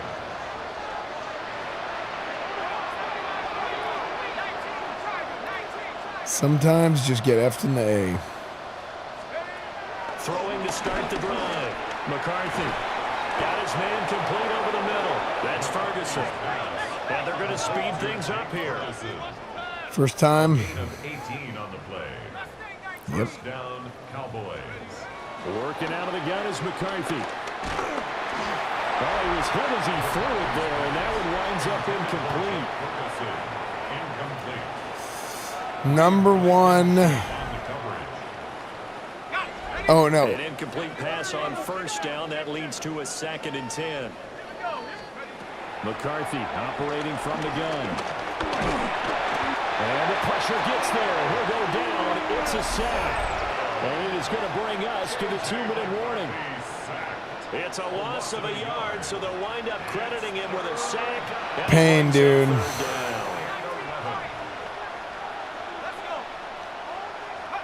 Third down from the gun, McCarthy being chased out left. And he takes a shot on the release as this would be... He doesn't need all that, Ben Hartman. I talked to him for like almost 2 hours today, but he's not... That forced the errant pass. He's been under duress. I mean, there's really nothing, right? When he's fortunate, it was just incomplete and not intercepted. Yeah, it's just a rough... Just sucks, you know.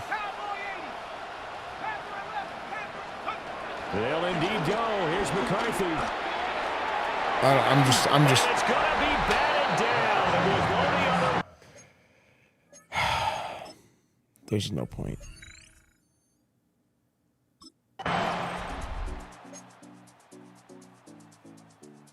Pain.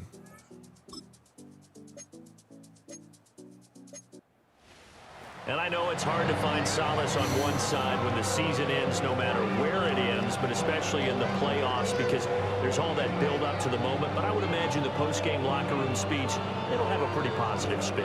It should. They've made a heck of a run to get to the playoffs and have that chance to advance, even though they didn't. But you're right about how much it's going to hurt, because when you work that hard to get this far, it hurts just a little bit more. No matter when your season ends, it's a downer. But in this case, even more so because you had your eyes on the big prize, which was the Lombardi Trophy. So that'll do it for my partner, Charles Davis, and the best darn crew in the industry. I'm Brandon Gaudin. This has been a presentation of the NFL on EA Sports. The Eagles are winners here as we say so long from Philadelphia.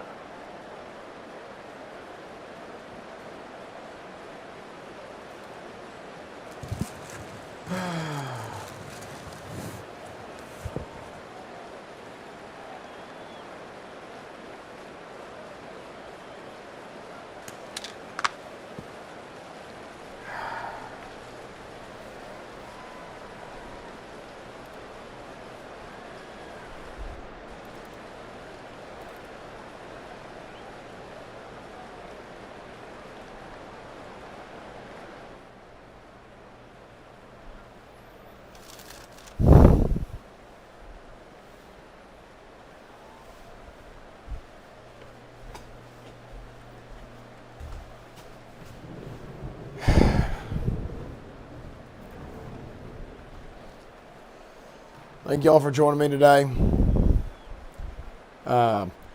Obviously, things did not go as planned. We thought that we game planned well for this game. The weather got the best of us. We made some mistakes in the end zone. Whose baby is this? Things didn't go well today. Hey, Coach, rough game. Just wanted you to know that I interviewed the fans about your performance and recorded their responses. They hate you. Here you go. Thank you. Congratulations. You played yourself. Thank you for that. Okay. Thank you. Thank you for that. Thank you. Look, things didn't go well. Things were not. Things. I mean,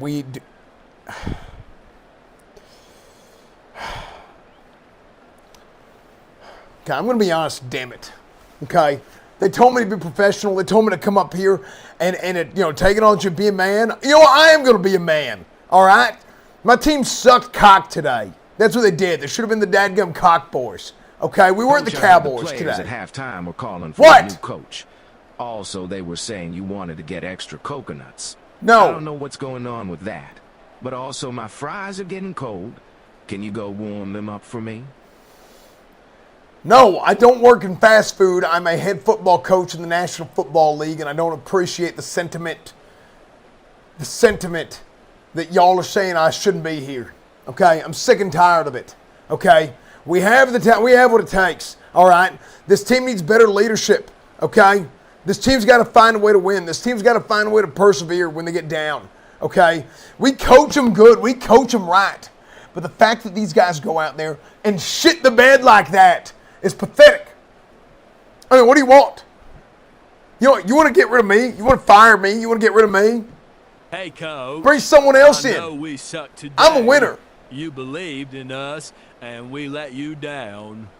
But we promise we'll be ready when we face them in the playoffs. That was the playoffs, dumbass. You gotta be shitting me. Hey, Coach, I'd also like a cheeseburger meal with a large fry and a large soda. I'm a winner in the National Football League. I've won multiple Coach championships. Jury is trying to get in here again. What do you want me to do? Yeah. Just do your damn job, okay? I've coached so many damn teams at different levels, different sports, to win the big game. We've won the big game multiple times. We have. Okay? So you want to bring in another coach? You want to bring in somebody else who you think can come in here and do what I do? Hell no, they can't. Go ahead. Go ahead. And best of luck to you. Because ain't nobody's going to do it better than me. Who else is going to go out there and win multiple Super Bowls, national championships, FIFA Bowls, you name it? I'm all four of the Mount Rushmores. Daddy, stop yelling. I am right here, underneath the podium. Just stay still. Who are you? And I will make everything feel better. Get out of here. Get out. Thank y'all for joining me, okay? We got a lot of work to do this offseason. Get out! Okay. I got to get rid of this podium. I don't know who the hell. Security.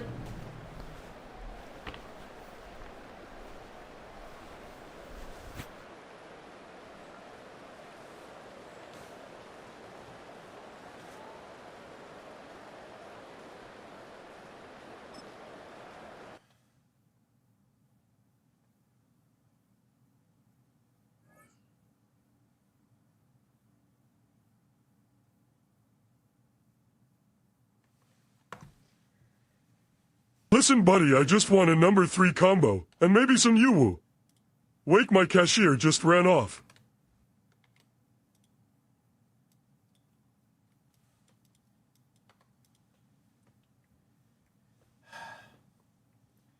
I cannot believe that happened, man. Dude, everything. Bad throws, holding, penalties.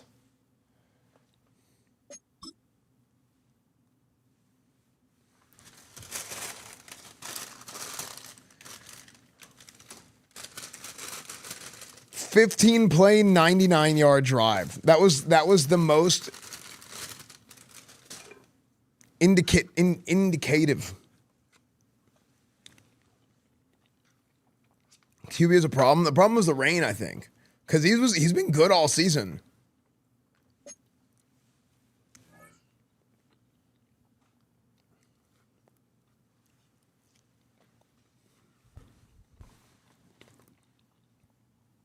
Rain versus home field advantage in the playoffs. Contract extended.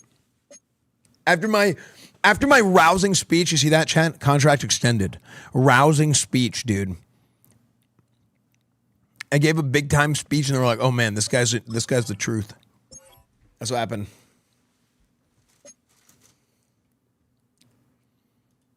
No, not arousing. A speech that roused them.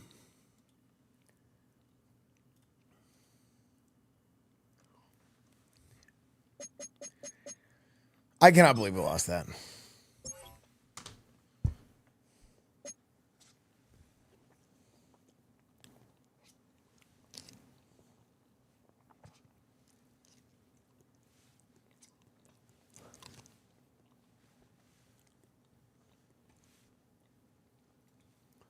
Prime Video channel's ass. Dude, let me tell you.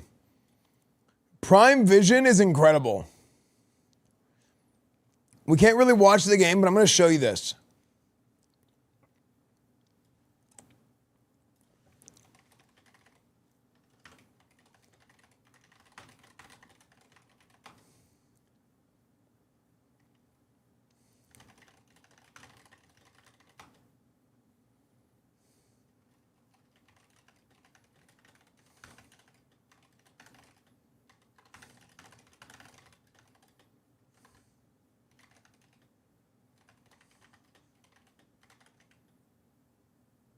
What? I got timed out. I literally typed Prime Vision is incredible, and I was in the process of saying that this is literally the future. And they timed me out.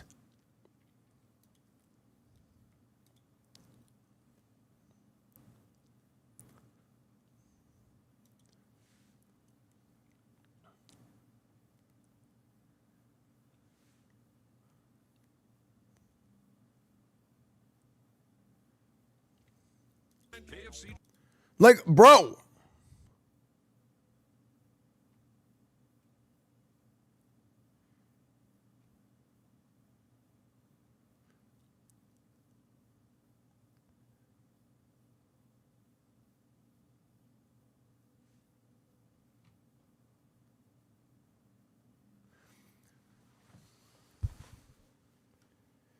Can I get high in the chat? Yeah, what's up, Dooley?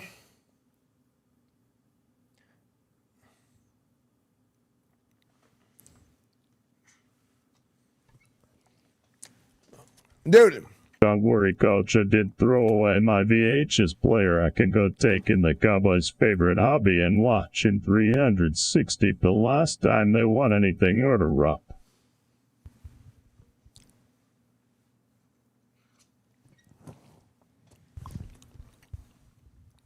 I'm so unbelievably irritated by the fact that we have the rights on Amazon to stream the games, and people are so disconnected. Decision makers are so disconnected that they don't understand that there is an unbelievably massive market and opportunity in sports media to get people to react to your games.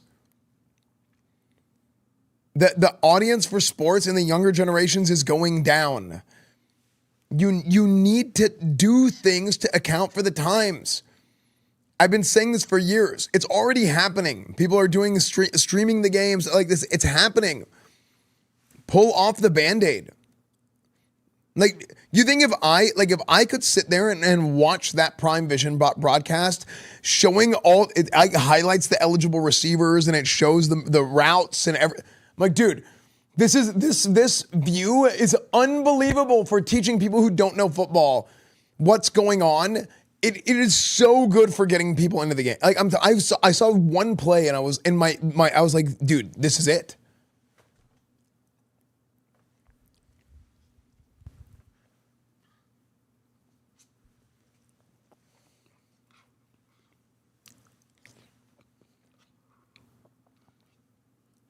I don't know if it's an NFL decision. I don't think it is. I actually don't think it is.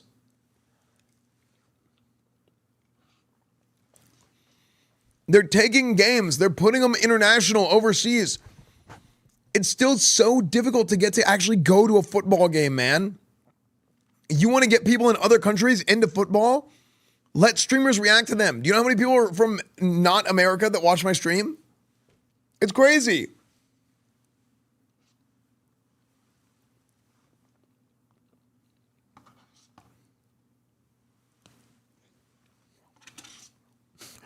What the hell? Not America.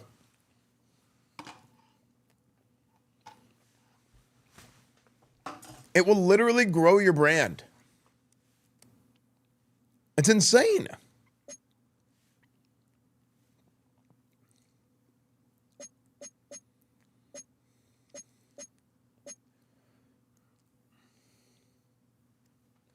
Stop making an excuse for companies doing dumb stuff. Yeah, I mean, like, this isn't like, oh, well, it's region locked. That's a bad decision. It should not be region locked. It is hindering. It is inhibiting the brand. It is a bad decision for the brand.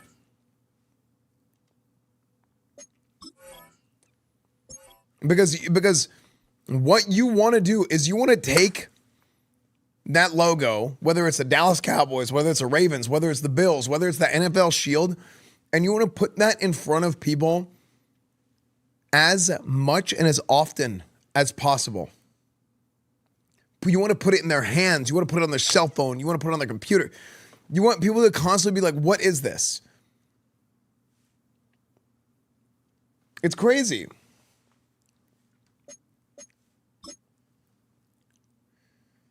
I can confidently say if it were not for coach streams, I would not be as interested in watching football this season. It's a huge deal. In the NFL is and I'm not here trophy, overestimating the value of stream, whatever. nice But it's we saw that. Remember that one season I had that contract to stream Thursday Night Football games? How insane it was.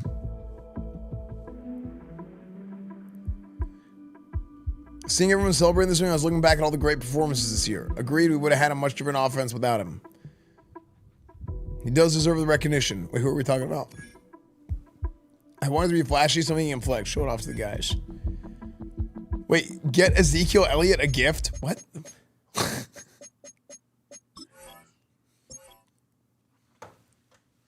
watched you and Tim that year was so good. Yeah. It's all about money, bro. That's what we're saying. We're saying it's a bad decision. Because people look at dollar signs and they're looking at the fish, not the fishing pole.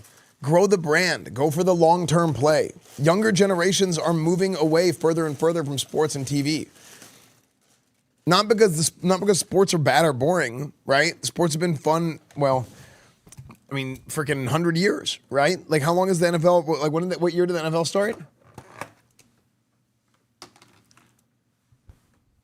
Esfand focused on the poll. Exactly. You need a pipeline. That doesn't help either. You know what? Whatever. I'm going to eat my fish.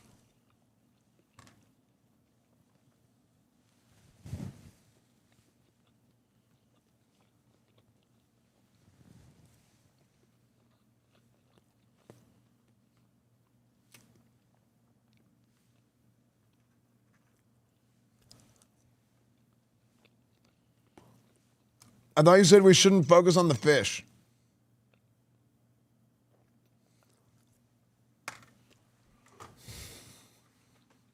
Let's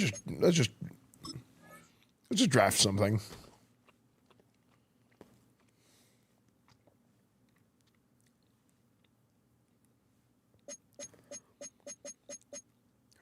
Eagles Ravens Super Bowl this year. They're saying Eagles Ravens Super Bowl.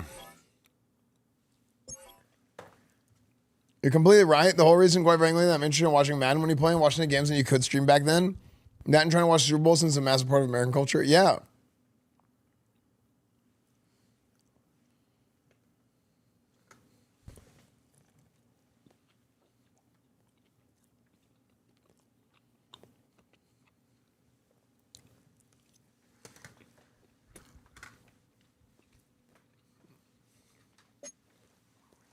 At least we lost to the Super Bowl champions, I guess.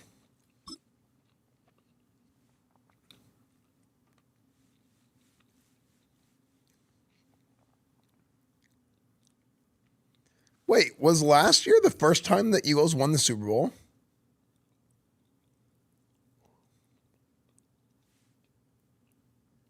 I almost said two-time Super Bowl champion. Oh yeah, they won it in 2017. How was a two-time champion? Because they won. Maybe it says two, but they win it.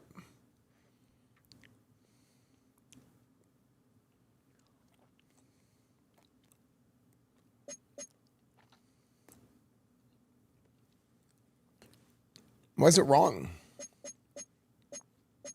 Yeah, why is it wrong?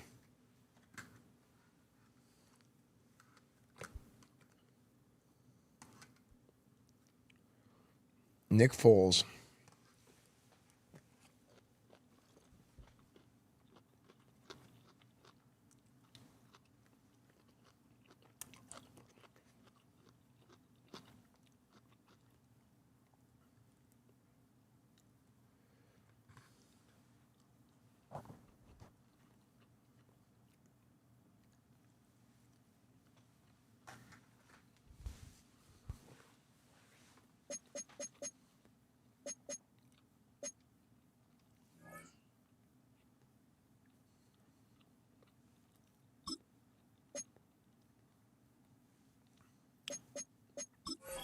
Okay, we got to fill our staff.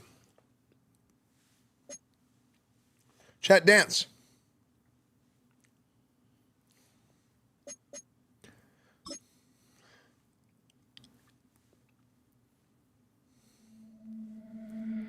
One season ends and the world.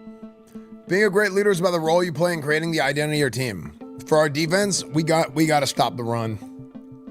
We've got to stop the run. And keep their runners from getting outside.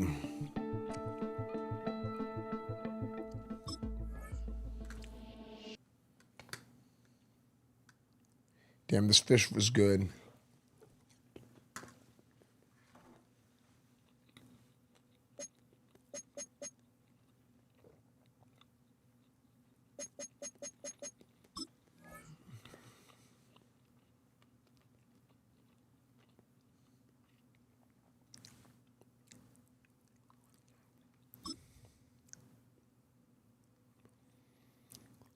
Okay, how come my cap is busted?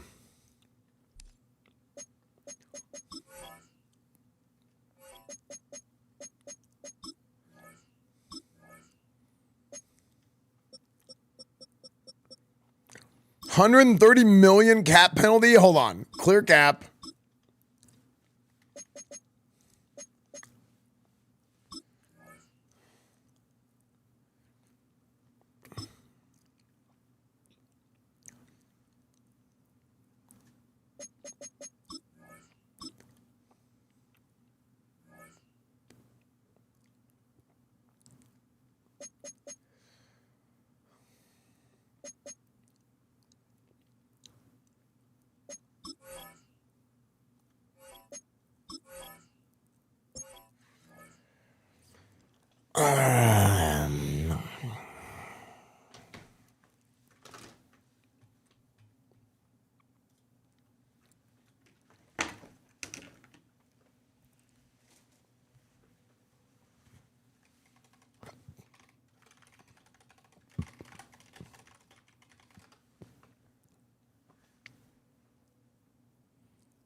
Hello?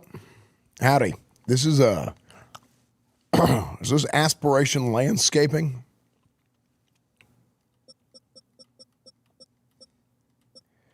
Yeah, I got a favor I need to ask you. Trayvon Diggs loves trees. Yeah, Trayvon Diggs is a big fan of trees, and he was wondering if y'all would sponsor him for part of his contract for the Dallas Cowboys. Yeah. No, absolutely. Yep.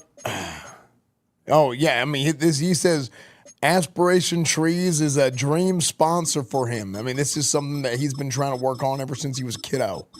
Yeah, ever since he was a kiddo, there was nothing more than he wanted than to be a part of the Aspiration Trees family. Yeah.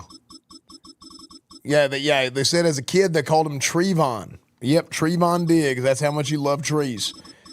Yeah, no, I think a simple 20-30 million is fine. I think over the course of 2 more years, I think that would be 30. Yeah, 30, of course.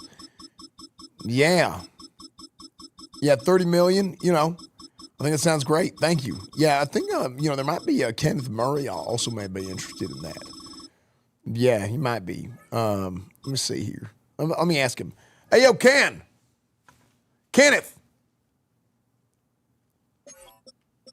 Ken, What do you think of trees?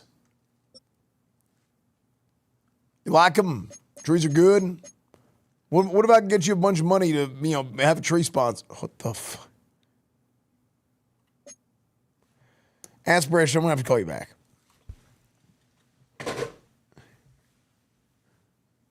What? Okay, did I overdo it? How did I end up with 130? Okay, hold on.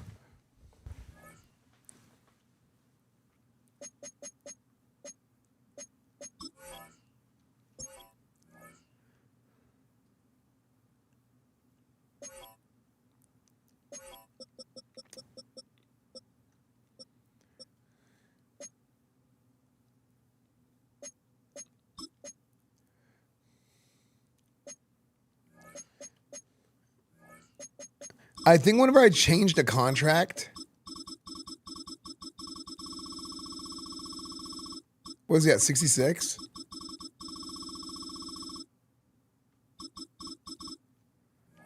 Whatever.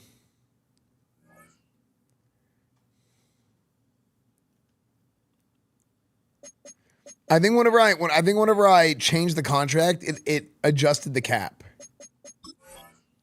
Because whenever I cleared the penalties, whatever. Okay. I was -4. I was -4, and then I cleared 130, so we're at 2. Whatever, this is fine. Deron Bland from Fresno State University.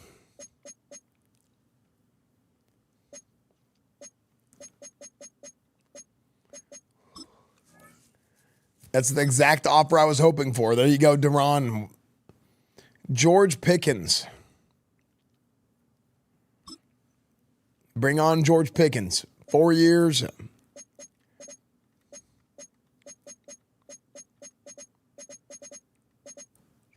$7 million. I'm going to test out free. Christian Wilkins.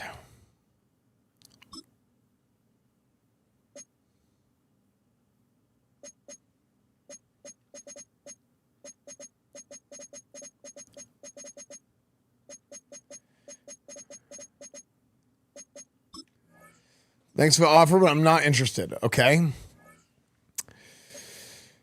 Oh, boy, this team is going... Kyer Elam.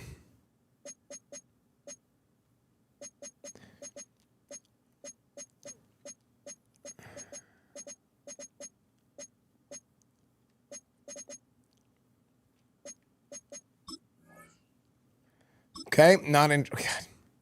What is wrong with y'all? Sammy's gonna sign. Sammy, you got this, yeah? Here, let's put how about 3 years? I'm excited to sign.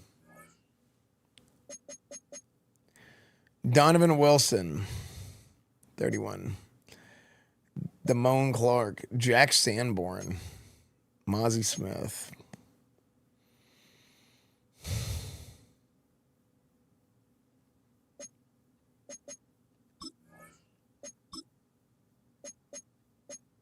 Goodness, this franchise is so belly up. The only way to salvage it is to deport them to Shanghai. TU on the other side, coach. I would like to play for a new team next year.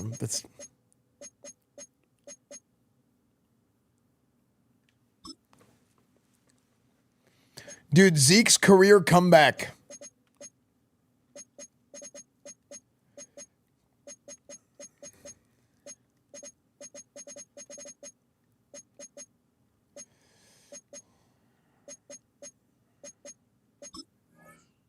I'm going to test it.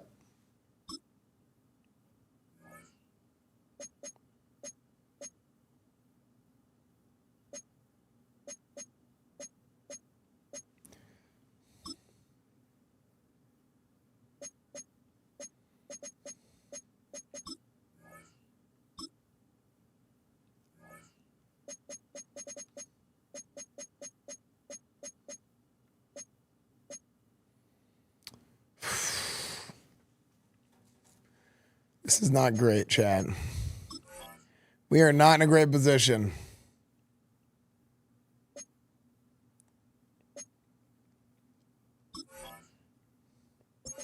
Chad, I'm gonna bump Zeke up. I'm gonna re-sign him, but we're gonna bump Zeke up for his comeback stats because he had 1,300 yards.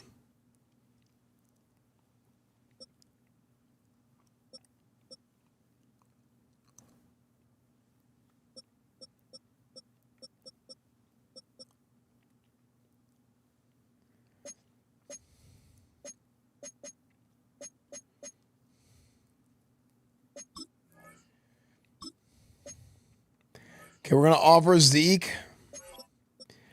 Do we get a backup quarterback? Who do we get for a backup quarterback? Russell Wilson. Minshew Mania.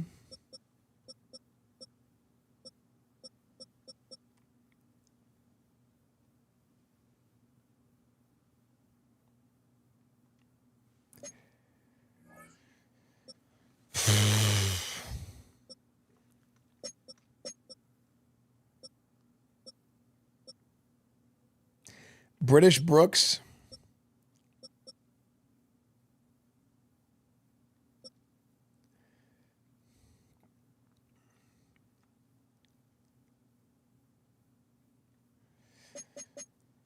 Hunter Lupke.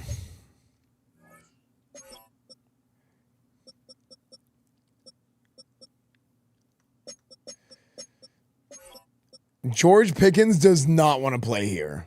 Team has a franchise QB. His number one thing is that the team has a franchise QB and ours is all the way red. The game thing is JJ McCarthy is not the answer.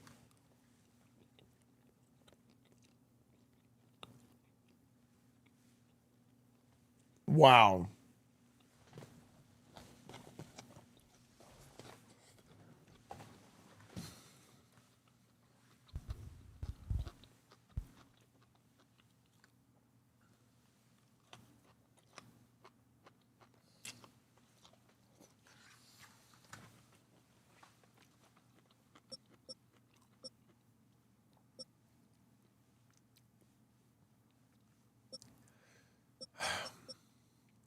Rondale Moore.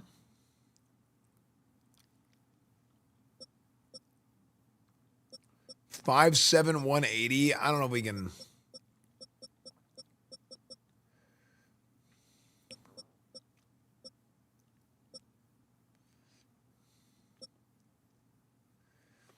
There's Christian Watson, 96 speed, 6'4".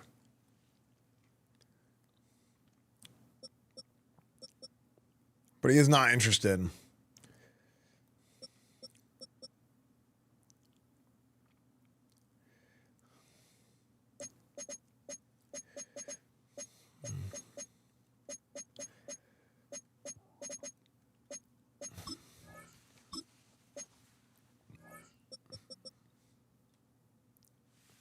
Okay, it's either us or the Browns right now.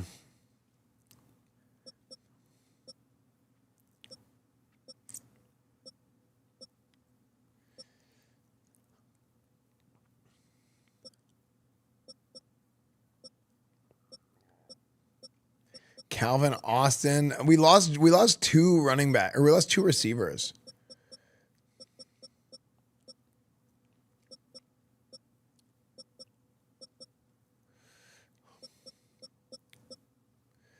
Laviska Shenault. DeSoto High School legend, Laviska Shenault.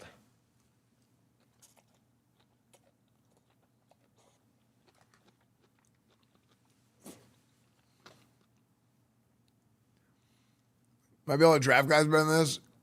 Not wrong.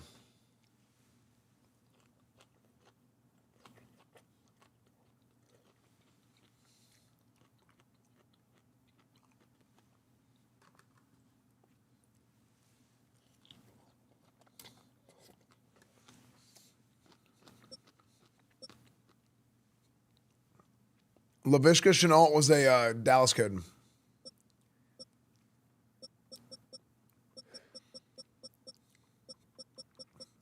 Big, like this guy was basically like a running back playing receiver.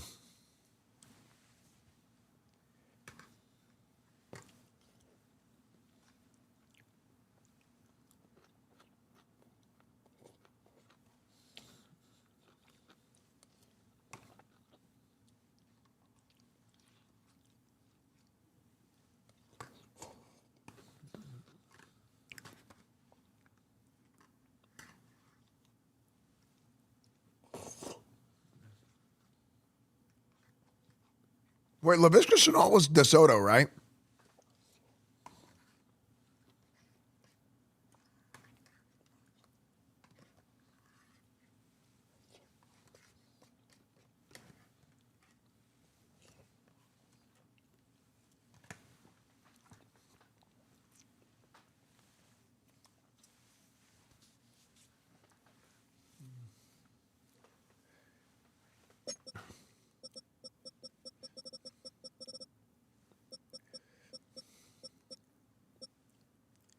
Oh, you know what I said I was going to do? I was going to take Luke Musgrave and I was going to move him to receiver. I was going to train him in the offseason at receiver. That's what the RP was.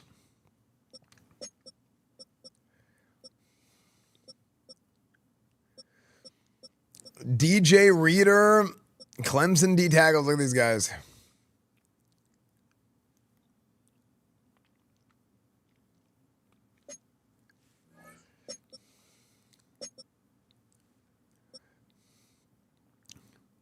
Chad Muma. Bobby Wagner, dude. B Wags.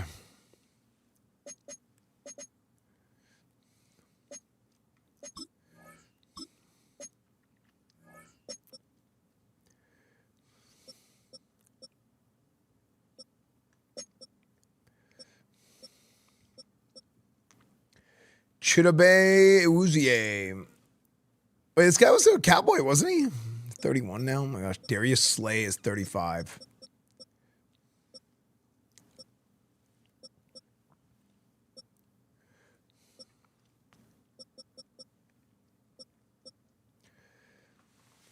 Bring him back to the Cowboys on a 1-year deal.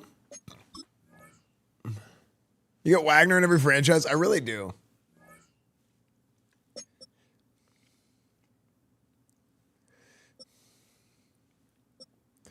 Reed Blankenship.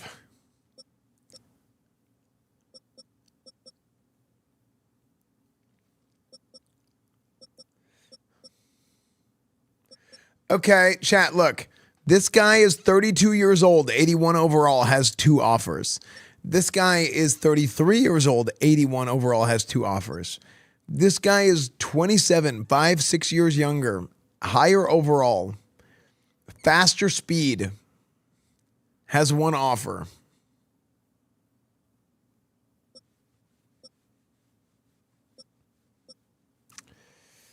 Did Cooper DeJean teach you nothing?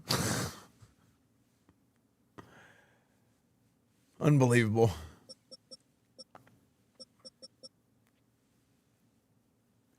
And he's tall. Oh, he's not taller.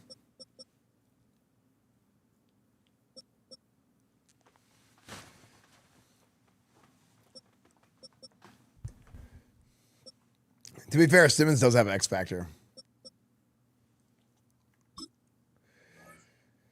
Eval offers. Okay. All these guys got. Okay. Who did we sign? Okay.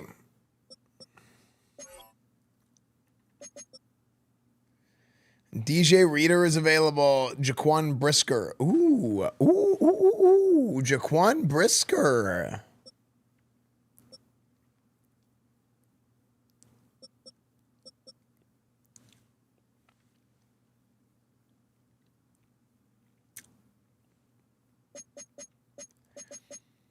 What are some things you'd add to Madden if you were in charge?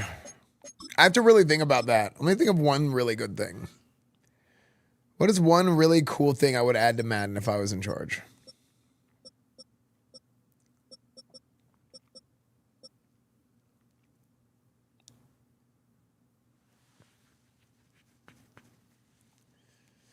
I would.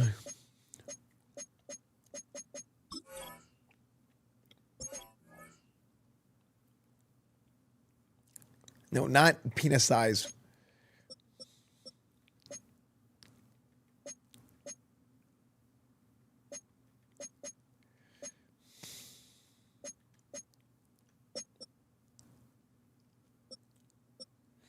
I'm gonna lowball Russell Wilson. By the way, let's see if we can just lowball Russell Wilson and see if he'll sign for a small contract.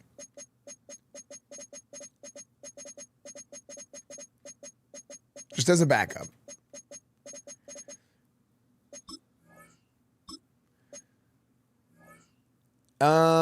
The rewind feature. The rewind feature was kind of cool, but it was kind of cheesy. It was gimmicky, but it was kind of cool, I guess. I would redo the training camp games. I would make the training camp games like more actual training. And actually, the games themselves aren't that bad. It's the way they do the scoring and stuff that's bad. Random player crimes. Yeah, your players could randomly like get suspended for speeding.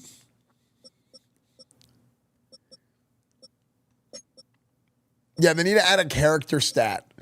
And if you have high character, that's good. If you have low character, you can randomly this guy broke team policy. Oh, this guy broke the law. This guy was speeding.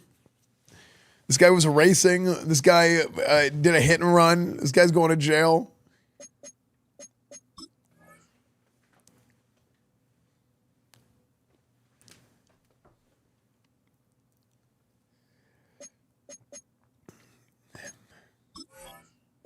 Spin a combine. Let's see the let's look at the current recruitment or the current rookie class coming in.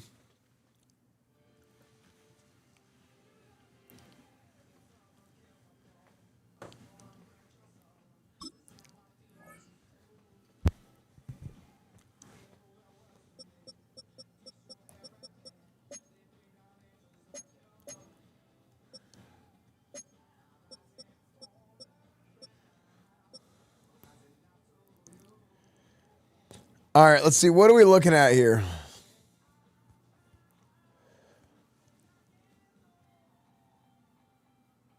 What do we need? Team needs halfback is C+, fullback is a D, wide receiver is C+. Defensively, we need a D tackle and a linebacker. Strongest position is D line. Our weakest position is tight end, but tight end isn't on team needs for some reason.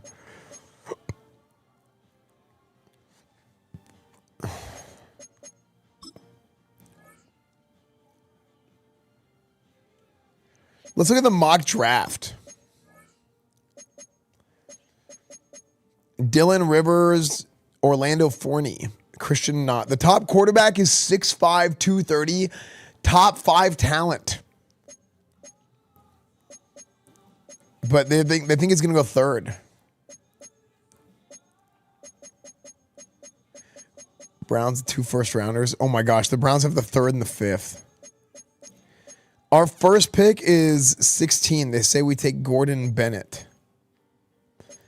Wait, they say we have 16 and 19. They say we take 2 D tackles.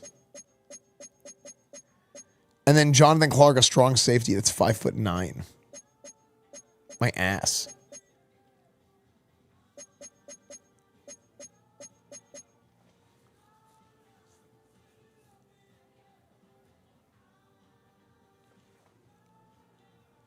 Patriots are drafting Hernandez. That's not right. Unbelievable.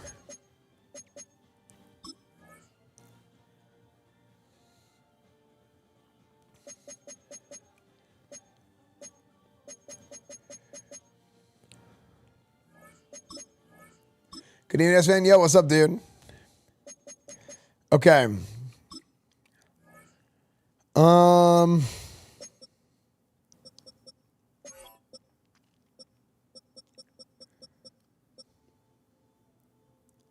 LaMarcus Pippen, 468, 454, 449. Ho! Speed. Tevin Waters, 438. Oh, but he's projected as a day 3.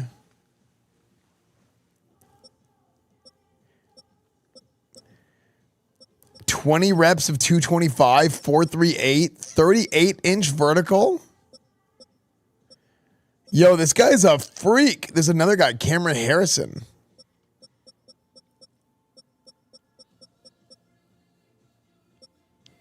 Carter Kavanaugh. Okay, there's like 3 athletic quarterbacks. This guy is crazy. 6'3", 220, 438. But he's a day 3 talent, so he's not going to be good. That's crazy. Might be a good receiver. Maybe we'll take a flyer on him late. Dwayne Haywood, running back, 4.35. 4.3. There's 3 4.3 running backs. Damn! 437 or 36 reps at 225?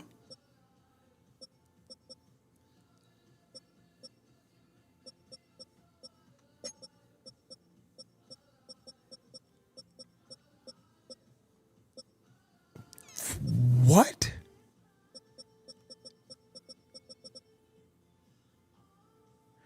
Rashard Best. Dude, that guy's a freaking Steven Jackson regen, dude.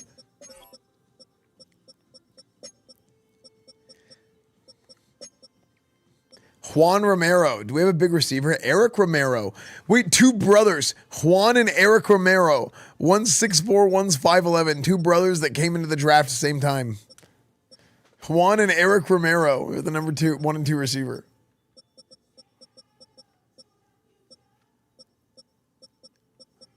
Diego Saucedo.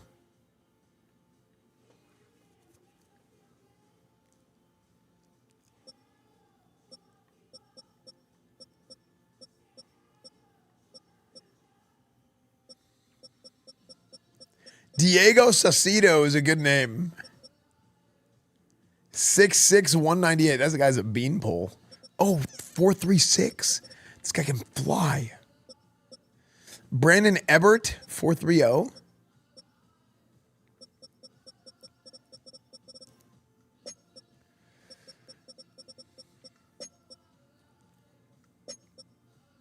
Josh Delgado.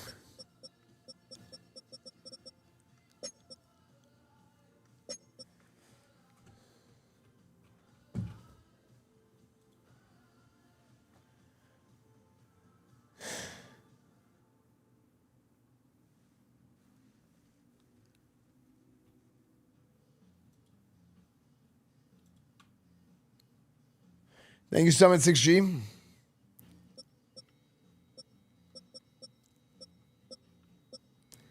Wait. Right guard? There's only one projected drafted right guard.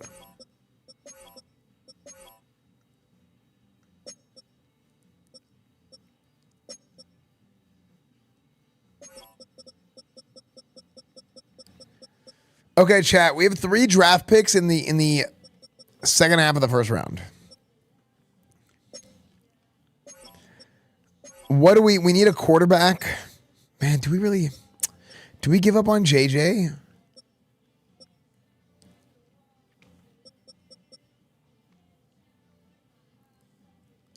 Carter Kavanaugh.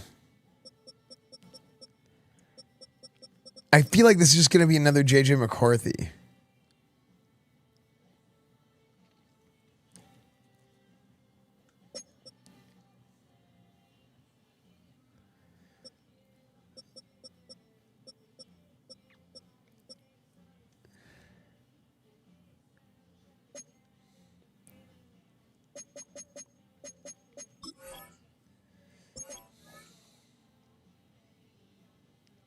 Yeah, Best is definitely on the short list.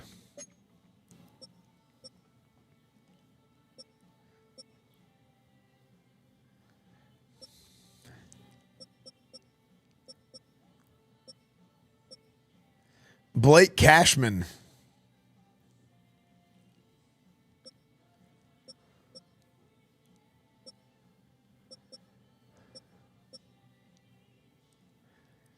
One more month till 5 years total, the good old ranking days.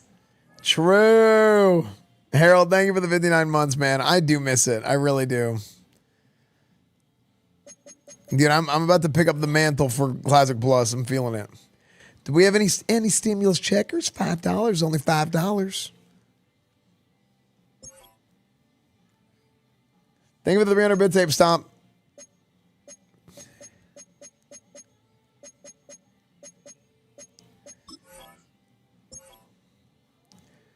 Okay.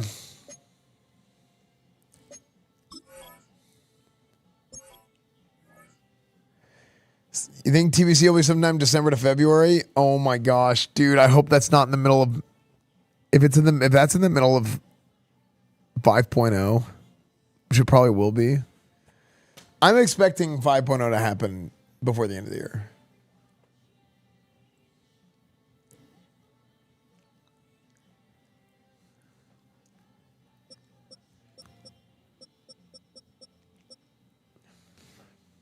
Should I call John Blizzard and be like, wait until after a few months of RP before you release Burning Crusade?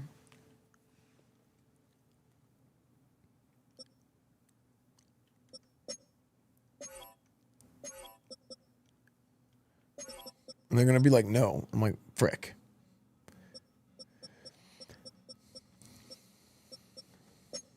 Doesn't hurt to ask.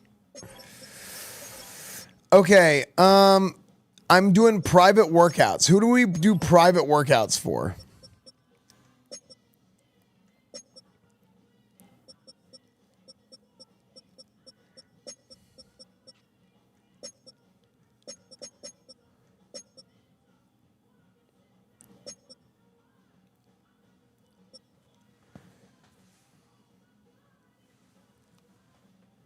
No, not, that's not what, no, you have 3 private workouts.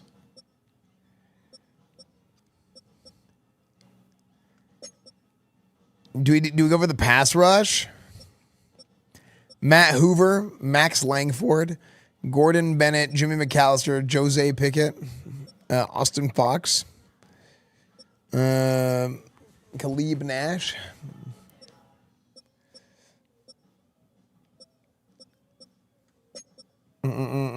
Wahan. Max Oakley. Max Oakley is a good name. Pete Riles. That's a good name too.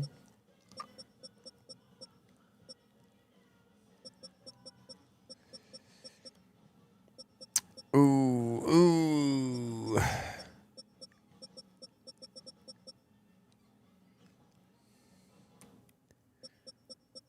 Max Oakley. Dudley Irwin. Oh, I thought it was Dundee Irwin. Sorry. Dude, Dundee Irwin would have been amazing.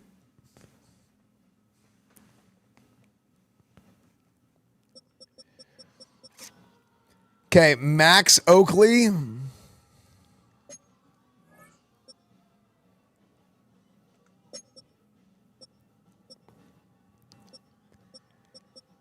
Grant Griffin. Dom Drake. That's not true. Bo Westmoreland. BJ Tyson. D'Angelo Carr. Enrique Mendoza. Xavier Bassnight. Jaden Jenkins. Xavier Bassnight. Sam Bass and Brian Knight. Yeah, this guy's fast. 4.56. 21 reps, 2.5, 36-inch vertical. This guy's got some pop. This guy's got some pop to him, chat. Change of direction is good.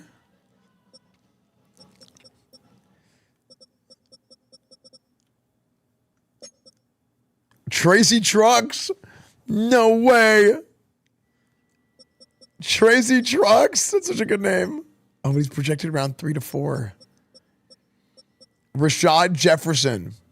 Man-to-man. 6'4", 444 linebacker or corner. Actually, we need a corner. We need corner or safety. Damn. Do we go with our 4-4 corner? He's the number 2 corner.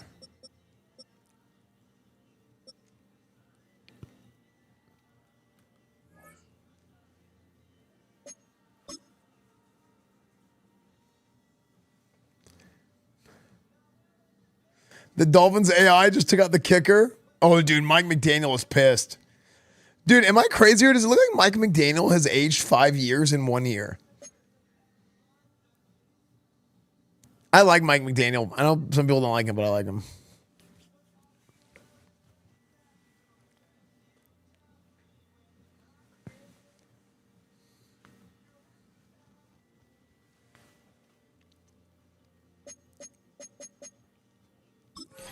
Gentlemen, it's time for the NFL draft.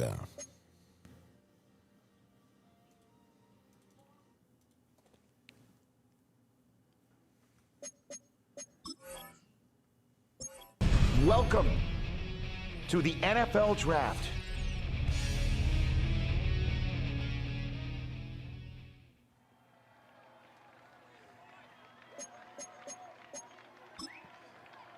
Okay, they have the Browns at 1 and 4. We pick at 23, 28, and 7. We have the 7th overall.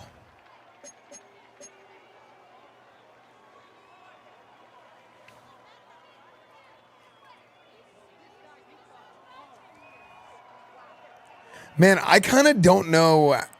Oh my gosh. I didn't even consider this.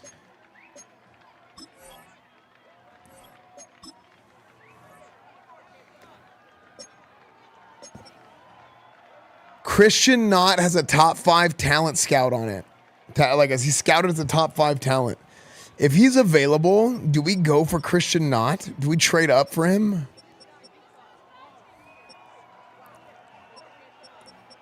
Short accuracy. This guy's a pocket passer. Big 6'5", 230. No D throw on the run. But this guy's got a cannon. Big A trucking. Okay. This guy's a Ben Roethlisberger type. Let's see. Hey, Coach, at least you aren't McDaniels. You don't yell at the refs, right? Oh, I would never. Anywho, I can't wait to who here went to the beer parties this year. Wahoo. Dylan Rivers. The draft is just starting. Dylan Rivers. So they take the Browns go with pass rush. They don't go quarterback with the first overall pick. They went with pass rush. The Bucks might not go quarterback either. Orlando Forney, they went left tackle. That was a left tackle, Orlando Forney. The Dolphins are gonna get the top quarterback. Lands right in their lap. Mike Peck, they got a corner? Oh my gosh, dude. Are the Browns are gonna get their guy? If the Browns don't take a quarterback here, then the Saints are gonna 100% take him. Christian Knott.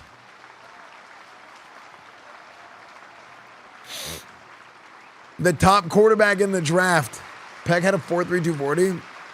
Oh.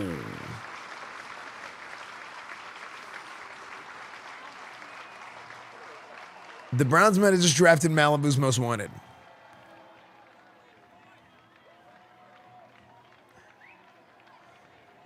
The not means he's not the right guy. The Saints. Dwayne Haywood. Oh my gosh. They took the running back. They took a running back at 6. Oh, they're booing him.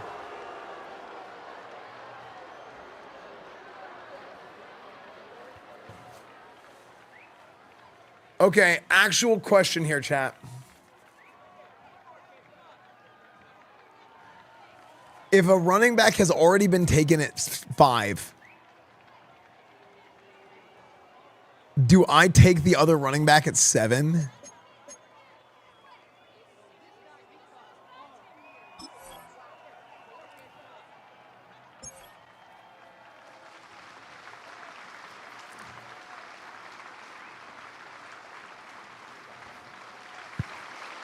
You need a running back that badly? I think he's what the hell? This guy's shaped like a pear. Jimmy McAllister, defensive tackle.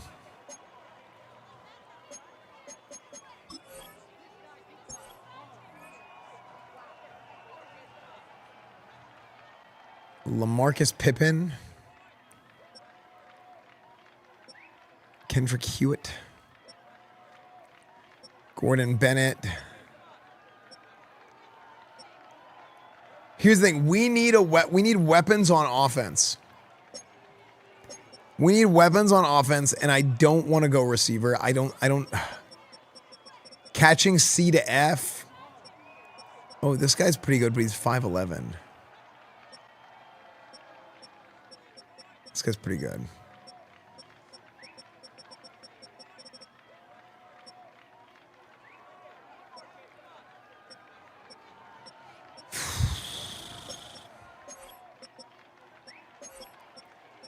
Rashard Best is 240 pounds, bro.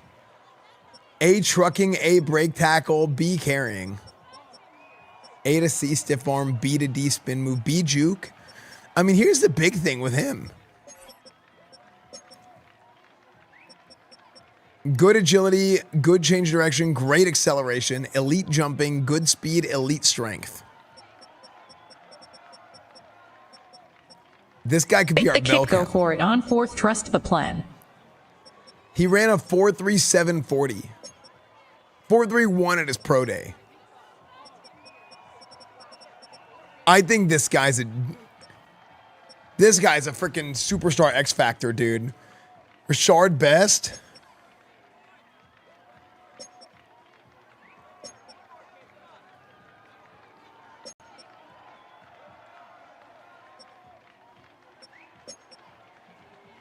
Thank you, Unstandable. Trust the plan. That's right.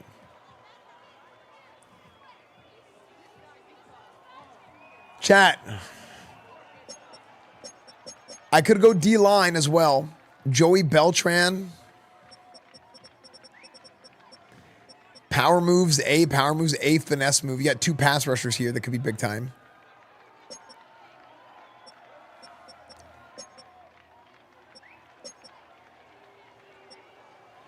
David Hernandez, elite jumping, elite speed. Look at these elites. Elite, great, good. I mean, these guys, Nicholas Heisman. Wow, this is a deep D tackle class. We wait on D tackle. Oh, look, Max Oakley was a round 1. Max Oakley got a round 1 grade. Elite speed.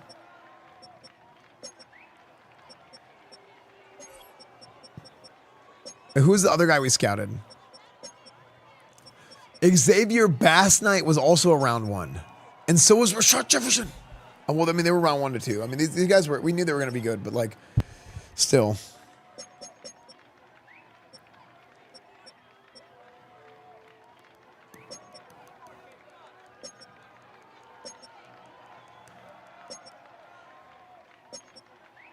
Chat.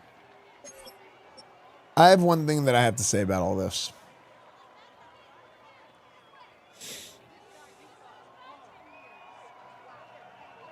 What do I always say, chat?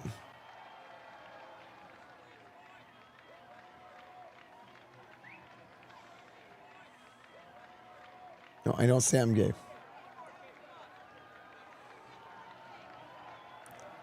Guys, it's important, fellas.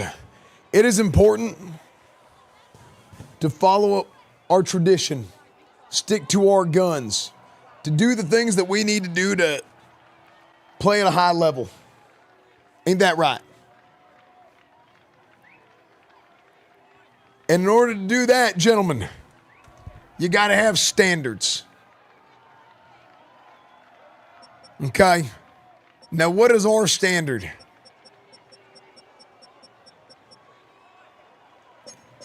Gentlemen, if you ask me, best of the standard, and our standard is best.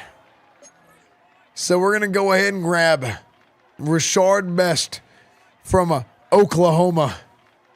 Guys, let me tell you about Rashard Best.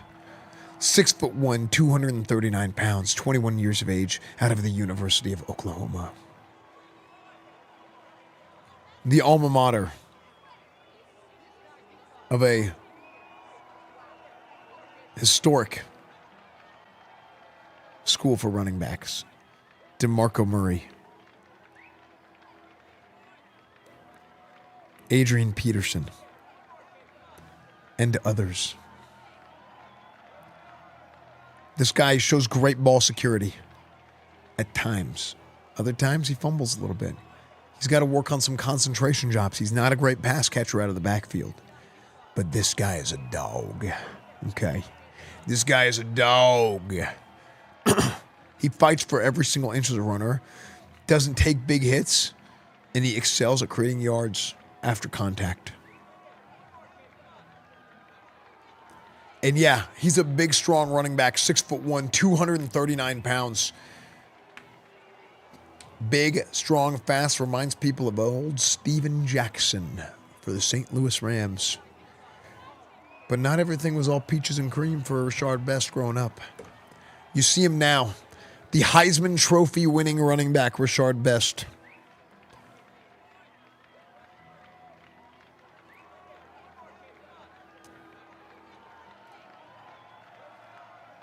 The Heisman Trophy winning running back. This guy had over 6,000 yards rushing in college and 50 touchdowns. This guy was an absolute freak. Started for 3 years, averaging 2,000 yards a year. It's unheard of in the history of college football.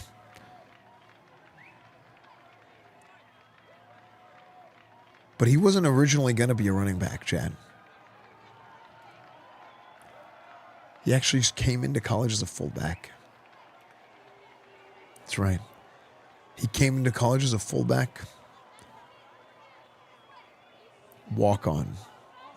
That's right. The guy who won the Heisman Trophy was a walk-on. He had to earn his way.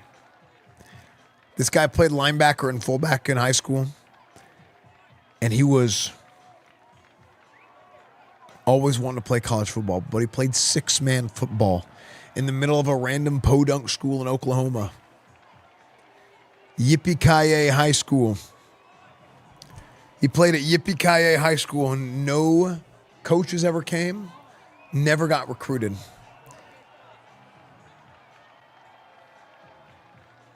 Completely overlooked. They played six-man football. That's right. So he ends up going to the University of Oklahoma and decides to walk on as a fullback. They ran the wing T at his high school with 6 people somehow. That's right.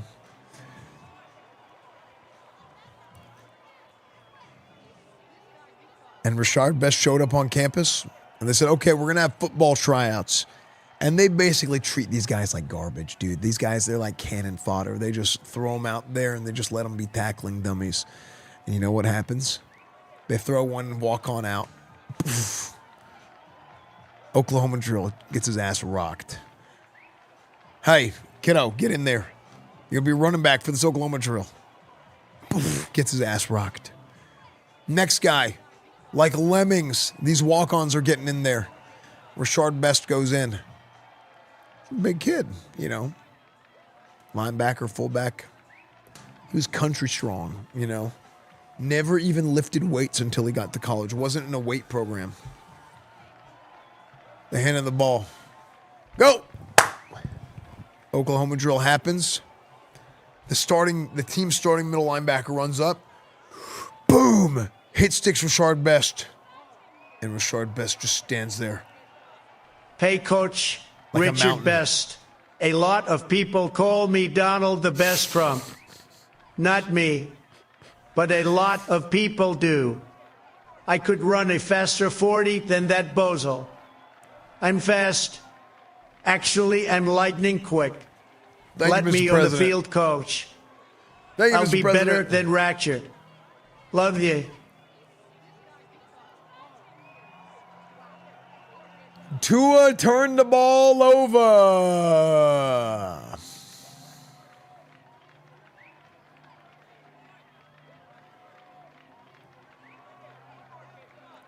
That might be game. Anyway, chat, this guy went on to be the starting running back as a true freshman, win the Heisman Trophy, and be our first overall pick for the Dallas Cowboys. The successor to Ezekiel Elliott, Rashard Best. Best is the standard, gentlemen. Best is the standard.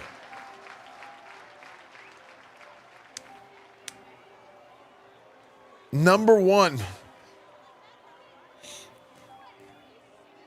Rashard Best ranked number 5 in true value and drafted him at 7. Dangerous open field juke, possesses devastating spin move, shows good balance to run through the tackles. Damn! 88 strength, 92 speed, 93. This guy's a freaking animal with hidden potential. All access, think of it in 2 months. This guy is a freak of nature.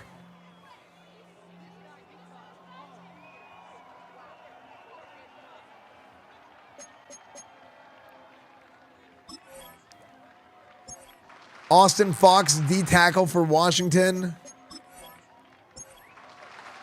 Jose Pickett, dude, 3 D tackles gone. This is a big D tackle draft. I hear another D tackle.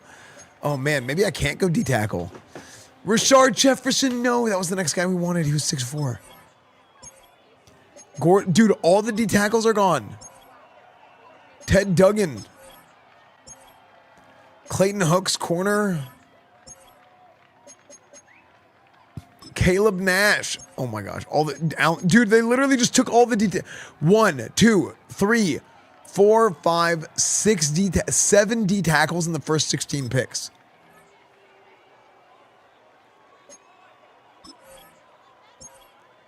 Ethan Farrell.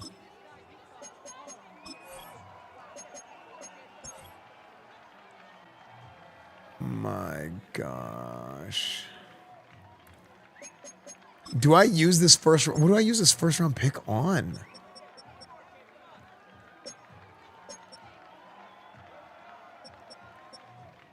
I don't. Do I trade for next year?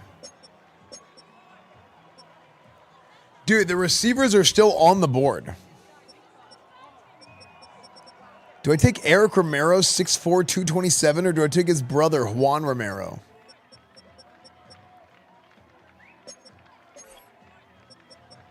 Ooh, Juan is way better. But Eric is bigger. But he's 4.55.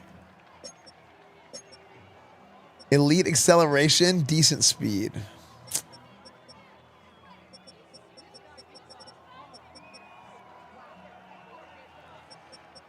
Juan's like a slot receiver, dude. Change direction, elite.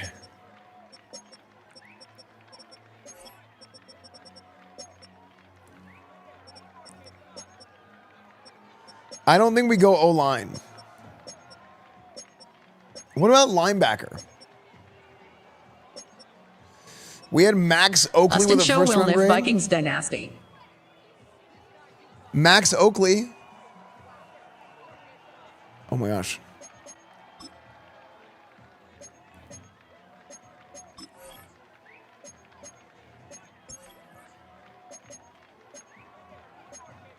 That was close, Chad. What can I get for this guy? Sad Jack, thank you for the 7 months, dude. Yeah, that would be fun, actually, wouldn't it? Hold on. We could trade for T. Higgins.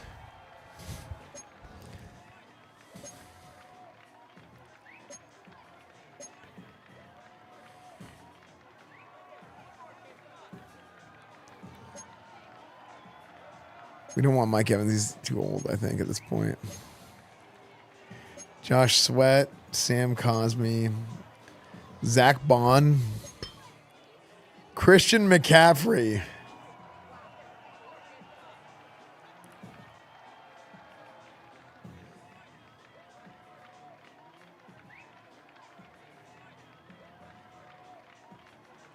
I don't have Pickens.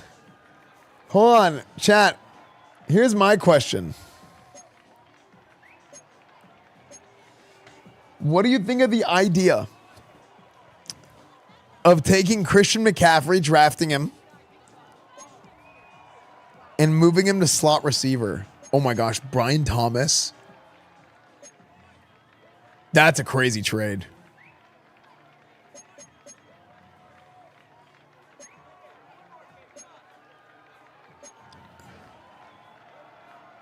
Tariq Woolen is a crazy trade too.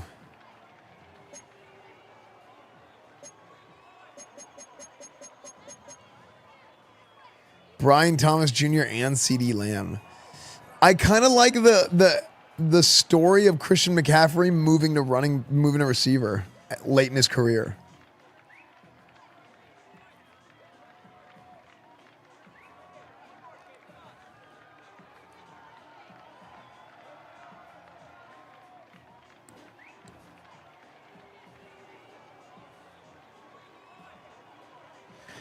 The thing is, he's a superstar X Factor.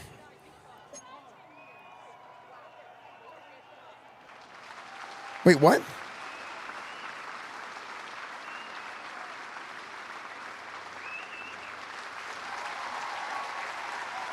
What?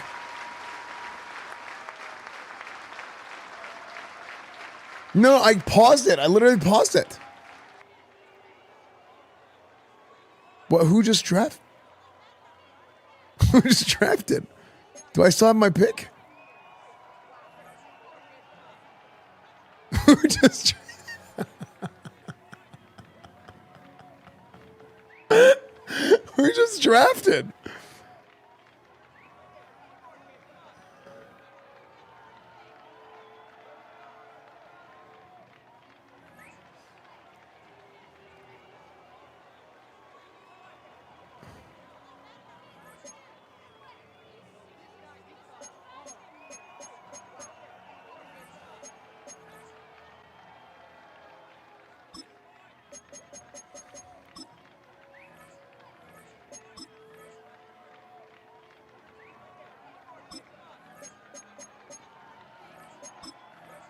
Wait, what? Why did it use my pick? The draft was paused. Xavier Bassnight?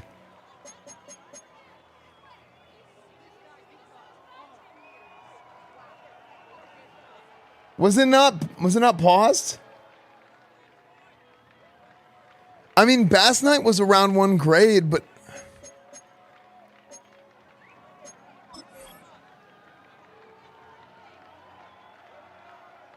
I can't restart. I didn't save it before.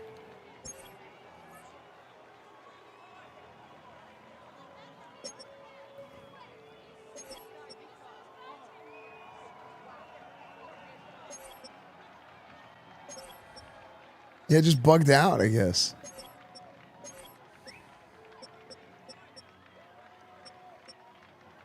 Okay. Damn. I hope he's good.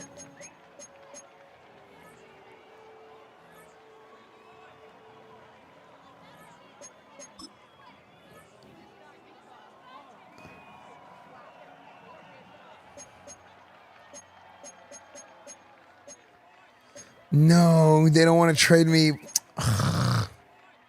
Lad McConkey.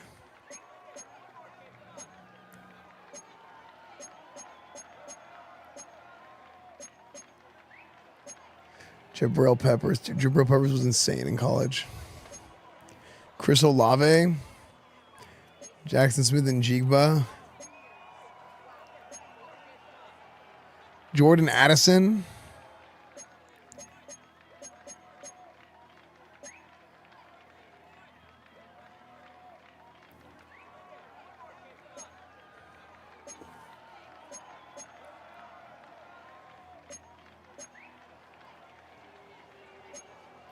J.C. Horn.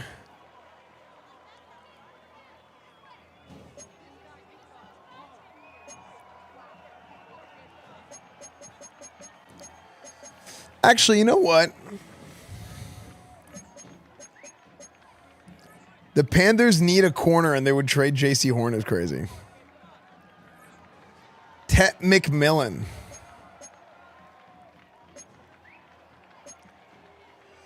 Xavier Leggett.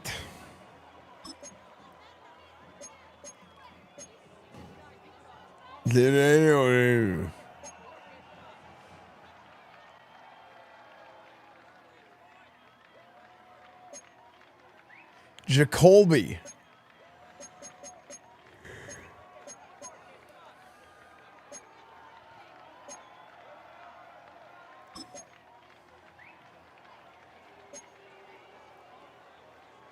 Do we go Tet McMillan?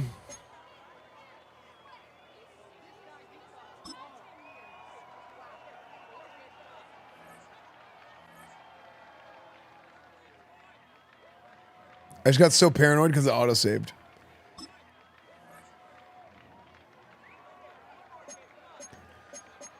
Because look at what we have. Okay, let's look at our team. Dude, Xavier, like, his accent's so funny. We listened to it on stream the other day. We need a receiver bad. We might need 2 receivers.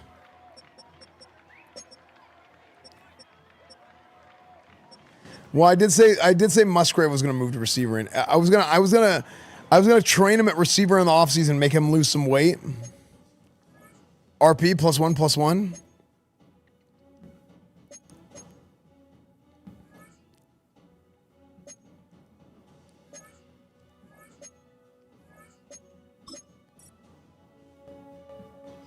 Gonna do CFB stream soon? I don't know. I don't know what's gonna happen. We're gonna make him lose 20 pounds.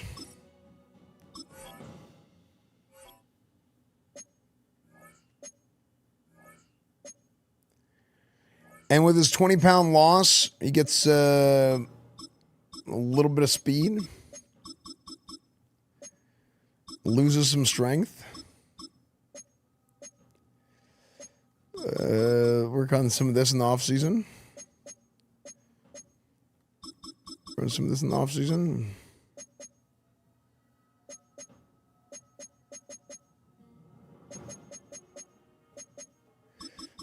A little bit of that.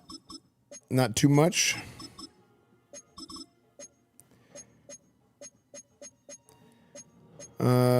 Keep,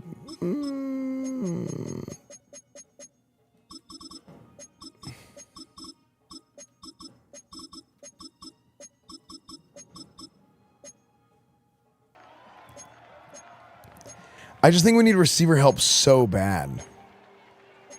T. Higgins, Ladd McConkey. Strong value, do it. Rick Montana time, thank you for the 6 months.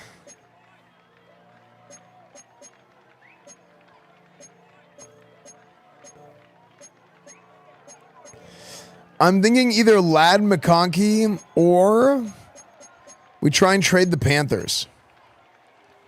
What do you guys think? For Tet McMillan.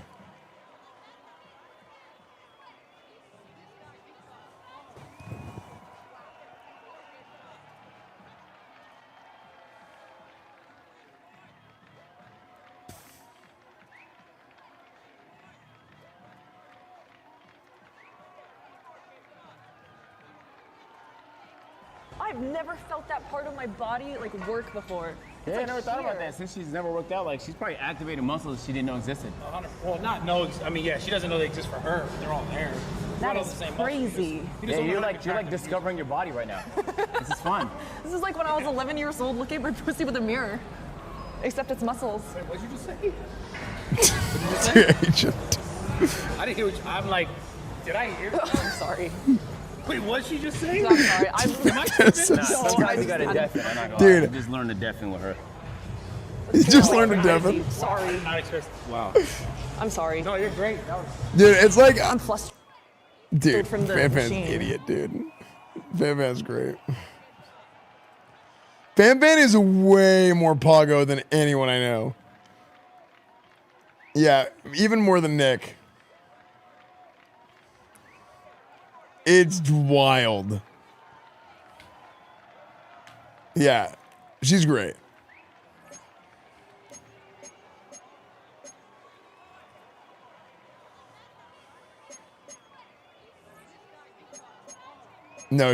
She is.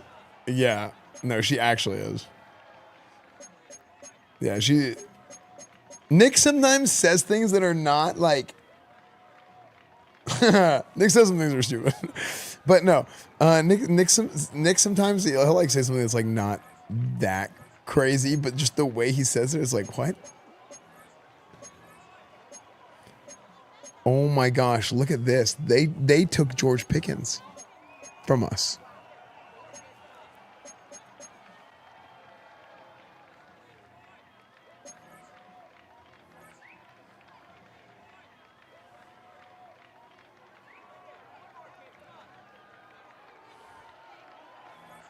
This Lamar Allen debate is too fun. Guys, Josh Allen and Lamar Jackson both suck, okay? They both freaking kissed the feet of the God himself, Tony Romo. So you guys can kiss my ass.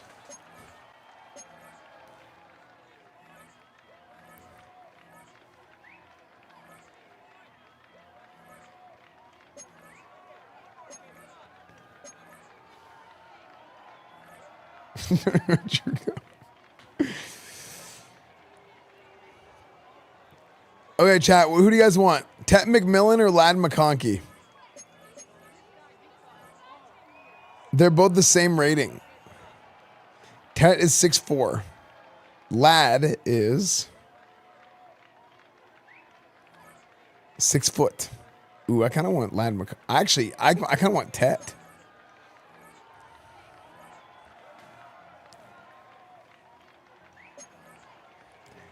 Because we need a big receiver.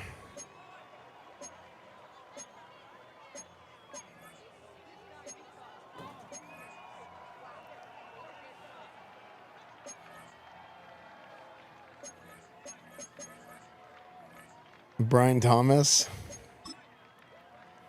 Let's see what they'll. Okay, they will not give us Brian Thomas.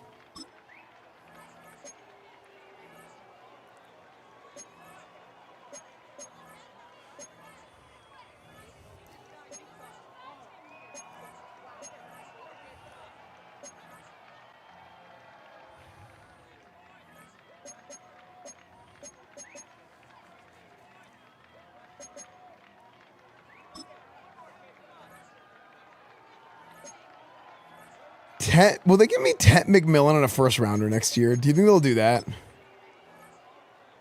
Is this crazy to think they'll do this? Okay. Yeah, it's crazy.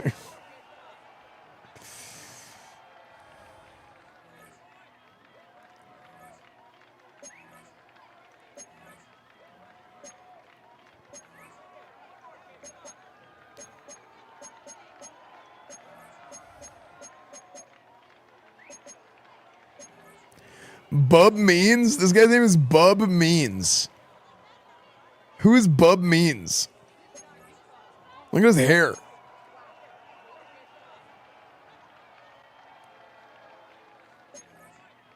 Generational name. Actually true. Dude, Cooper Kupp with long hair looks crazy to me.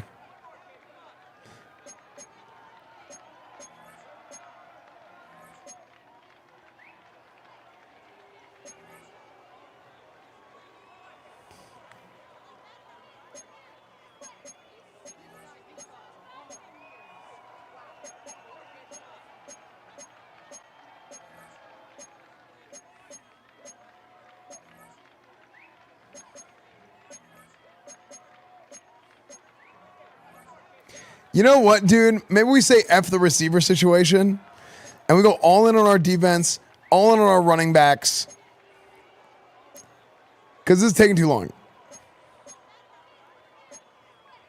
And then we go all in on defense, all in on running backs, and we say, you know what? We'll figure out the receiver situation. We'll just plug some guys in there.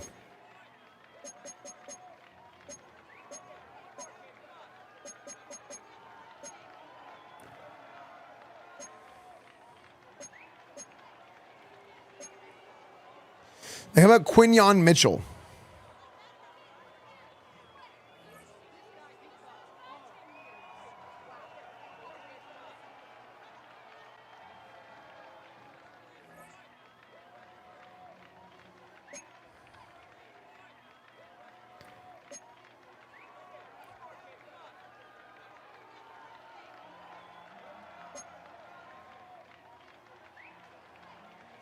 I want Quinyon Mitchell because we take him away from at division opponent.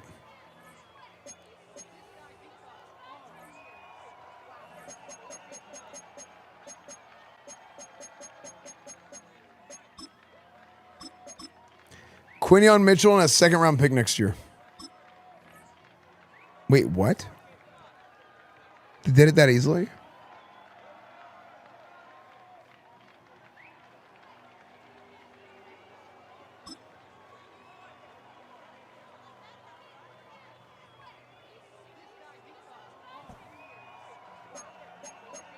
Did I get fleeced?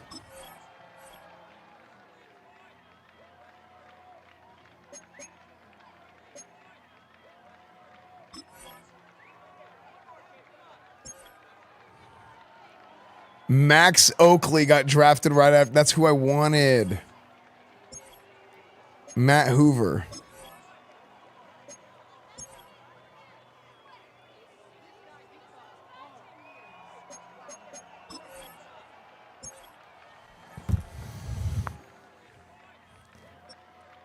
Okay, chat.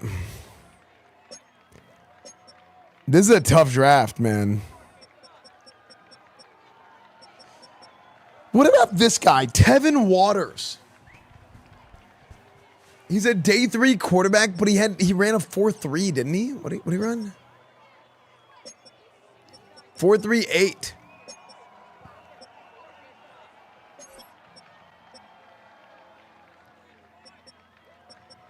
I mean, this guy's just a freak athlete, 6'3", 220. What if we draft him and just try him at receiver? But I feel like he has to be a project.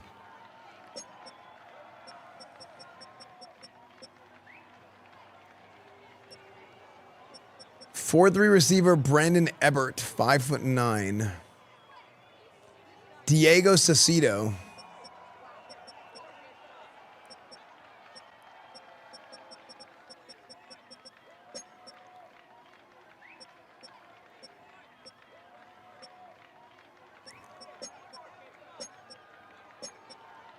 Lance Pierre from SMU. Max Level. Max Level.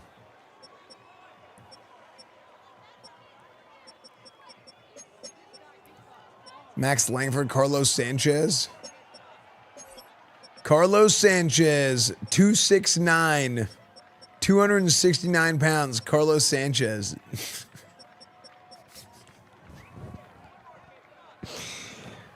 Old Dirty Sanchez. Markel Pryor.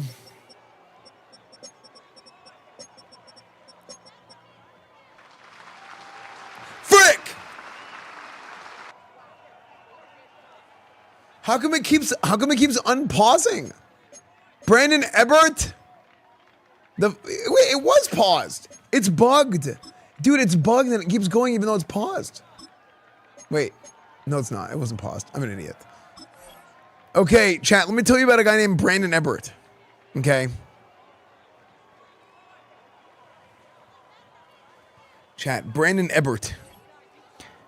5'11". Ran a 4.30, 40-yard dash. This guy can move, he can run, he can jump. Unbelievably quick. Big-time kick returner. And we take him in the second round. But why did he fall all the way to the second round even though he was the fastest wide receiver in the draft? Chat, let me tell you.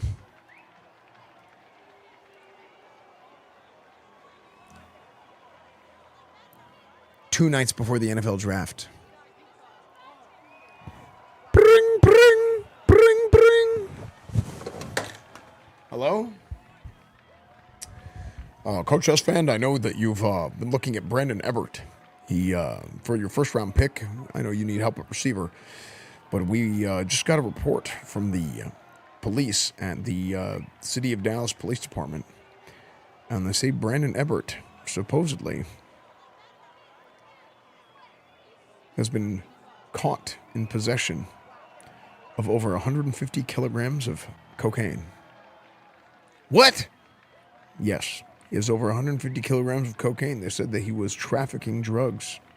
How the hell is that even possible? Why the hell would he do that? Well, sir, it looks like he got involved with old Sam Hurd. Sam Hurd? Yes, same Sam Hurd. And he may be going to jail for a very, very long time.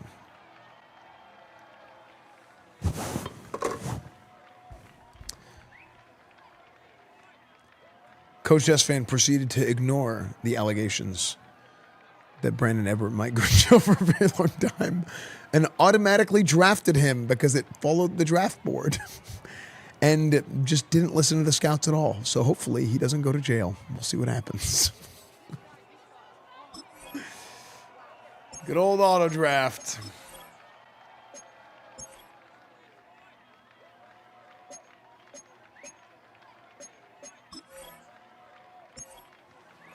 Third round.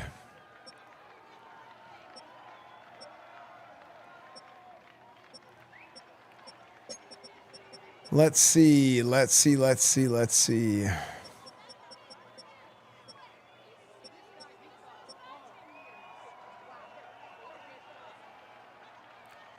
Defensive tackle. Who's still on the board of elite speed? Jimmy Ortiz and Marco Martinez.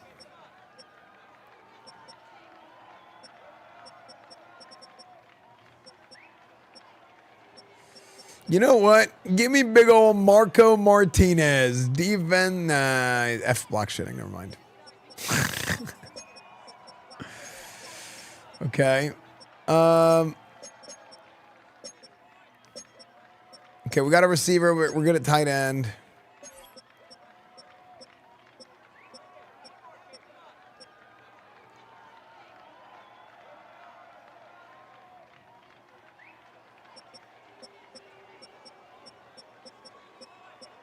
I want a guy with elite strength, great speed, good jumping, marginal poor, change direction. Ooh. Dion Wakefield, 6'5", 275 pounds. Undrafted free agent. No thanks.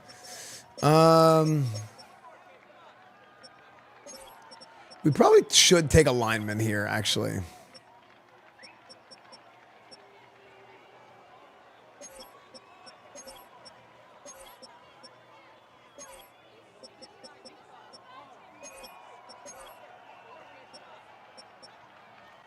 And that's why we decided to take it to the max. Nope, day 3. Never mind. We're going to wait on max level. Deontay Gaines.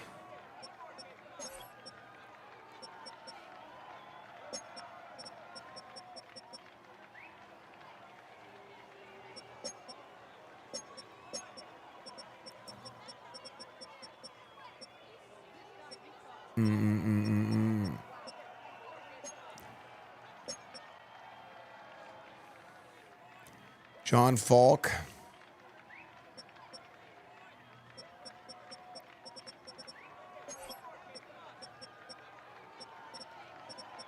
Trey Wembley.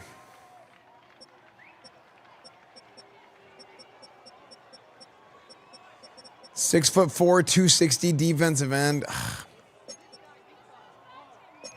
Man, you know what? We need a corner. We need to go corner, I think. Tevin Pope. Wait, Tracy Trucks. Give me Tracy Trucks.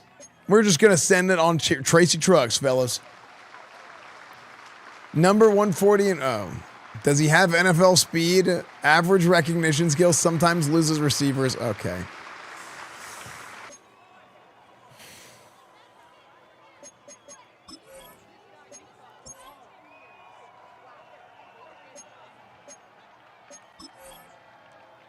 This might be one of the worst drafts ever.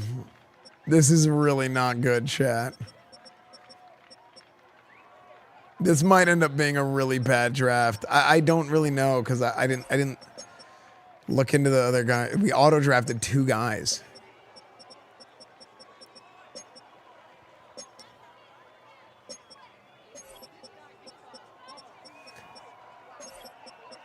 Okay, defensive end. Chase Chambers, Shaquem Jennings. You know what? Give me big ol' Max Lovell. 6'3", 326, UCLA guard. He's the only guard that was projected to get drafted. 150 in true value and 119 was when we drafted him. Gets caught blocking air. He gets caught blocking air at times.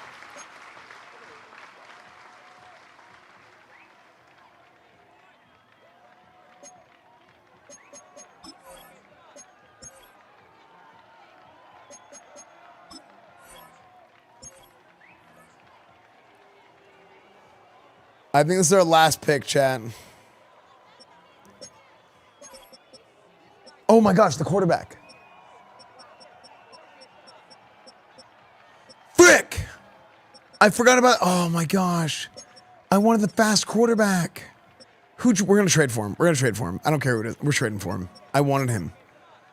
Because I wanted to try and move in the corner and and see what happens. They said day 3. I thought day 3 was 5th round on. Man, I should have.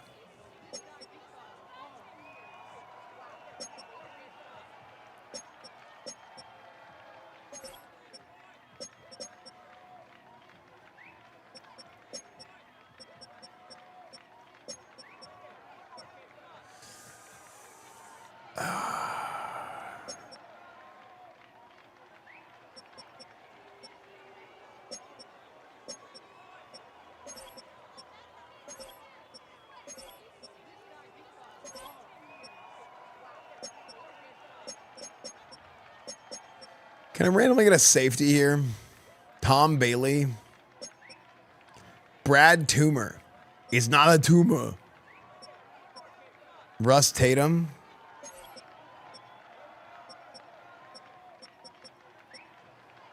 Santiago Vallejo. Brad Toomer ran a 4.6, 12. Oh my gosh, this is one of the worst combines ever.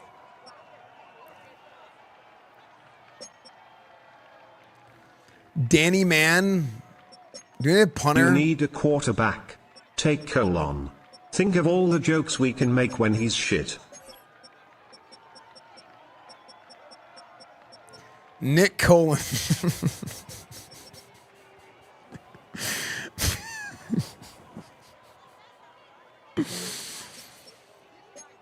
I don't think that's our guy, man. Is there a really fat quarterback? Like, I don't.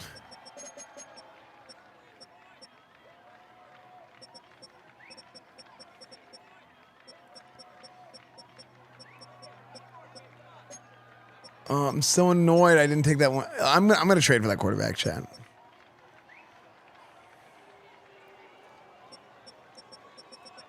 Okay, at this point, I'm just gonna take the fastest player in the draft and just we're gonna hope for the best, dude. Zach Matthews, 4-3.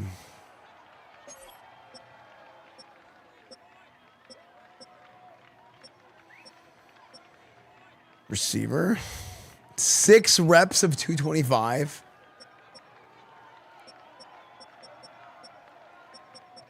Do we take this guy? Zach, do we take another corner or go another receiver? Why does he look like Jinxie?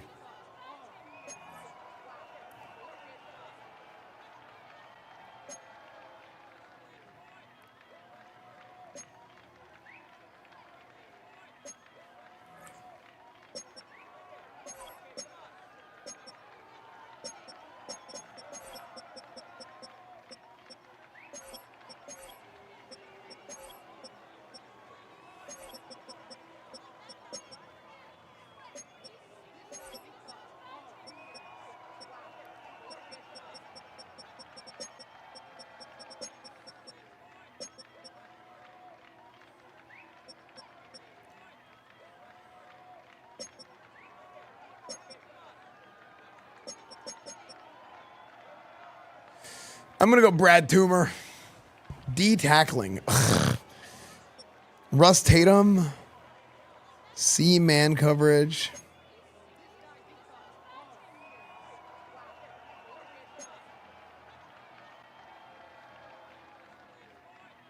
Whatever. We're going to take Russ Tatum, chat. Unironically, I probably should have just gone punter, I guess. I don't know. He was ranked 246 in true. Concerns about his speed? He ran a 4.39.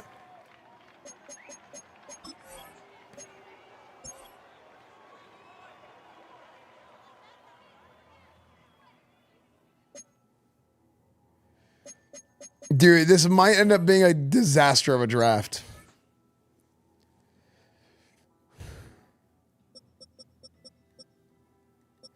Whoa, hold on. Bass Knight was an 81. My best 2 picks, other than best, were the auto picks. My other picks sucked. This is actually my worst draft ever, dude.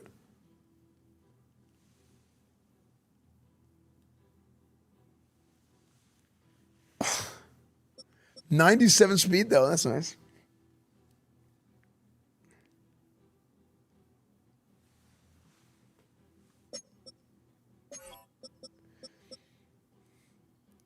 Dude, the Dolphins had a great draft. Look, Juan Romero, 78. Now they had a decent draft. Oh my gosh, look at the Eagles.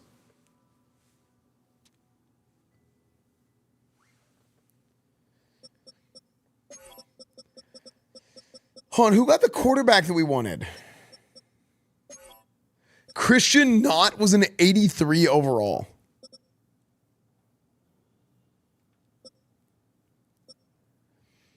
Orlando. Okay, so we got the 3rd best. Wait, didn't it say? Oh no, that was the other guy. We got 4th best.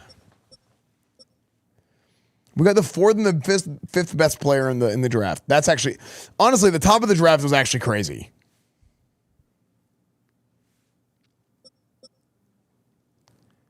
How am I going to find this quarterback? He was fast. Wait, we have the fastest player in the draft. 97. Wait. 94 speed quarterback Tevin Waters from Green Bay.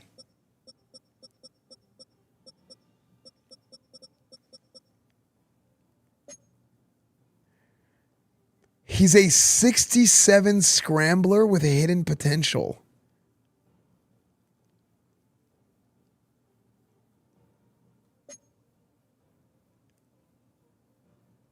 .88 throw power. Look at his running stats. Maybe he's a running back.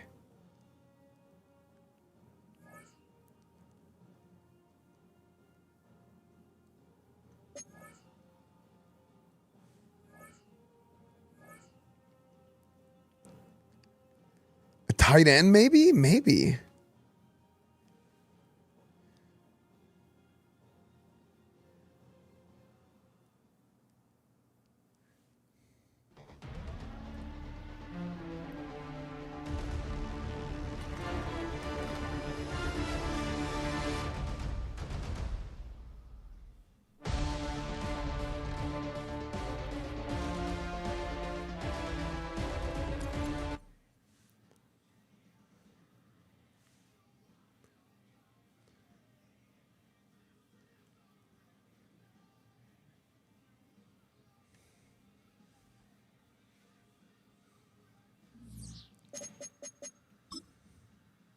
That was an accident training camp.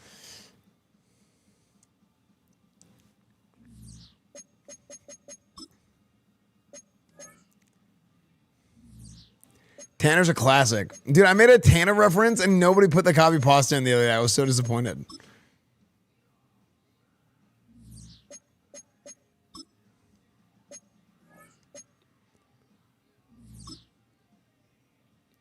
Okay.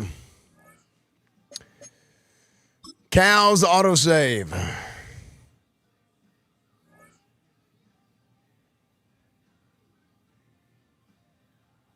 I think Jacksonville's been terrible. Well, I mean, it's not terrible.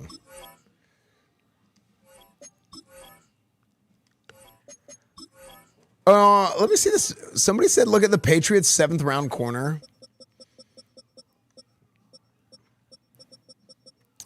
Oh my gosh. Oh my gosh. The Patriots drafted a 79 overall corner in the 7th round.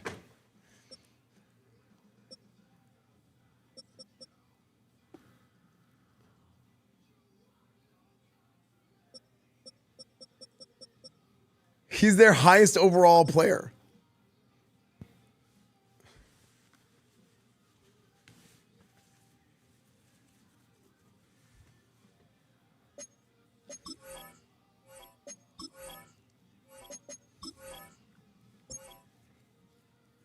Give me the bubble attitude. Nice.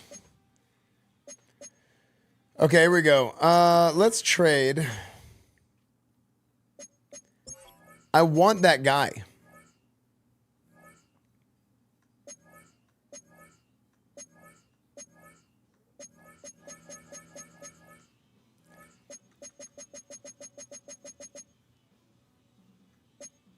Packers.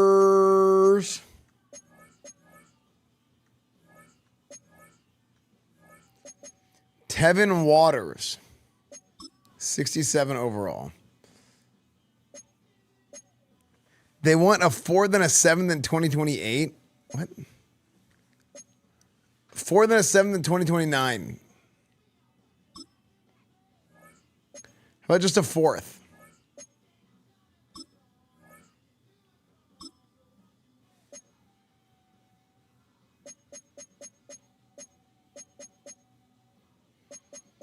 I wouldn't have done that.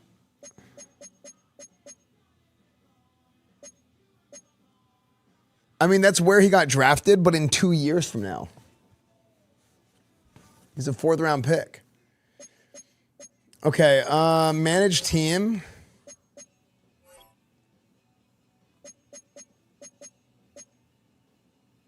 No, GM's office, sorry.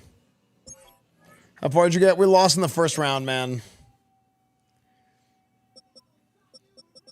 Yeah, I mean, dude, 88 throw power. This guy's freaking cannot throw.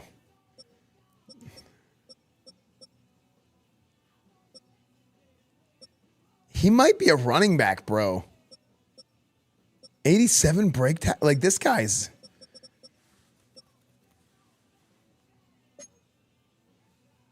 No, you got destroyed in the first round. We lost. That's all that matters. It doesn't matter about him. We lost to the Super Bowl champions. Okay, what if we move him to running back?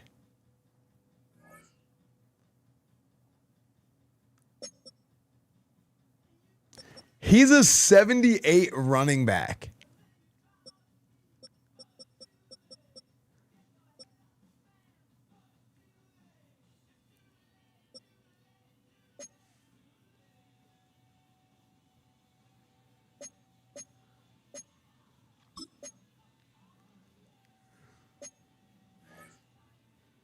What about receiver?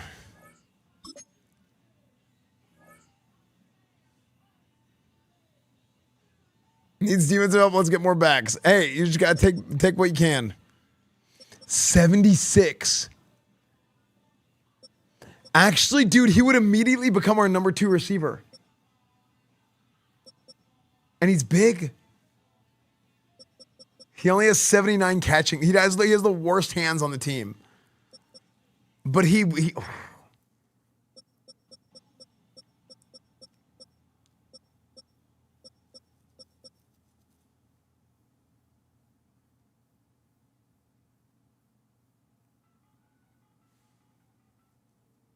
Musgrave mover nothing? No, because you still need 3.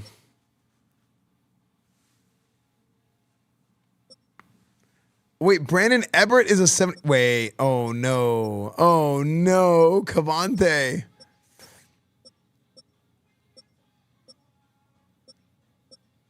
It might be an 07 for Cavante Turpin, dude.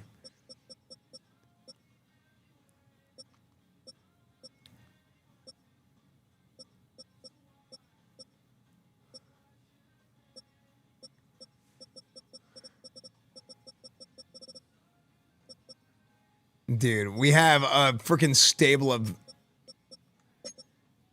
average running backs, or average receivers.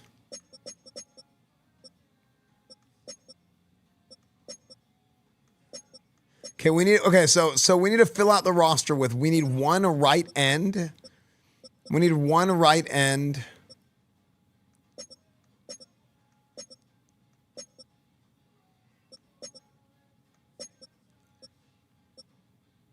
Dude, Xavier Bass Knight.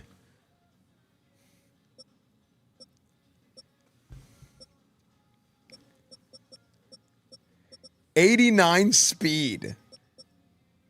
Oh, he cannot hit though.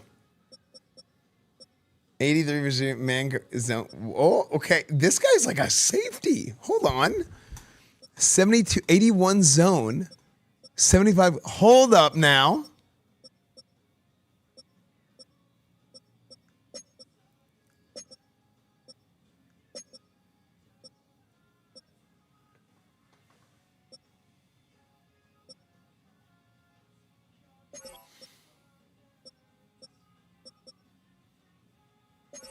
Hold on. Jaquan Brisker, we move him to free safety.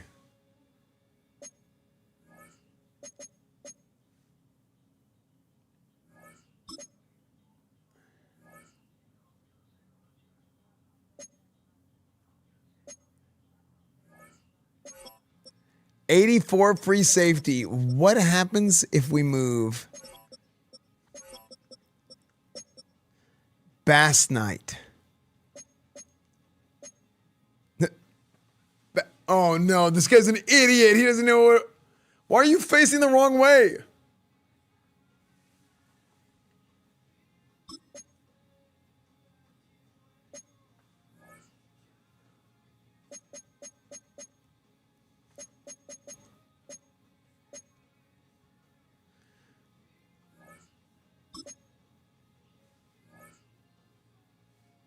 Let's see.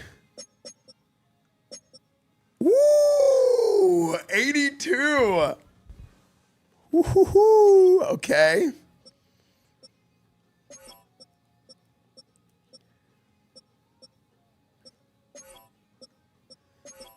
And then DeMarvion Overshone can stay out there. And then we have Deron Bland, Quinyon Mitchell, Trayvon Diggs, and Chidobe Awuzie. Hold up now.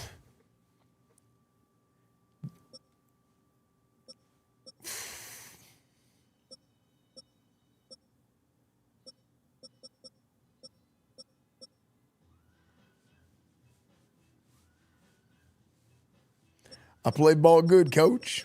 True, he does. Dude, I almost want to move Trayvon Diggs to hold on.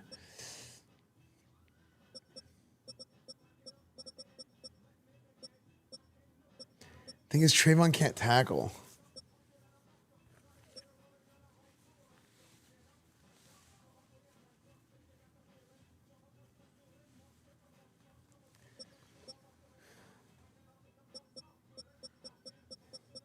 This guy catch. I feel like I dropped so. He has 86 catching. I dropped so many picks.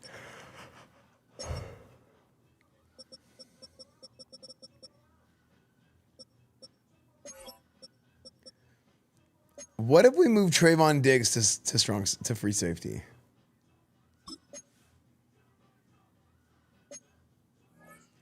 Did Prajar Smith's pick get fixed? I heard they fixed the pictures.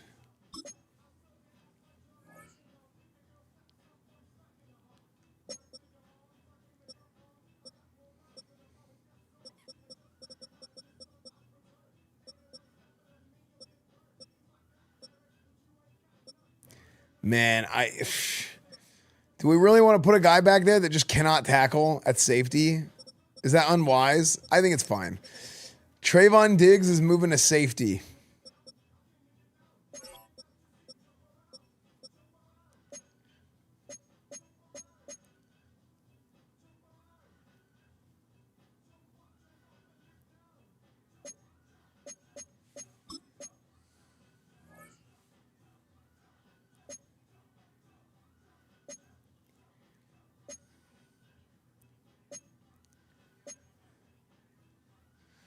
Jordan Davis, Bashal Tootin.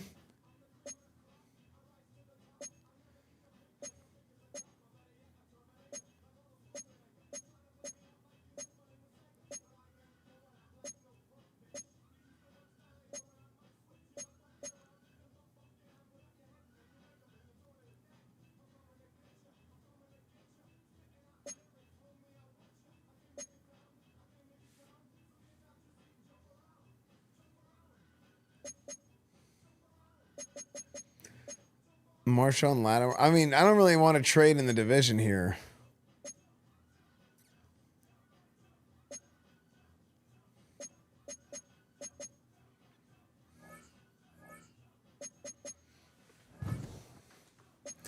Man, who else do the Titans have that would be good to trade with?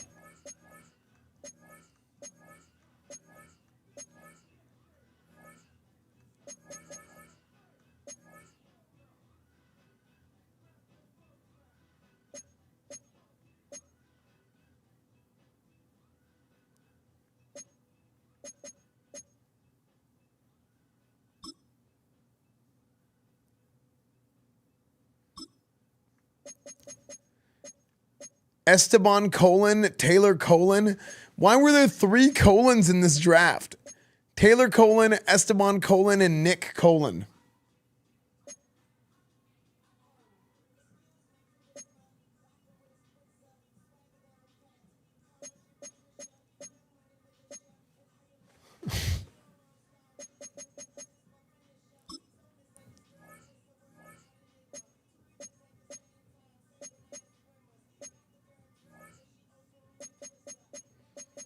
I kind of want Devondre Sweat.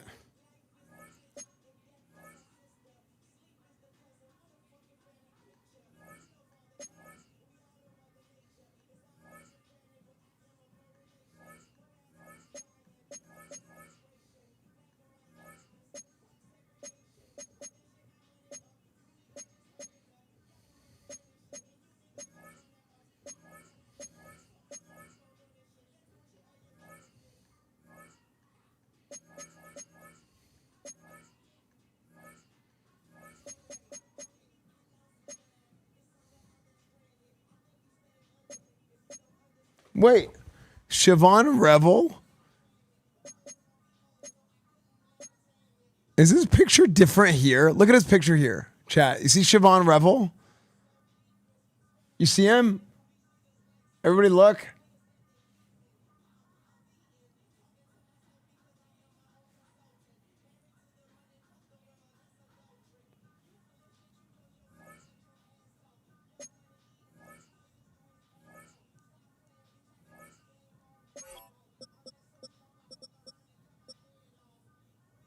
Oh no, it just looks different whenever he's.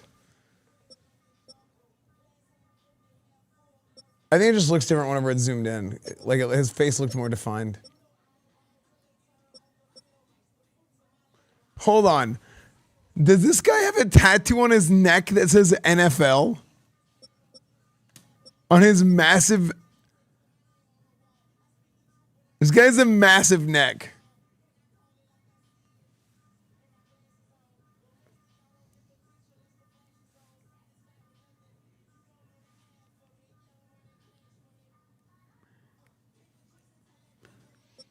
You know what? He can stay on my team.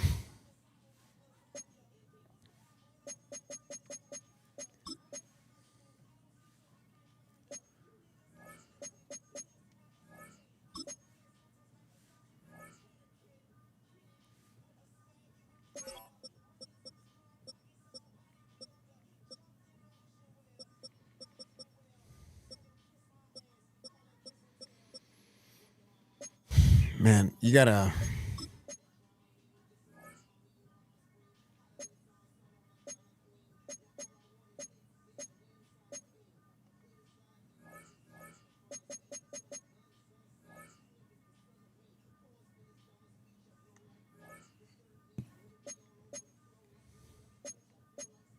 Should we try and bring in Jalen Carter?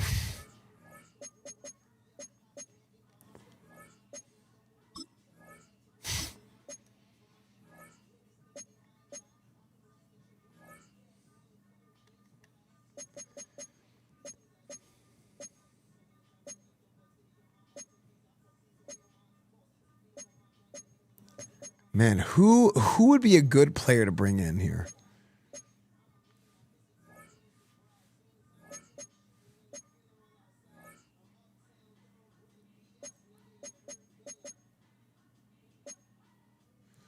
Austin Fox.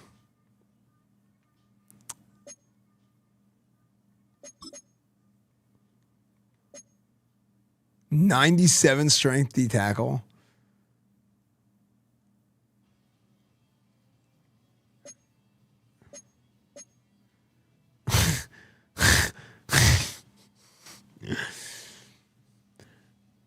Tommy A. King Basote, but his thing looks like taking Basote. But what's Basote?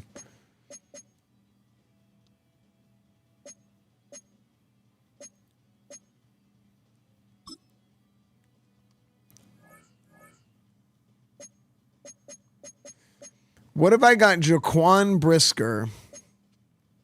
Wait, Max. Okay, hold on. Max Langford is a. This would be a crazy. This is a fleece. This is like Giga.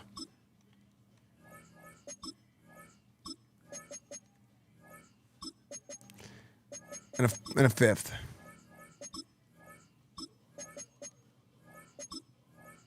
Ah.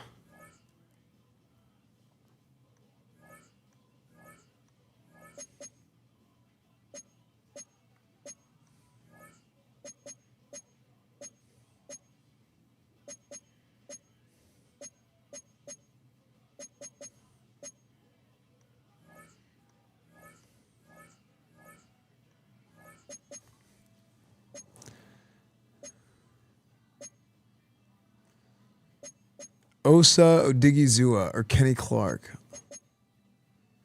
Let's get rid of Kenny Clark.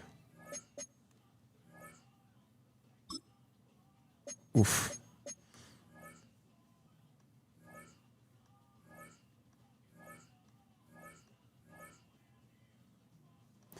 We can give him one of these receivers.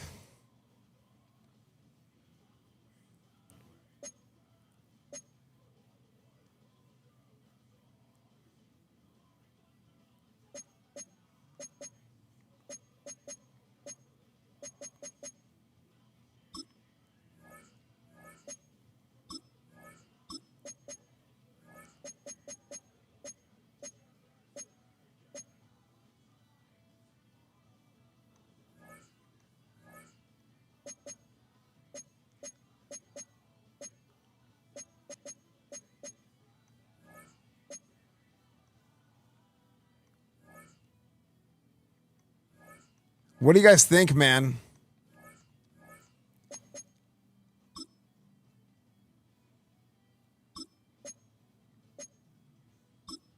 Let's just do this.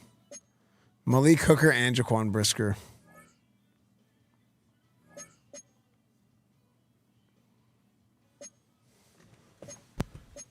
Whoa, Joe Alt?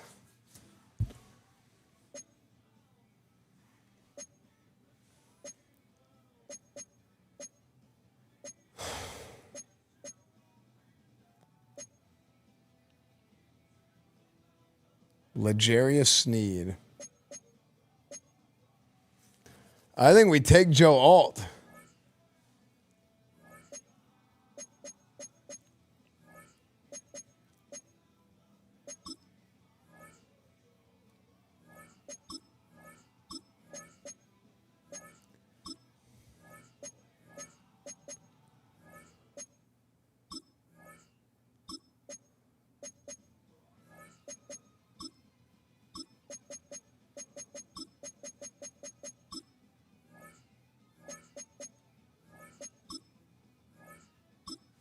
Deal.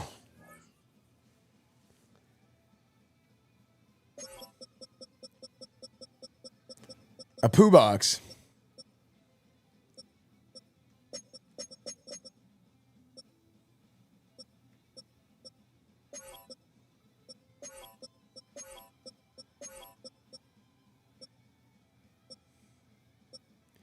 Donovan Jackson, Tyler Smith, Cooper Beebe, Tyler Booker, Joe Alt.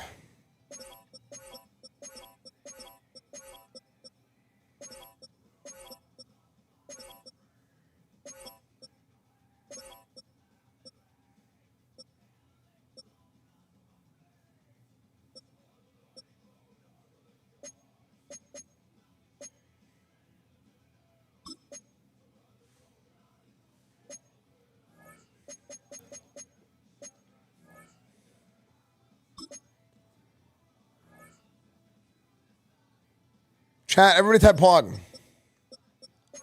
Donovan Jackson, Tyler Guyton, Tyler Smith.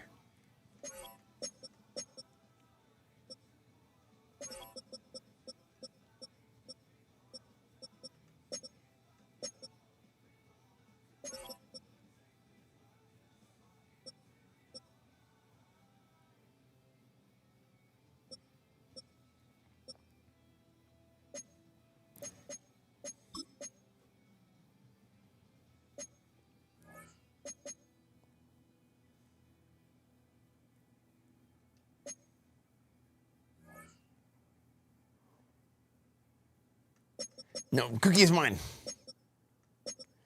Okay. Oh my gosh. Okay, chat. Training camp.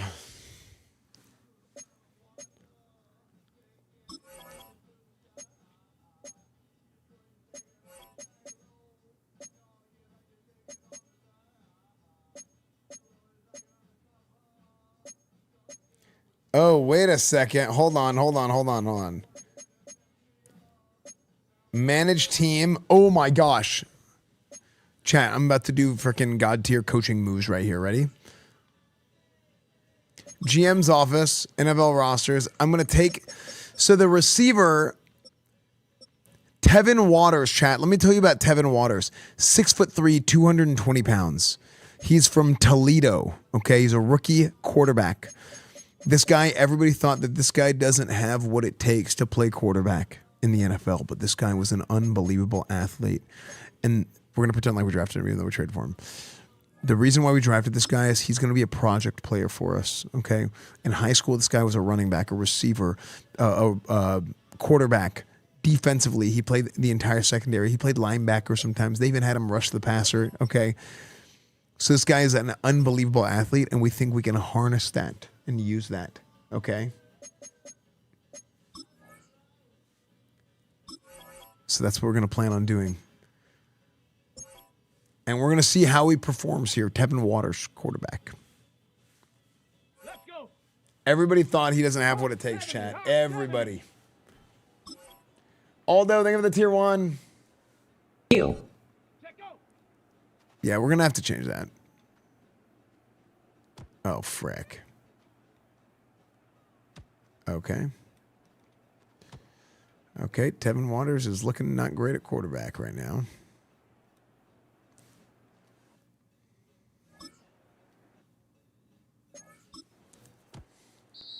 Come on. Set.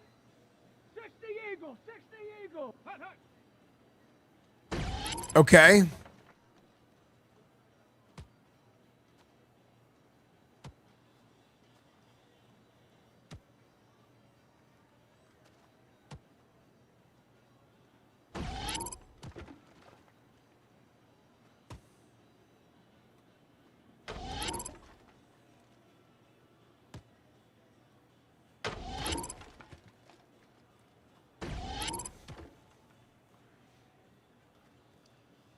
Okay.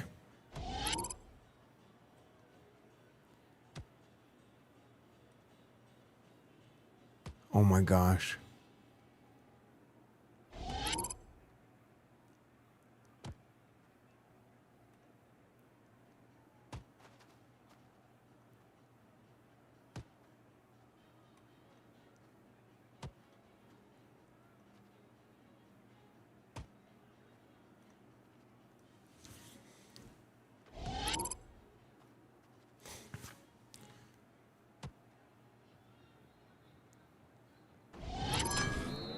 Damn. Try again. Dude, actually, we can do this. We can do this. Should I come back tomorrow? You should suck my dick. No, I'm just kidding. You should not do that, please. That would be inappropriate. And also, I wouldn't appreciate that. So I would be angry if you did that.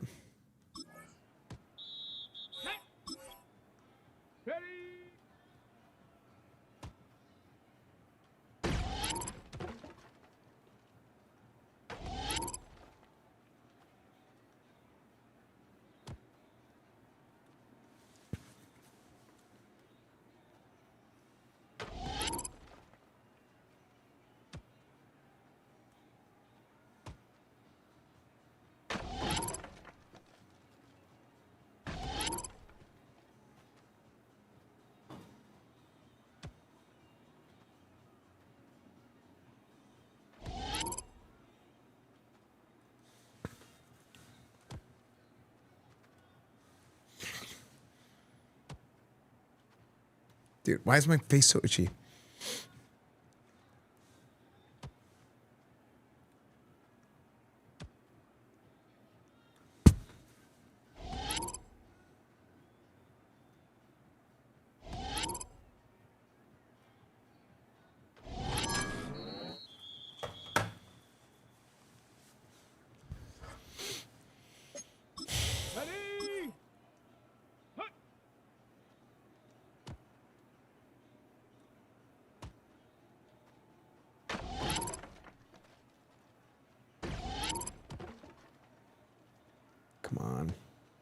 Come on, frick.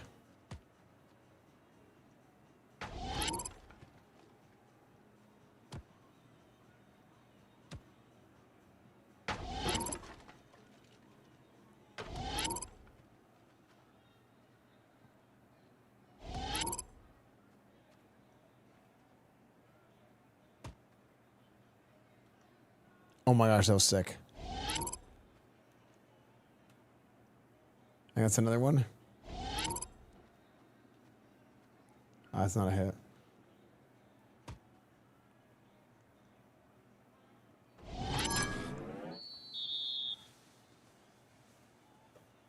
I think we take that. I think we take that. I think we take that, chat. I think we take that. Yeah. Yeah, I think you got to take a silver on that one.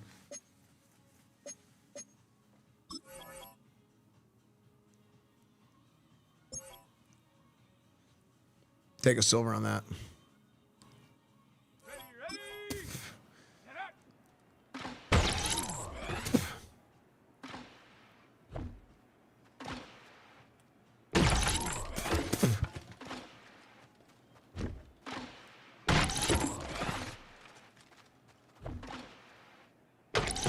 Damn, outer ring. Outer ring is so bad. Bullseye is big time.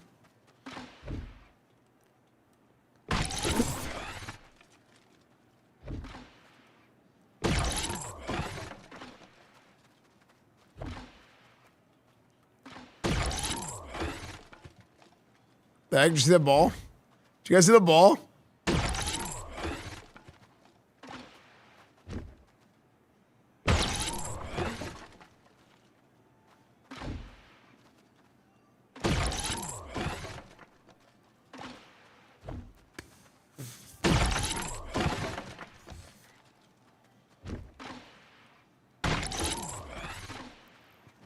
Dude, I freaking smoked it, dude. That was huge.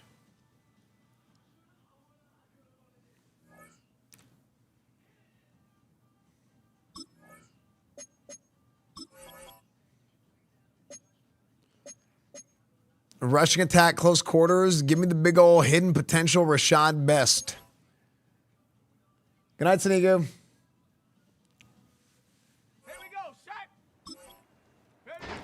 18, ew. Damn! Damn!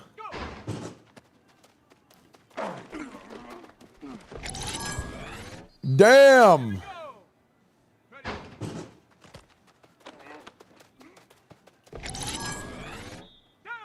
Chat, best. What number should I give best? Chat.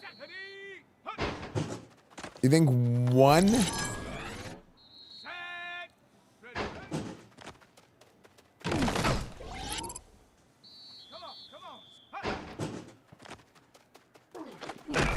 Oh my gosh, hold on, this is bad.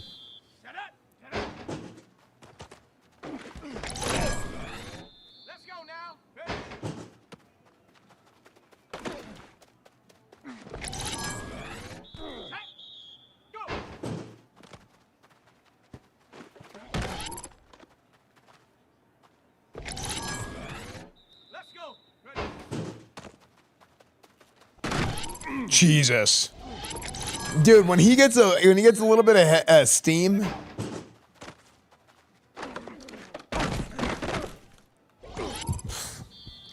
man, I don't think I'm gonna get the gold here. I gotta. Yeah, I'm not gonna get the gold.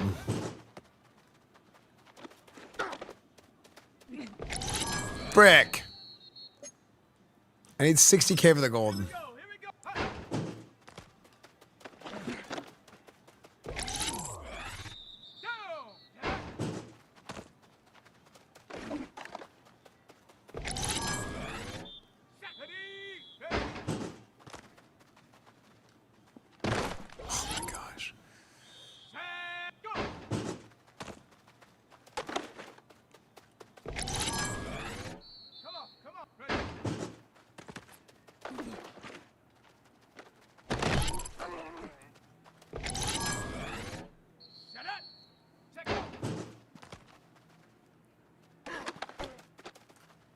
Oh my, what?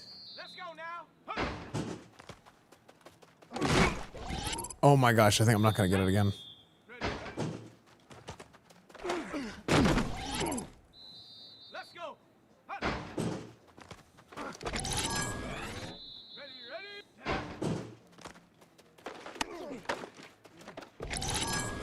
I have to get it. I think I have to score every time now.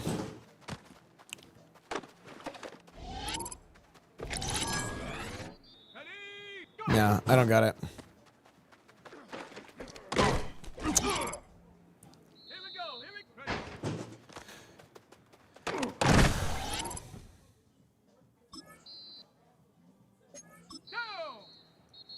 Yeah, blocking the right, like he gets stuck on the thing.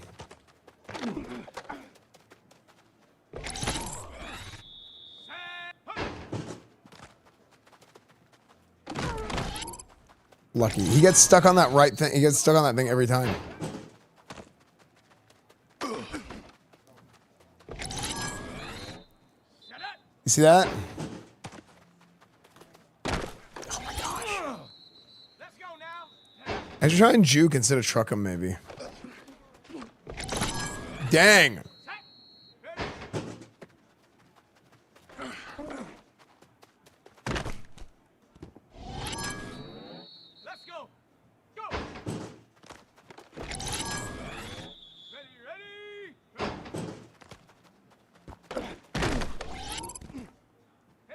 Yeah, I lost it again.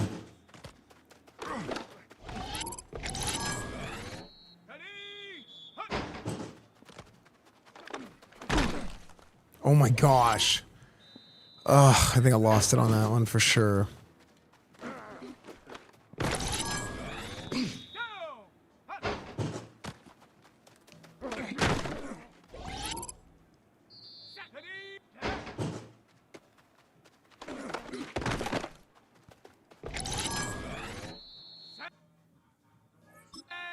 Isn't this annoying?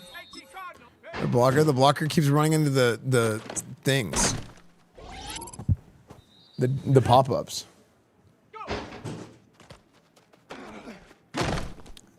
Dude, he's not stiff arming anyone.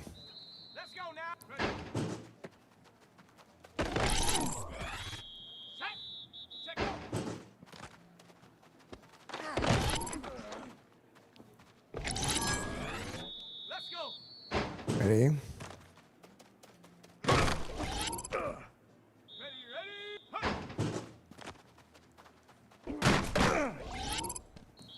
Yeah, dude, he always runs into the dummy.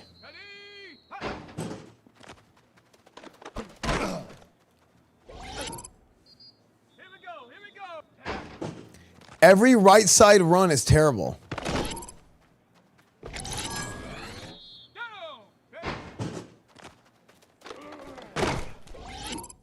Like the right side run ruins the drill. If you run to the right and he like.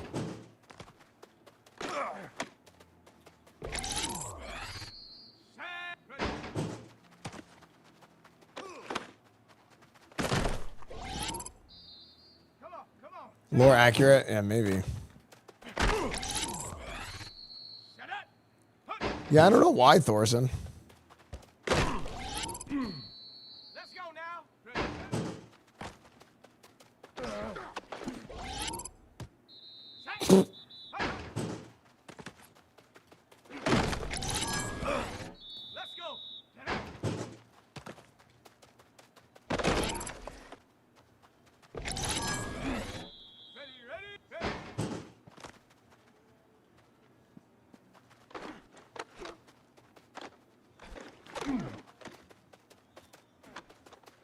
It takes too long to score.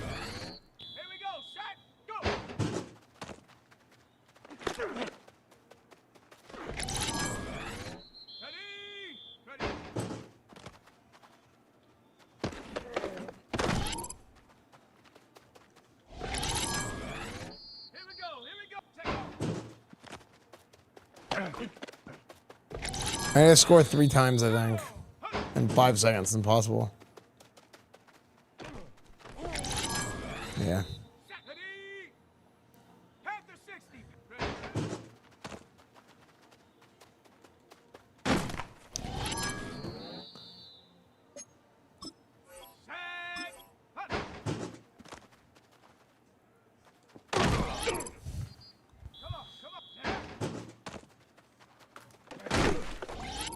Dude, this is I'm getting so tilted by this stupid bug.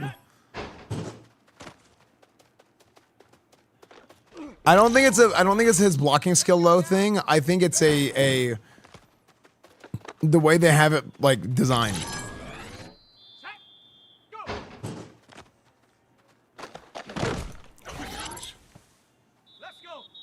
I mean, not trucking that guy is super annoying too.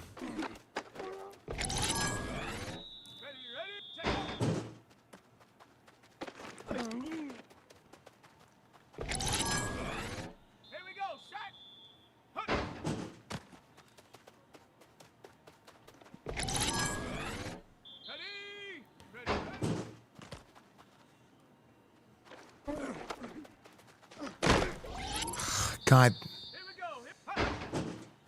Dude, 2 of these in a row. Thank God.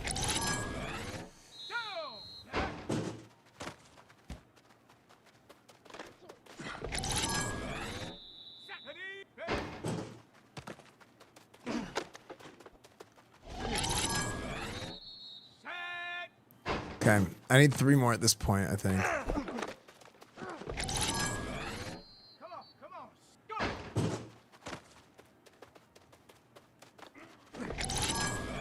Okay, one more score.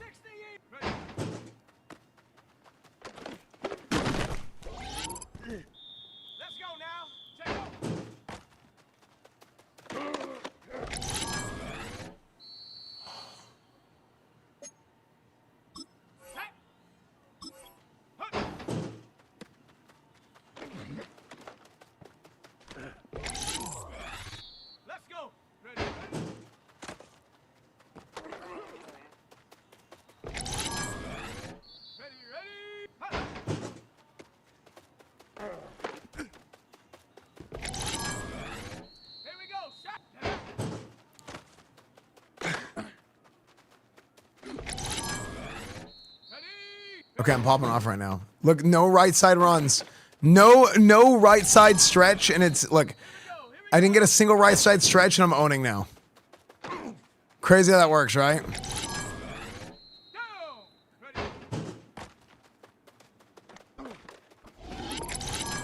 Yeah, okay, we got it, 100%. No right side stretch, and it immediately, like, it's just pure RNG.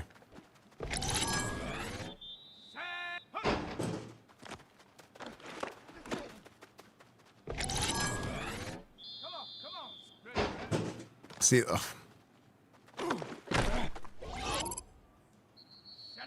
I mean, I got it, so it'll be fine.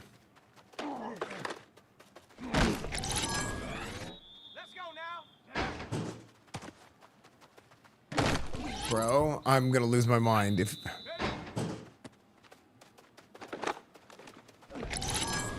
Okay, you have to get 13, basically.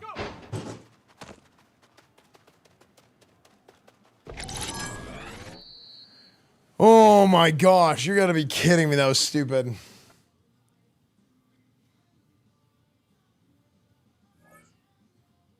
Oh yeah, chat, tomorrow morning we're gonna do jet ski stream, IRL stream. We're gonna ride jet skis, and then we're doing Rock Band tomorrow night at 7.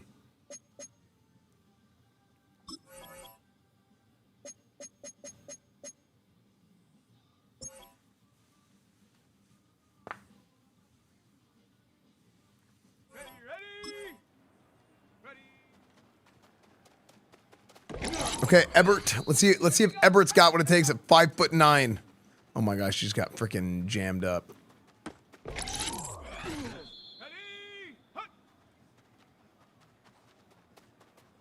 Okay. 1 incompletion must mean that the entire drill is worthless and they're a bad player.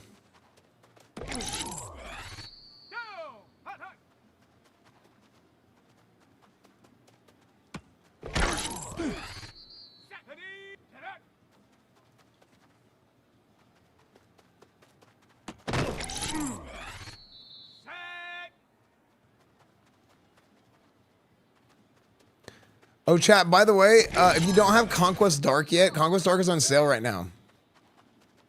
I don't know why I just randomly thought about it, but I did. Yeah, Conquest Dark is 10% off.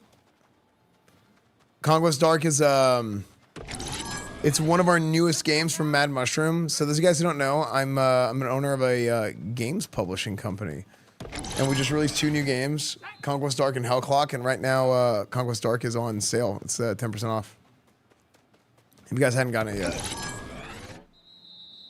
20% I thought. It was it was a deal of the day. And it was 20% during deal of the day. Is it still 20%? It should be. I mean, hey, look, listen. I'm not going to complain if it's 20%. Look at me. I own a business, jackass. True. Wait, I could have gotten the 2,400 for. Okay, whatever.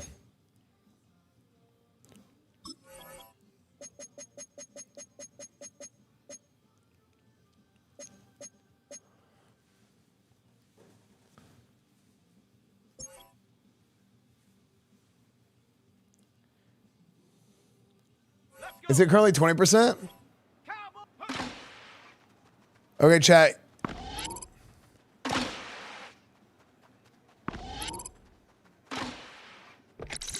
You should buy it now before I tell them that it's 20%. It's supposed to be 10.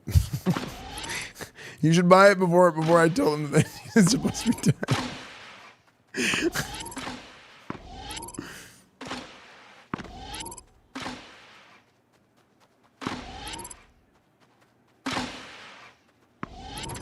Frick!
Terrible.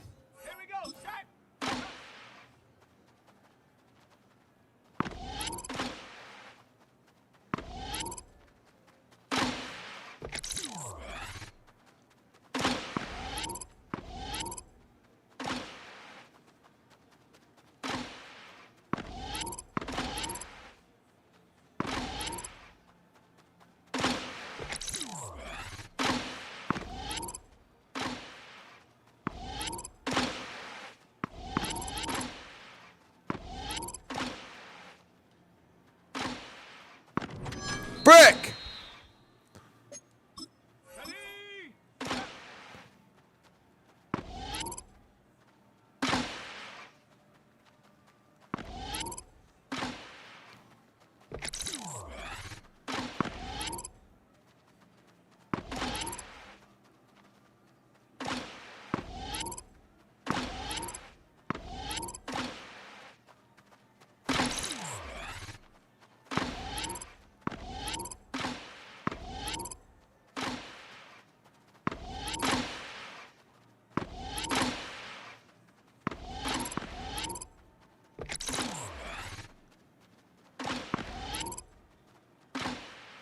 Oh my gosh. You fat ass Jackson. I'm tackling myself.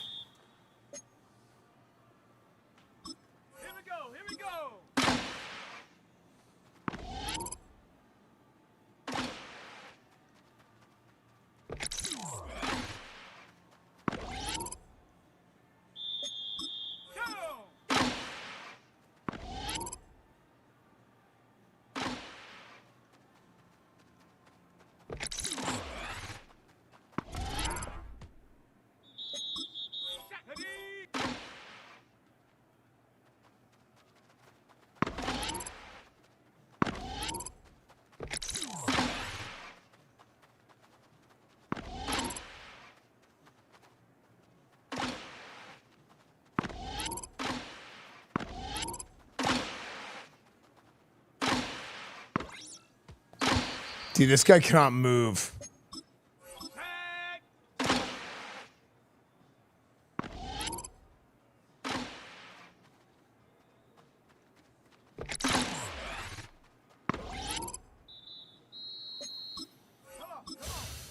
This is colon, it should be.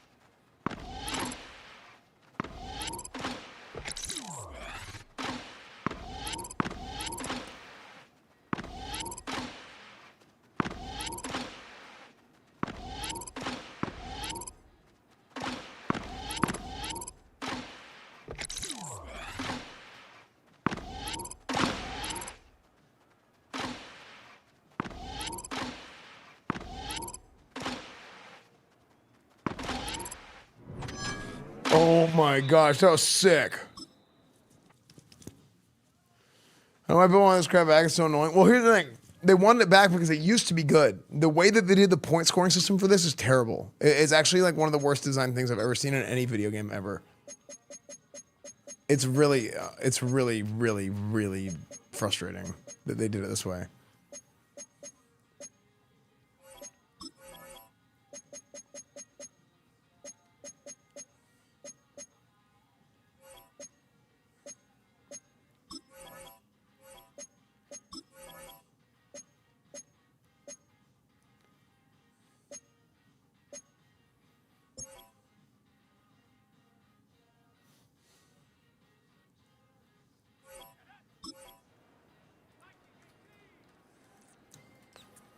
What number is he in real life? Chat, what number is Donovan Azariaku in real life for the Cowboys? Can somebody look it up for me? Because 41 doesn't sound right.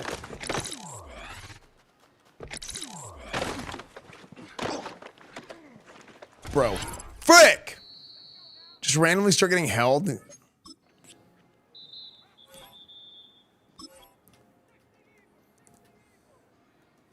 That's right.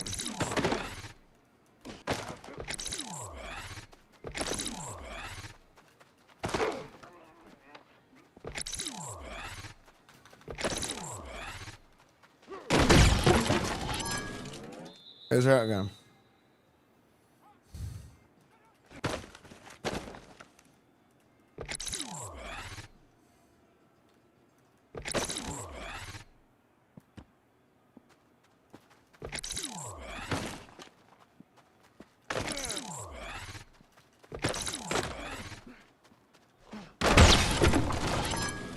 Yeah, I feel like the drills should be more, I mean, you can gamify it, that's fine, but like...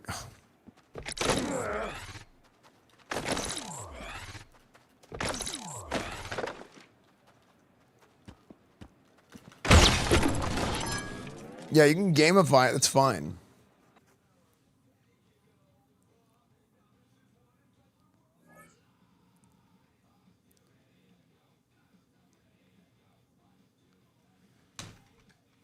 Oh, wait a second.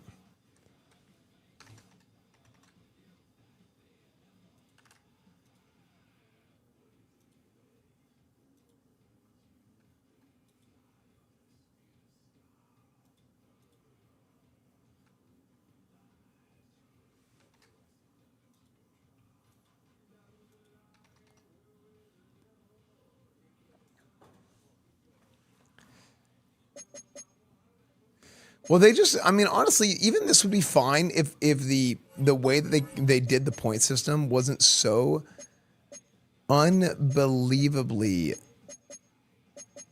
unforgiving.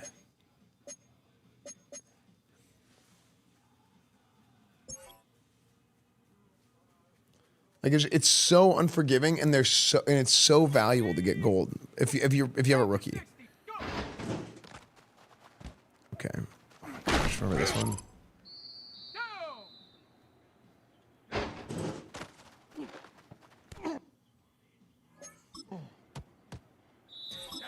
We might need to.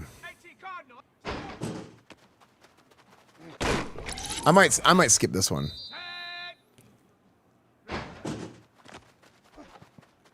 If it doesn't give rookie snaps to a rookie, then we'll skip this one.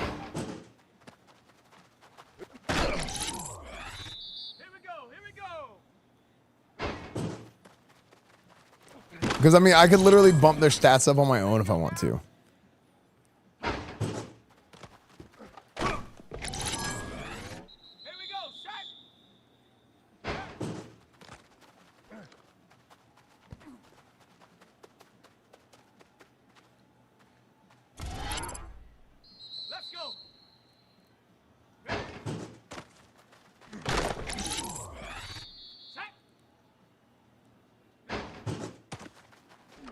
You're like put in a situation where like you're essentially playing 1v6. Actually worse.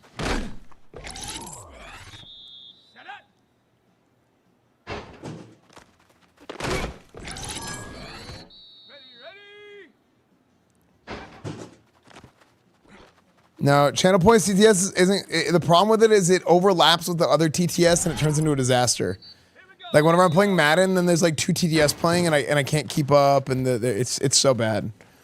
Also, it broke on its own, so like I kind of don't even want to fix it because of that. It's so bad. Yeah.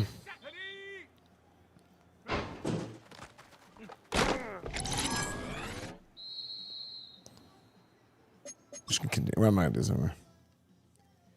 So what you're saying, yeah, if you're broke boy, just say so. Yeah, pretty much.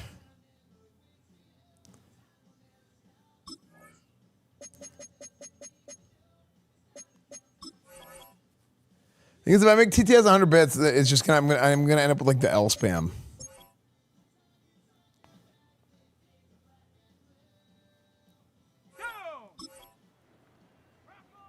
Oh, this is another one that's see, and this is one that I have to do well on.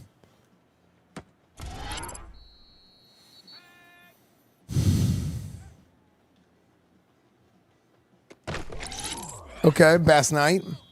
This is a linebacker that we've converted to safety. Okay.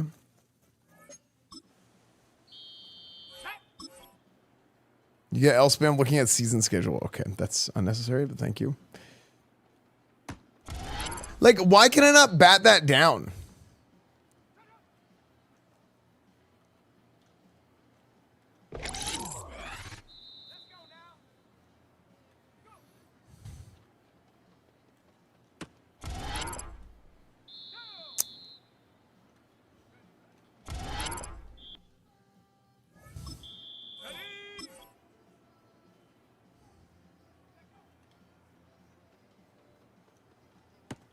Like, why does he not jump? No, it's not the same route.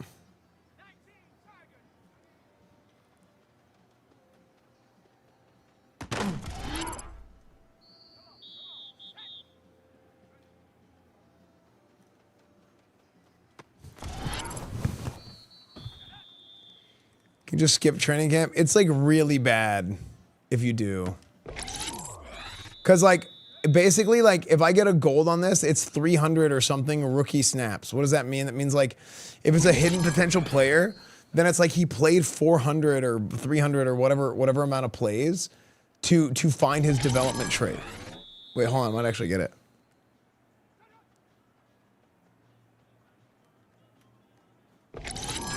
Oh my gosh, I'm close. I have to get one. Oh my gosh, an option route. God damn. Oh my gosh, dude.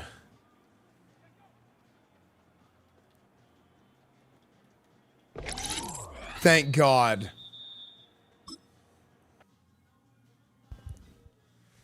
Well, no, because the thing is they don't unlock their development until they play 500 of them. That's why it's so bad.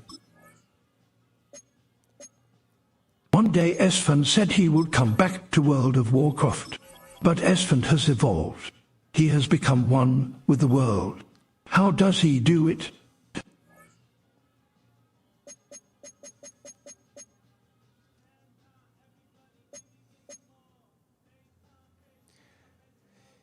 Kind of.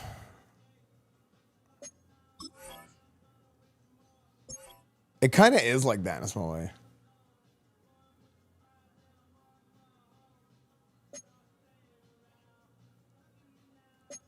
So Gorthax.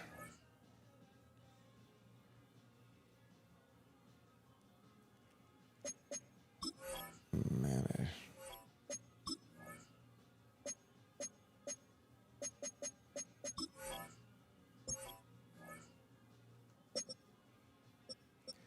Okay, Tevin Waters, you're getting moved, buddy.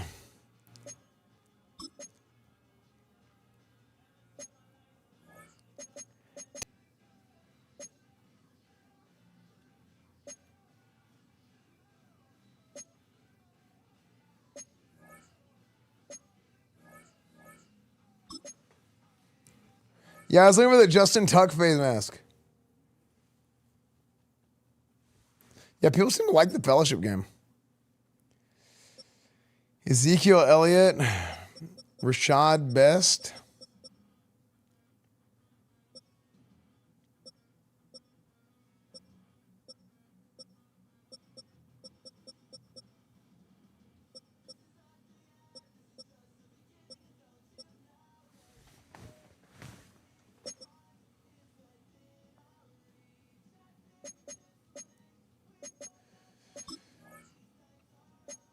Okay, managed team. Let's look at our depth chart now. Reorder the entire depth chart.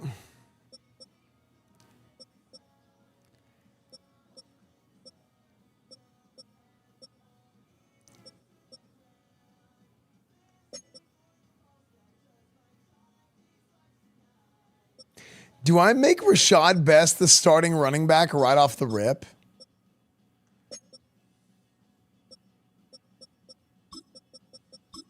And make Ezekiel Elliott fullback?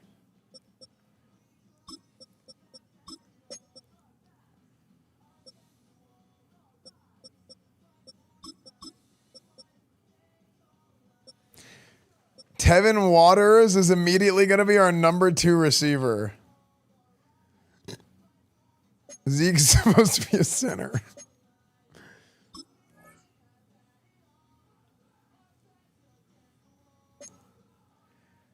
Look at this, dude. I mean, I have points to put into him.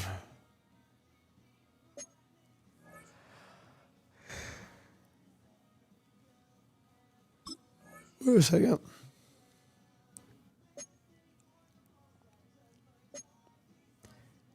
$4118.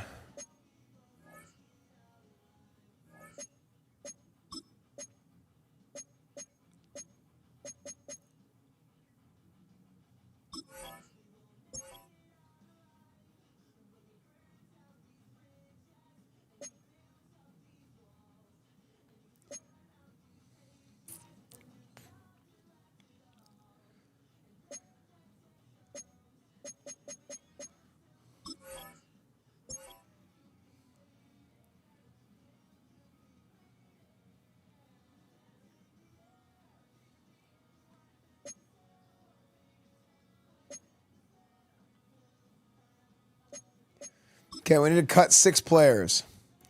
Matt Landers, cut. Rashad Torrance, cut. Tyne Davis, cut. BJ Adams, cut.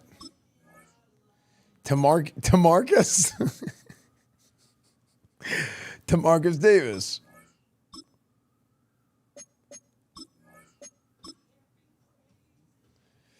MJ Devonshire.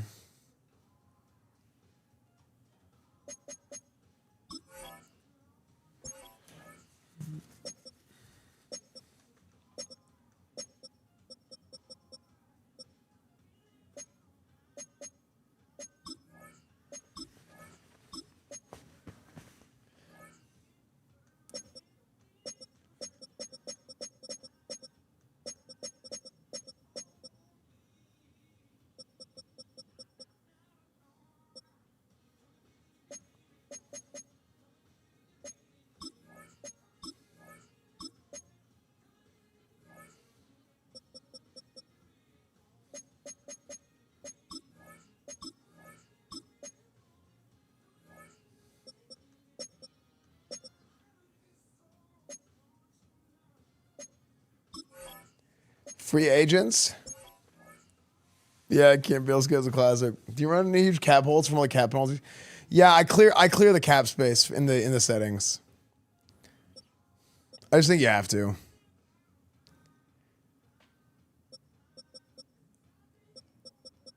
I don't hire any of that stuff.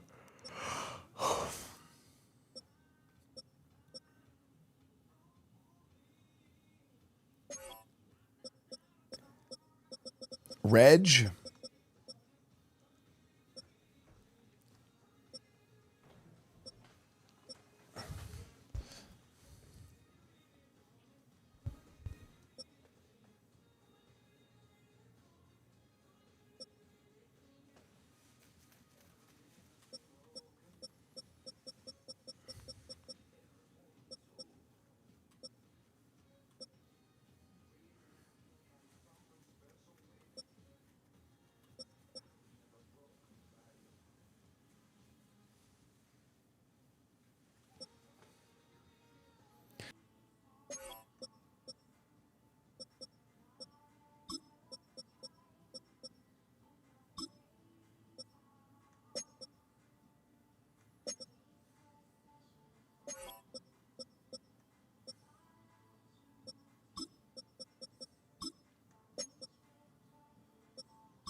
Chat.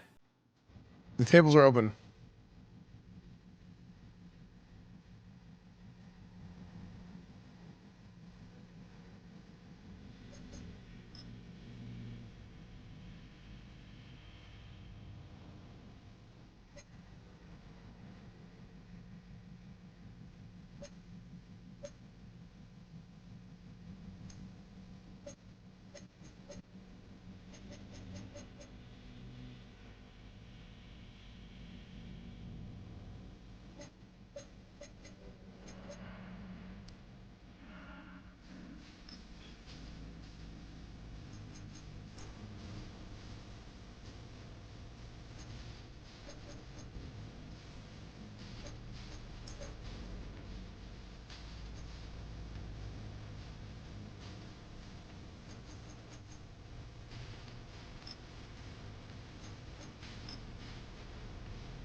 Okay, let's see.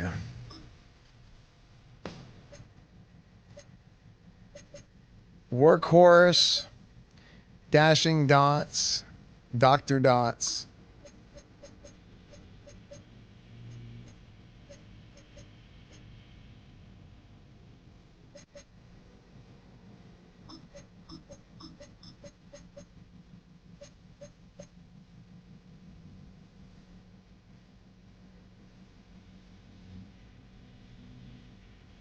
Oh, I forgot to use Camp Counselor. Oh, I freaking screwed up, I think. After School Tutor.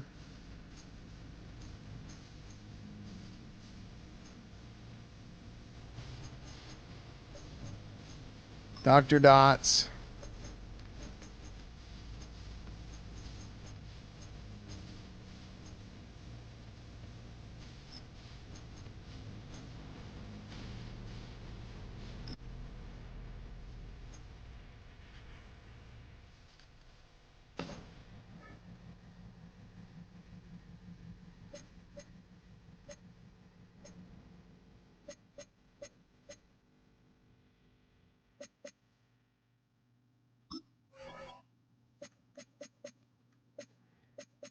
Dude, if Tevin Waters pans out, it's going to be amazing.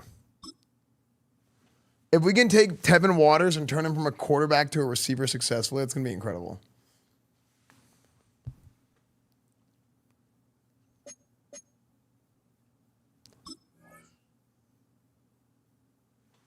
Yeah, true, Kaiser Bowl. I've been thinking about it.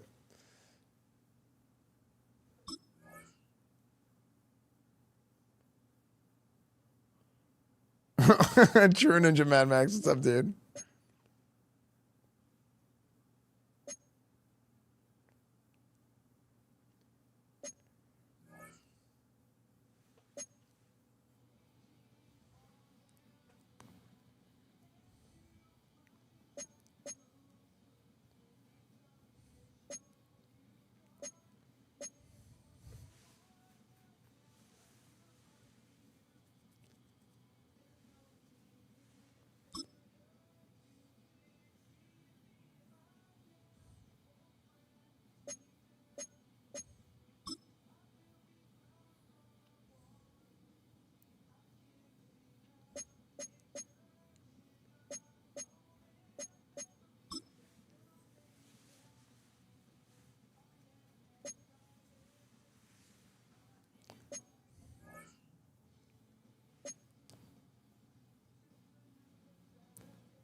Rashad Best.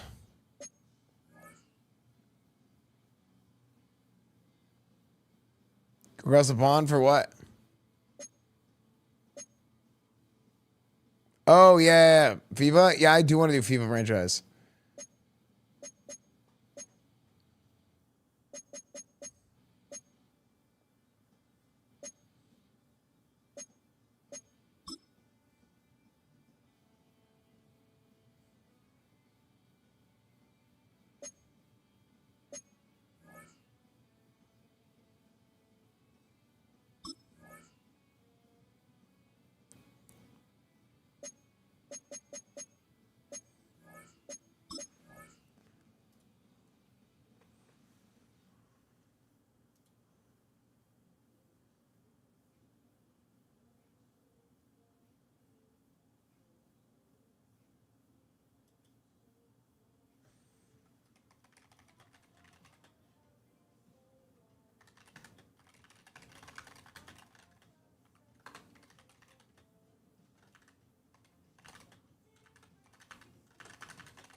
We're playing the Cardinals.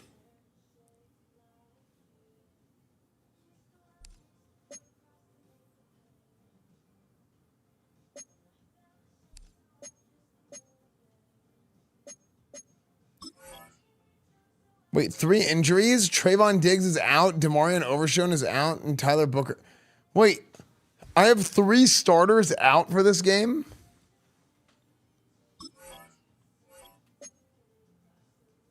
And we are so much higher rated than them, though. I'm not even worried. This is gonna be like we're gonna run it up game. This is like hey, we had a good off season. We're gonna feel good about ourselves. Like I'm very confident. Look, we're gonna be doing great. Okay, we got a new roster. Look, I know we're missing really 3 of our top players, but not worried. All right, guys. EA Sports welcomes you to the following presentation of the National Football League. The temperature's outside routinely topping 100 degrees, but we are inside State Farm Stadium in Glendale. And sound of the big red siren brings the Cardinals and their fans to action. Tonight, a good one to kick off the year on Sunday Night Primetime. It's the Dallas Cowboys and the Arizona Cardinals on Sunday Night Primetime. On the Dallas sideline, it is their head coach. His counterpart, the Cardinals' Jonathan Gannon. His team looking for a spark, hoping their fans will give it to them here at home as we are set to go. Pat Anger. Or Brian Anger, right? The kicker? Is that right?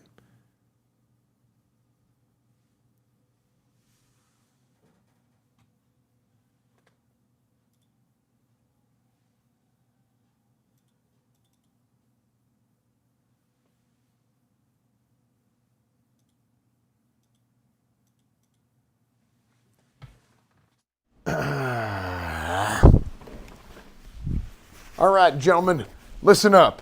Hey, big season opener. Big season opener, folks. We got a hell of a game coming up. Oh, hold on. Y'all don't recognize me, do you? Hold on one second. Fellas, it's me. Fellas, it's me, okay?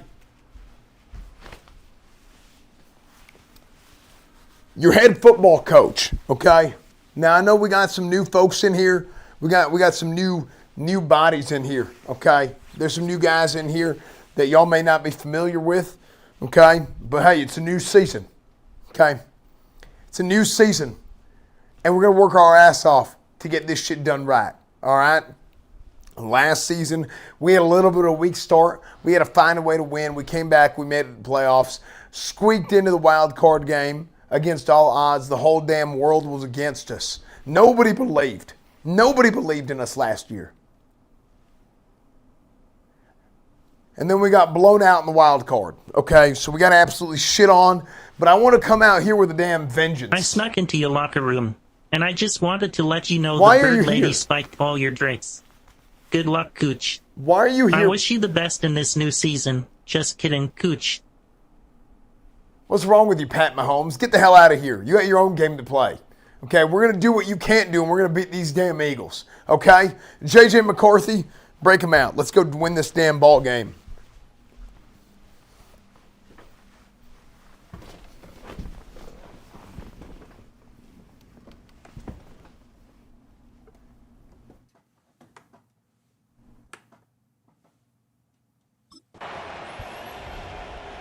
Love your production. Thanks, dude. Kaiser Bowl, thank you for the 68 months. Thank you, Kaiser Bowl.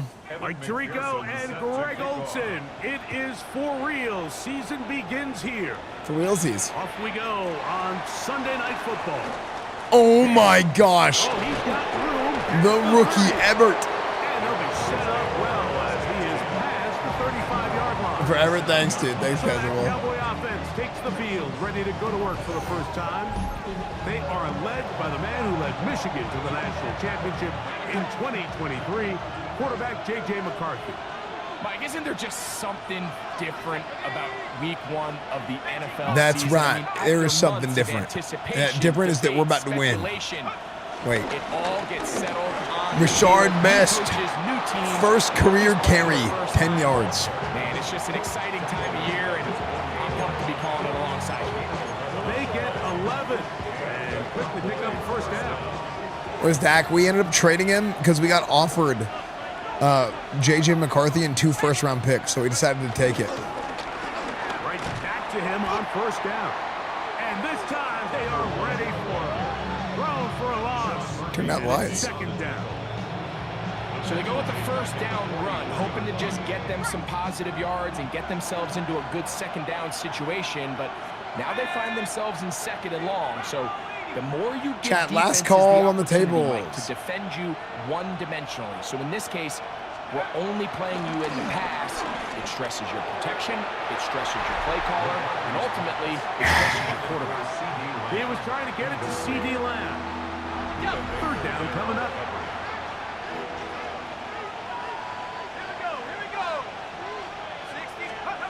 McCarthy from the gun here on third down. And a good job here defensively. They Brick. did not let him get away. He's well short of the first down. We're going for it. Chat, last call on the tables right here. Just not getting too Hey, we are not going 3 and out on our first drive of the season. Players on the field, and how do you get the ball in his hands?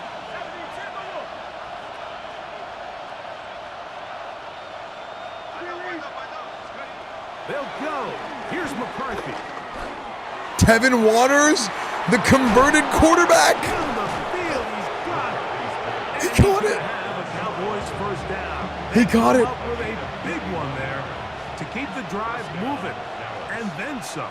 Oh, that's true. We did get a first down on this play, right? They'll give. Oh, the rookies. Oh, the rookies. He'll be taken down, but we have a chance for the first points of this game as they've set up first and goal. Luke Musgrave, we converted him to wide receiver. Let's see if he can do this for us.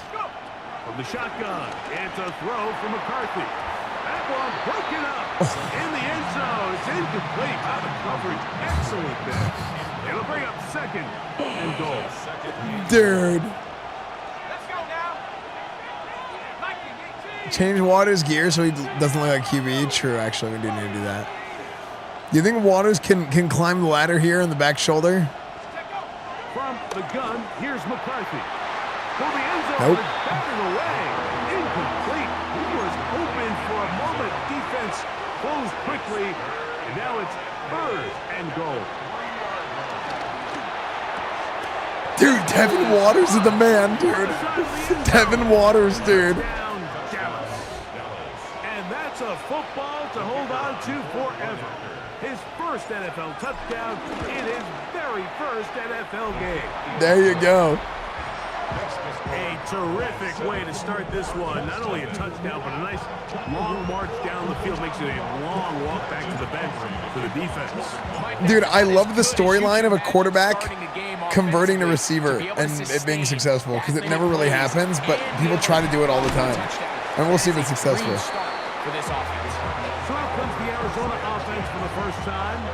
And here is Kyler Murray, the #1 overall pick in 2019 to lead them. Mike, as I think back to opening day over my years of playing in the NFL, it didn't matter if I was a rookie or going into my 14th season. I think every player goes into that game with just a little bit of extra nerves, thinking, new season, new opportunity. Can I... Chidobe Awuzie! Oh, was Chidobe? Oh, I was pronouncing his name wrong. This is an area of the offense, Mike, that's going to have to find its rhythm now as this game unfolds. Dude, that was the most Kyler Murray thing I've ever seen. Get some completions, settle This is this is all pro. in return, he throws The Cardinals just suck ass though. early to go away from the game plan. There's a lot of game left, but this Injury. game is going to have to get on track throughout the rest of this game. From the 25, let me check out that. 2nd down and 7.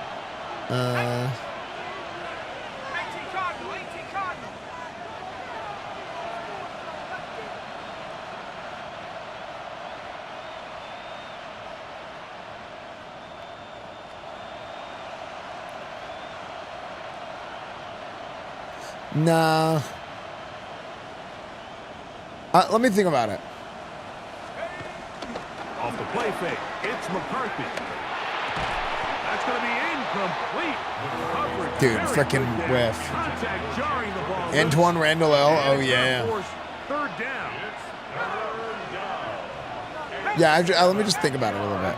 Working out of the shotgun, it is McCarthy. Oh! He's going to have the 1st down. So they convert. That was crazy. on What an first down animation. With a pickup of 9. It's a gain of 10. 1st down, Cowboys. To throw is McCarthy. That's lucky. Down the field will fall incomplete. We'll try again here. 2nd and 10. The Steelers. Oh my gosh. Oh, I thought he was going to keep going. Dude, I think this guy's crazy. Pickup of 14 on that one. 1st down. Rashad Best.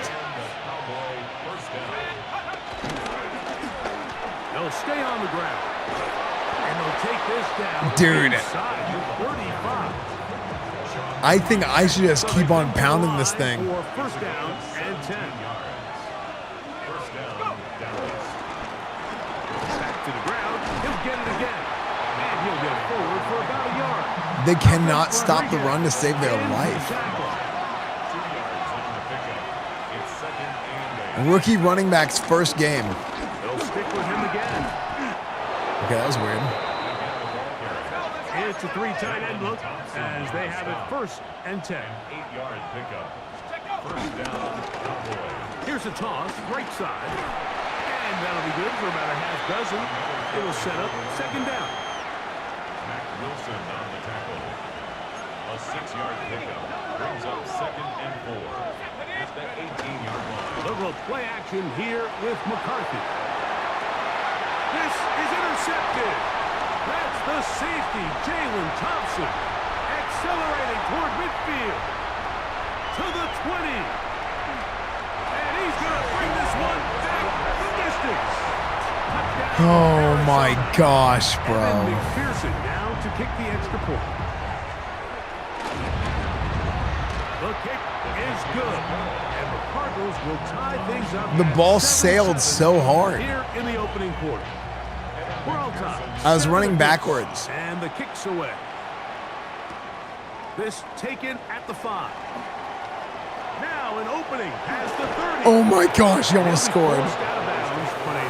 Oh my gosh, I thought that was a touchdown. So now here are the Cowboys. Their offense ready to make their way back onto the field. Dude, Everett was a godsend, I think. Dude, Best is crazy. Given right back at the pick six just a moment ago. Trying to work quickly here. Do you want to add? You should subscribe to Twitch Prime. On second down, they'll run. He'll pop this ahead for about 4, but it will set up. Hey, chat. Best is the standard. Best is the standard, fellas. Looking to throw. McCarthy. That over the middle for Schoonmaker. Schoonmaker. The offense in hurry-up mode. Pushing. Turbo versus up, true. Turbo's great. And he'll get back to the line of scrimmage. That's about all. Lost one on the last play, so now it's 2nd and 11. Now McCarthy. Dude, Tevin Waters. And he's got it. And they bring him down inside the 25-yard Yeah. If there's something crazy happening, that the mods should just snooze the ads. To the ground, a first down run. He is met and dropped. Damn, okay, they're starting to shut down the run. On the line of scrimmage, too. This offense moving quickly, and they'll try to get set.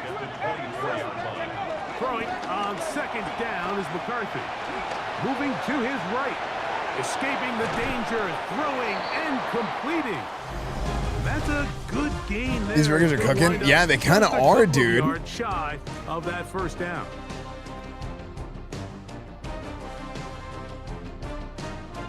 That's the benefit of the Stream Revive Turbo. It's like they're watching the ad even though they're not watching the ad. So like a sub is probably better, but having Turbo, it like pays them as if they're watching the ad. We are ready to get back underway. 3rd and 2, and here's McCarthy. Oh my! What a job to keep the play alive. This guy's a 76 overall. And what This guy's hands got magnets in it. for this rookie, that's now his 2nd touchdown here in week 1. Okay. And he missed it. It is no good. And this is going to remain a 6-point margin. So now, after the touchdown, out is Aubrey to kick this one away. Now, here comes a return from the 9. He'll be forced out of bounds, but a very solid return.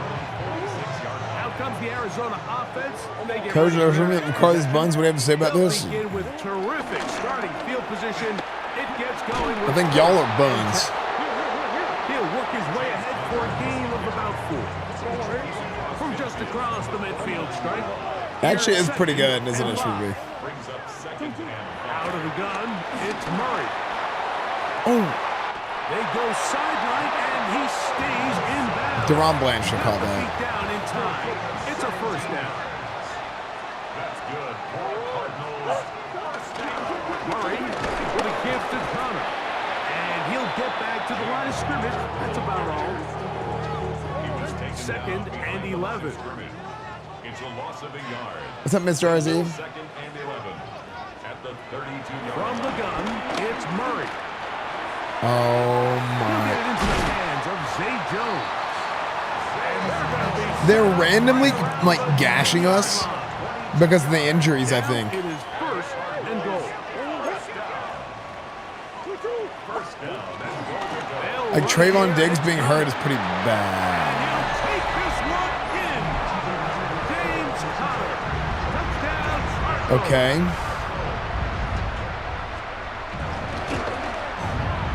McPherson, good on the extra point. I whiffed on that one. Out in front by a point. It's 14-13. After the TD, on is McPherson to kick this one away. Devontae Turpin on the return. Oh, he tries to lateral the ball, but it's a mistake. That ball is out. And it's recovered by one of his teammates. The Cowboys offense. And their running back set to go once more. And as a play caller, when you've got a guy who's running like this, you lean on him and your offensive line. He's had big opening after big opening and big numbers in this first half. Big numbers. Oh my gosh. It's second down. We'll try and hurry to the line here. 3-yard pickup brings up 2nd and 7 at the 17-yard line. Going back in the backfield. Nice run. He's going to have a first down on that gain up to the 25-yard line. An 8-yard pickup. First down, Cowboys. God, Zeke, you suck. He'll move the pile forward. Let's give him a couple. You guys see Zeke just get mashed. And making the tackle there. It's a pickup of 3. Brings up 2nd and 7. They'll run. He'll try the left side now. Yes, Zeke. Oh, my, dude, Zeke making that block was insane. Oh, my, dude, just all he needed was just a crease, just a tap. Just give him a chance. Rashad Best. And hold on to that football, young man. That's a keeper. His first. This is a new team. This is a new team right here, chat. Rushing touchdown there. Offensive line does its job. That back taking off to the end zone. Feels like a Madden time. Oh, I know it, dude. You're exactly That's exactly, we're exactly right. Get credit in the box score for that long rushing touchdown, but it was the big guys up front who were able to make that play possible. His kick is good. Next the score, Cowboys 20, Cardinals 14. So now, after the touchdown, out is Aubrey to kick this one away. The return starts from the 5. He'll get this past the 20 before he's brought down. We gotta go for 2 one of these times. Believers, we got this. Offense ready to see what they can do. They'll do so with 1st and 10. We'll start this drive on the ground, and it's Connor. And they'll be set up now. Up past the 40 with that one. Okay, yeah, that spin move kind of owned me. On first down, it's Murray. And he can't hang on through the contact. Incomplete. Good Okay, let's see. Cover 2. Okay, we're going to line up right here, fellas. Don't let them get anything underneath, okay? They're going to go short. Hey! One of his teammates is there to pick it up. Good sack fumble. Big sack fumble. Osa Odigizua. Through that quickly and not expect there to be consequences. Fortunately, they're at least able to fall on it and prevent this from being a complete disaster. Now Murray on 3rd and long. He's going to let this one go. Deron Bland. Perfect timing user pick. 32-yard line. Let's go. Dude, I ran that route for him.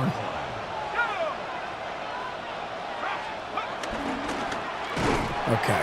Y'all got to block, fellas. He'll try to get back to the line, but it's not happening. Gonna lose a yard. McCarthy to the air on 2nd down. His pass right side is caught by Schoonmaker. And he'll be brought down just shy of midfield. I not changed the sliders, okay? We just drafted a very good team. Actually, these rookies just kind of own. Oh my gosh. Dude, we might break the single game rushing record this game with freaking Rashad Best. Best of the standard, fellas. Second down at these distances, Mike. No, it wasn't. Draft class wasn't maximum this season. It was last season. It was this season. In this case, they leave a little too much room on the ground, and the offense is able to pick up a first down. On the move left. And the throw left sideline caught. They rule incomplete. Couldn't keep the feet in. Tevin Waters ran out of bounds. Hey, I know you're new here to receiver, but you got to figure it out. Setting up to throw is McCarthy. Escaping to his left. I should have just ran. Incomplete. Pressure certainly impacted the quarterback there. Couldn't get. I was trying to get passing. I was trying to be sexy. A third down. That was ugly instead.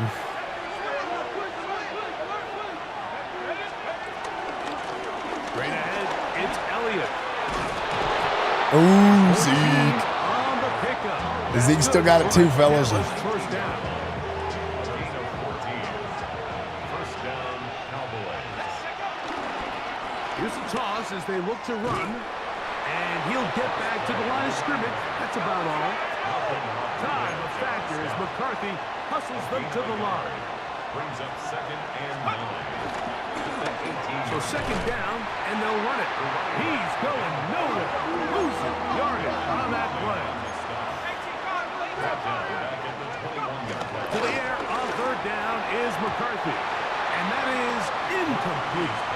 I think he predetermined that third down throw, and even though the coverage was tight, he still tried to fit the ball in there anyway, and it ended up falling incomplete. I thought I was running a fake. To his progression, so he has a little bit more trust in his protection. I think there's an easier throw to make out there. They're just trying to extend the lead here, and this is definitely one. I just quit. I thought I was running a fake. Ready to head out to their next possession. They'll see if they can put something together. So I just hit it. Beginning with 1st and 10. Working out of the gun, Murray. The one time I click it, I kick it perfectly straight. And he'll be brought down around the 38-yard line. Imagine you turn the stream on, that's the first thing you see. On first down, Murray. A throw left side, but it's incomplete. Try again. It's 2nd and 10. From the shotgun. Now mods can also snooze. Off balance throw. Can't they? It's complete. They'll hold him to a gain of just a couple and sets up third down. It shows up at the. I'm pretty sure without editor you can snooze. Working from the shotgun. It's Murray. Because I see it all the time on other people's streams. Dude. He is dangerous when a play breaks down. A pickup of 18. They'll break the huddle. Coming up now for 1st and 10. Back to throw is Murray. To the outside, complete. It's Wilson. Nice job here by the defense. Did a good job just covering up everything for the most part. So once this ball was caught, really didn't have much of a choice, but just head out of bounds and pick up a lot of game. He takes off. And he'll go into a slide here. Markham just a little short of the first down.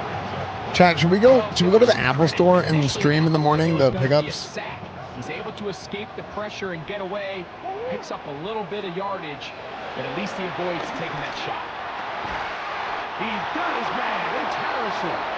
Carson signals for their 3rd and final timeout, as they'll stop it with 14 seconds to go in half number 1.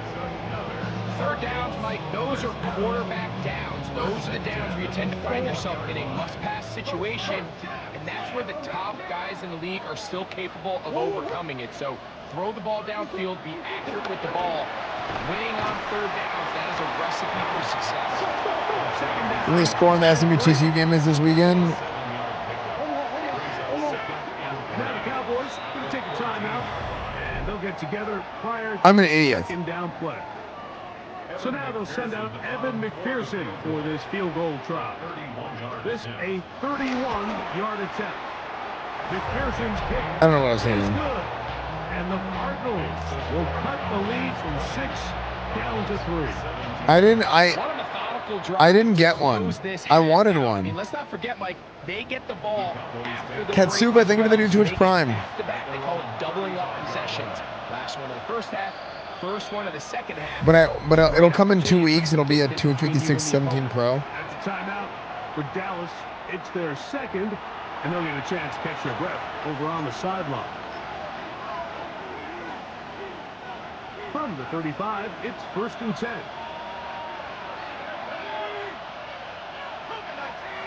COVID-19. And they're just going to run it here up the middle. And he's going to be taken down as time runs out Okay. on this first half of play. All right, Mike, thanks very much. I feel like we should say Happy New Year, everyone. Week 1 of the 2026 NFL season. We're back for year 2. What's up, Katsuma? Sports, What's so up, man? let's get into it. Our trip around Was the it this NFL auction as starts now in Philadelphia. I the think we Eagles have at it. home to take on the Commanders no, in the busy. NFC East. My freaking shoulder feels so And loose this today. is Devontae Smith. He's one of the 4 verticals on this route, and it's a deep shot. They connect. This is going to wind up as an 85-yard catch and run for the touchdown. From there, it's off to SoFi Stadium. We'll look in on the Rams. They're playing host to the Carolina Panthers. And it's the Rams quarterback. A touchdown pass from 15 yards away. The Rams wind up winning this one in front of the home crowd to begin the new season. Lastly, let's go out to Santa Clara. The 49ers hosting the New York Giants. And this is Cam Scattaboo. He's going to take this one in 11 yards on the touchdown run. The Giants come away with the victory on the road in the season opener. Cam Scattaboo. With that, Here. I need to talk to these guys. These guys are freaking. This defense is freaking sucking balls.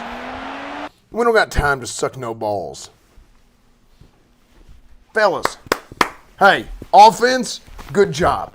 Okay. Rookies, good job. Tevin Waters, hell of a job. Okay. A lot of folks said you didn't have what it takes to go from being the quarterback at Toledo State University or whatever the hell it's called to being a wide receiver in the NFL, and you're doing a hell of a job proving them wrong. Okay? Hell of a job, Tevin. Rashad Best. Hey, best is the standard. Okay, you got to remember that, Rashad. Now, as far as the rookies go, rookies, y'all have played unbelievable today. All right? Guys coming in from college, playing at the next level for the first time. Very impressive. As for our veterans, y'all are dog shit. Defense, there is no way in hell that there should be a shootout against the Arizona Cardinals. Okay? Y'all got to lock things up. All right? We have to get after the passer. Get after Kyler Murray. Okay? I know you can't see him back there. Okay? I know you're trying to catch Kyler Murray is like trying to catch a little squirrel. All right? But you got to go get his ass. Okay? We put pressure on the quarterback. This game is over. All right? Rashad, stay warm. Okay? Because I'm going to run your ass into the ground. We're going to break that rushing record today. Rashad, if I can get you 300 yards in the first ever game. We just play call kicking instead of running a fake field goal. No. Rashad Best, break them out. I don't want to talk about that.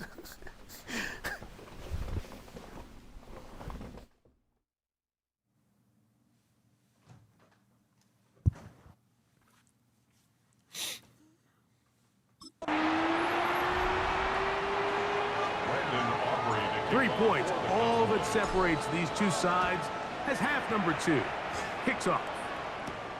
A safe kick taken at the 5.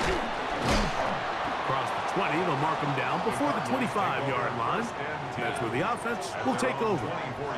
The Cardinals offense ready to get going again. They'll have it first in this third I think it's quarter. just the angle. This one has been tight so far. A field goal separating the two sides. Mass Pancakes, thank you for the 46 months. Thank you, Ryan Morris. It's a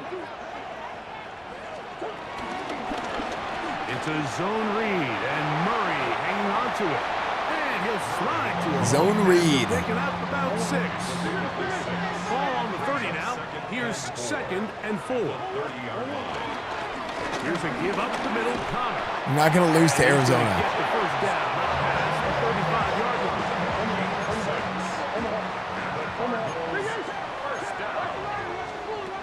To throw is Murray. Pass complete there to Harrison.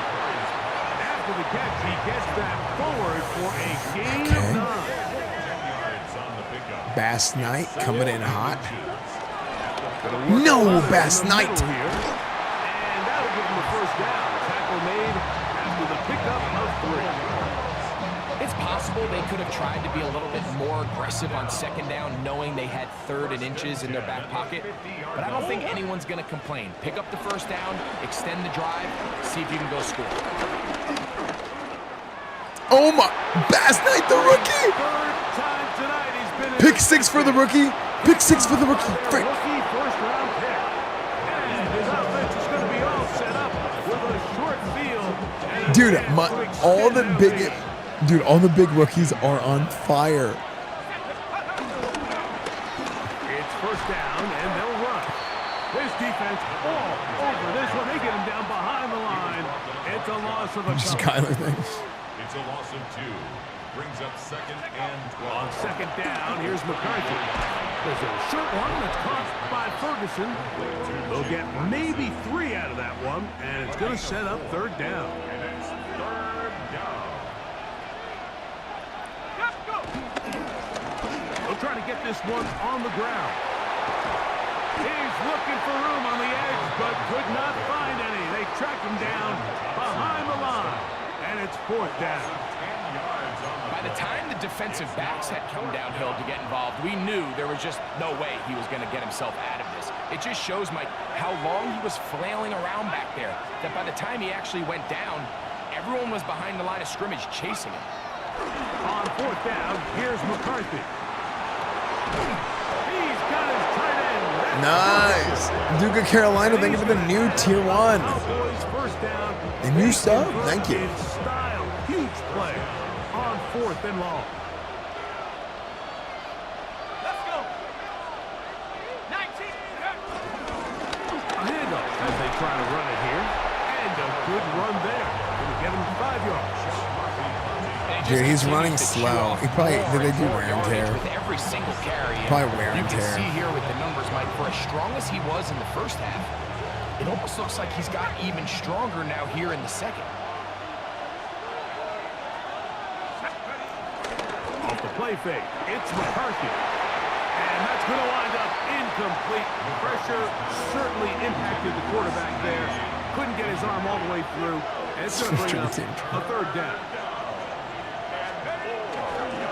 Here's Elliott. And the Cowboys are going to be set up with 1st and goal. He couldn't quite break the plane. They'll have it at the 1-yard line.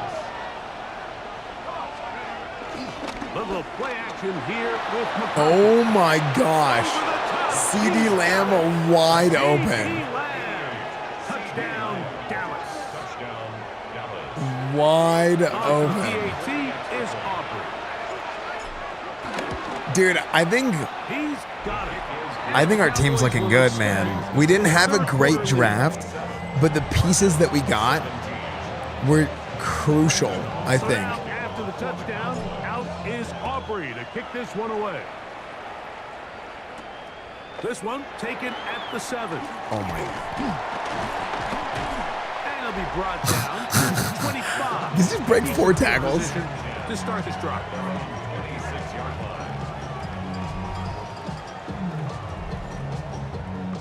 That was crazy.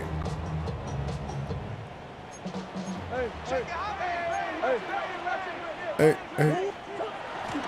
On first down, the drive begins with Connor. And he's going to be taken down to 37.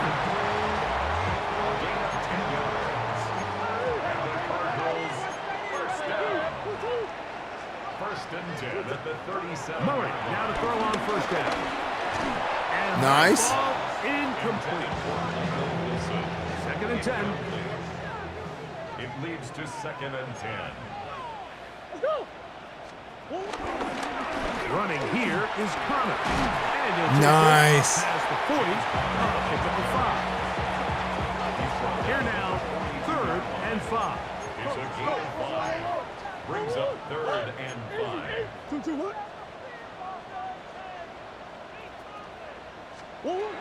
Now Murray. He's got his man. Complete to Wilson. Bad play. I shouldn't have ran that blitz. That connection. It's an Arizona first down. That's good for a Cardinals first down. Now it's Murray.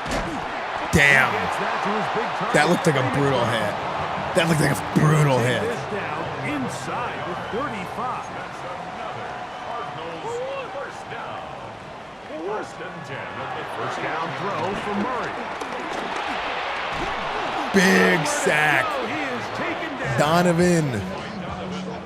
Work to do now as they come up on second and long. Second and 20 at the 41-yard line. From the gun, it's Murray. That ball caught. It's St. Jones. And they'll get about 8 out of this one, but still a little work to do now on third down. Brings up third and 12. Out of the gun, it's Murray. He's got his tight end. That's McBride. And they're going to be set up in the red zone. They got it inside the 15. How do we get that big sack and then they still get a first down? First and 10 at the 13. On first and 10, Murray. He'll step up and run this. And he'll slide to a home after picking up about 6. She's quick. That's good. Now on second and 4.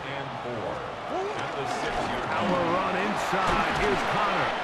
And the Cardinals are going to have a first and goal from good. Dude, how are they driving on us? Down to about the 2-yard line. That's good for a Cardinals first down. Connor. Trying to push the pile forward, but he's not going to get in. Oh my gosh. From the 2 now. Here's second and goal. He just got bitched. No. Oh. Oh my.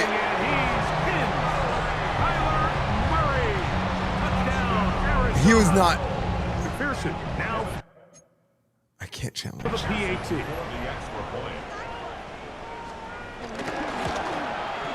It's up and through. And the Cardinals are back within a field goal. I thought it was short. I thought it was short. It didn't let me challenge it. After the TD, on is McPherson to keep this one away. This will be returned from the 6. Crazy. Dude, Everett can play. Right at the 35-yard line. There's CeeDee Lamb heading back out there with the rest of his Cowboys teammates. They lead by a field goal as they go to work with a first and 10.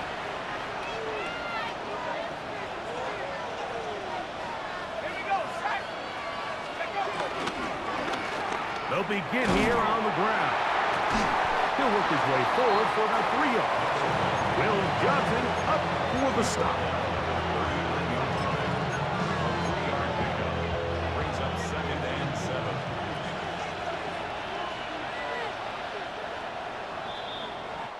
We are through 3 quarters here on NFL Kickoff Weekend. And Sunday Night Primetime continues after this.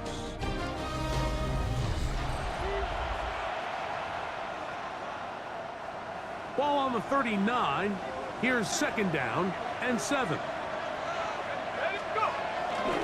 Fourth quarter begins on the ground. And that one shut down pretty quickly. He'll get back to the line of scrimmage. And that's it. This crowd into it now as we get to third down. To throw is McCarthy. He's got a receiver, and that's Lamb. And they'll get this one down to the 35-yard line. I don't think we're gonna break the rushing record. I think Rashad Best is like out of gas. Cause now he's like slow. That's the problem with wear and tear. Wear and tear sucks. He'll get back to the line of scrimmage. That's about all. Even with the lead, they're trying to press the tempo. They'll stick with him again. And the defense there to meet him. They'll hold him to 2 and bring up third down. Jalen Thompson on the tackle. A 2-yard gain on the play. Back to the ground. I've gotten no yards in forever. This will not do the trick. They've stopped him behind the line. Fourth down coming up. That's going to be caught. Oh, he's going to be very close. It depends on the mark, but he Wait, is what? short. They've held him on fourth down. What a stand. On first and 10, it's Murray. Over the middle, it's Harrison. And he'll be brought down. I don't know how that wasn't a first down and the Cardinals had a touchdown earlier.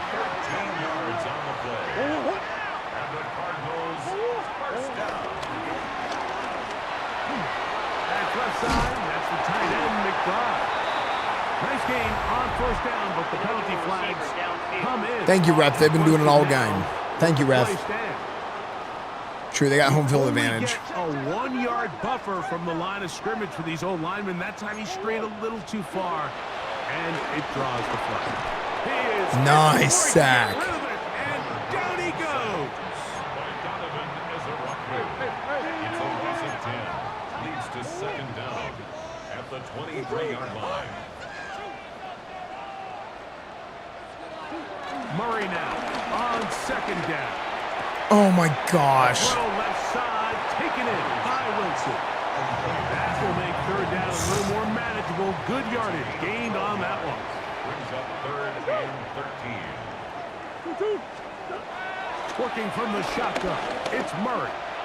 He'll fire one deep for Harrison. This one broken up. It's incomplete. Good job separating Lucky. the receiver from the ball, and it is fourth down.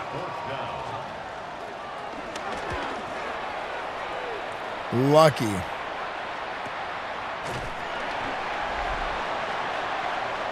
Cowboys offense and their running back getting ready to go back to work. They'll go 3 tight ends here on first and 10.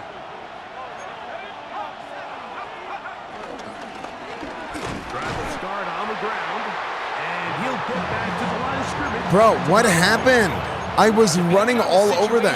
Or the down and distance, Mike. The linebackers have different reads. Sometimes they read the offensive lineman. Sometimes they read the running back. In this case, I have no idea, Ryan Mars. I think Cowboys running back situation is such a question mark. I think he could get a chance. Like next, I mean, we'll see. Gain of about 4, and it leads to third down. I don't think Jaden Blue is going to be the guy this year. Like, dude, I'm getting destroyed on the run now.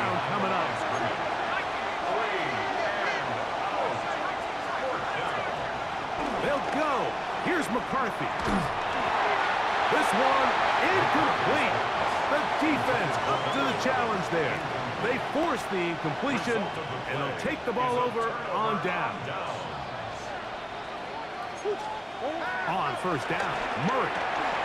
He'll get that complete. Oh my gosh. Teammates there to take it back in. And a stoppage here for injury. One of the Cardinals shaken up.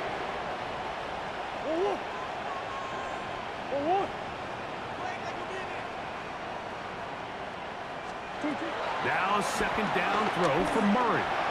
Pushed out to his left. So often the best pass defense is a good pass rush, and that's exactly what we saw here. The pass rush disrupted this play from the very start. The quarterback has all of his attention on the rushers rather than his receivers downfield. All he can manage to do is get back to the original line of scrimmage. Murray on third down. He's hit. Oh my. Dude, he hit stick him and caught the ball before it hit the ground. As this defense does it again. Dude, Bass Knight, rookie, strong safety with 2 turnovers. Looks like you're going to gain yardage. Interception, forced fumble, and a ball recovery. Defense takes the ball. Dude, that was crazy. The hit stick happened and he immediately recovered the fumble. I don't think I've ever seen that. Dude, look at this. Look at this. Dude, he grabs the football as he's hit sticking him. Hey. Hey. Buck Souls, thank you for the 19 months, exactly dude. what they wanted out of the pass play, Mike. They're able to make the completion, but now as the ball carrier, you cannot be thinking, oh, I have to score, get it in the end zone. You still have to protect the ball. He doesn't. The ball gets knocked free, and the defense creates a huge turnover. And he's going to be brought down up past the 20. Arizona will take its first time out. Clock will stop. They'll be disappointed there after giving up the first down. Again, here's Zeke. And he'll work forward for about 3. It's second down. Brings up second and 7. At the 24-yard line. They'll stick with Elliott. And not much there. He's back to the original line. No gain on that. Luke, what's his name's taken out of the game. They'll fake the give, and now it's McCarthy. Okay, Waters. To the first half, Mike, just how well he threw the ball, and you thought maybe this defense would come up with some answers in the second half to slow him down, but so far, that has proven to not be the case. On play action, here's McCarthy. He'll be hit as he throws, and that one will wind up incomplete. Yeah, they just gave them all new portraits, but I kind of don't like that they have their team portraits instead of just the default white jerseys. Up the middle. And he'll be taken down as the clock ticks towards 2 minutes to play. 2 minutes remain in the fourth quarter. We'll come back and finish this one off after this. 3rd and 6.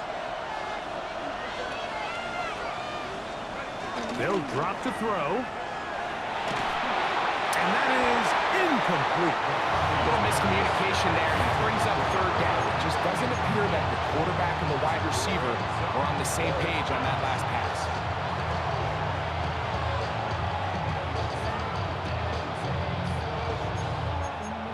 Wait, is he just out of the game? I can't force him in. The offense not coming off the field, and here's 4th down. On 4th down, here's McCarthy. That's taken in, and he's going to have a Cowboys 1st down. They wind up with a gain of 11. Can I not? He's just gone. I hate that man. From the gun, here's McCarthy. This one. How is that not interference? Is that GG's? Right there with him. It brings up 2nd down. I can't tell if they have timeouts or not. I'm just. No ball? No, it's for pussies. Here's McCarthy. Short throw there, pulled in by Musgrave.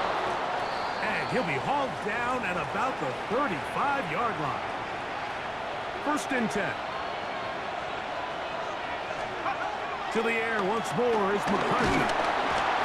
Oh, and a pressure there. He can't get a throw away, and he's taken down.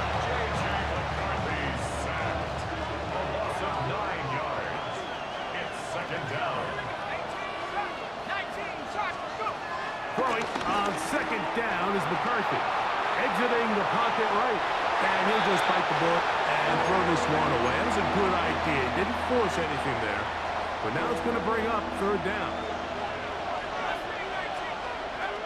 McCarthy from the gun here on 3rd down. And caught left side. It's complete. And they're going to be set up in the red zone. They got it inside the 15. 1st down. McCarthy now to throw on 1st and 10. That's to the end zone, but it's incomplete. We'll try again here. 2nd and 10.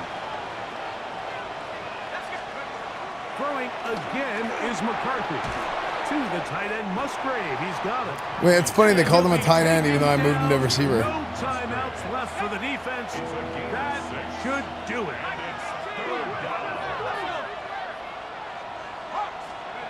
They'll try and throw it with McCarthy.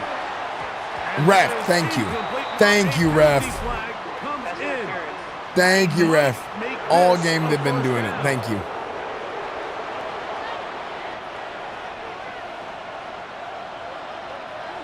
You think we can get another one for Waters? McCarthy gonna look to throw again. Oh, do you believe it? Off by Will Johnson. They'll come up for 1st and 10. No way. Cardinals take over 1st and 10. From the shotgun, it's Murray. Incomplete. So the task gets more difficult. Time for maybe 2 plays. That's it. Here's 2nd down. Working out of the gun, Murray. He's going to air this one out for Jones.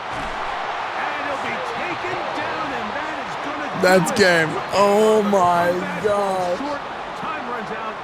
This game is over. Oh my gosh. What a game. Cowboys. Believers. 1-0, getting the victory. to begin the new campaign. Man, I hate how they got rid of progressive fatigue because I basically just turned fatigue for my off. partner Greg Olson, for our entire team, I'm Mike Tirico. This has been a presentation of the NFL. Got so greedy, always greedy. On EA Sports. Good night from Glendale.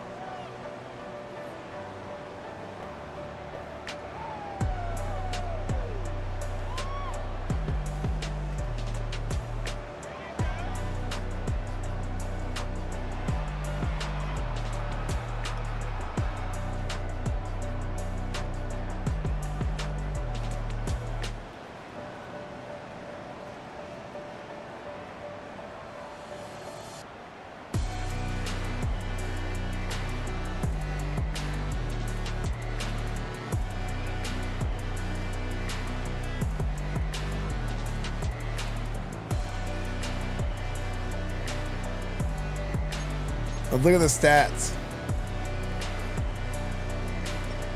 JJ McCarthy, 19 for 36, 3 touchdowns, 2 interceptions, 52 oof.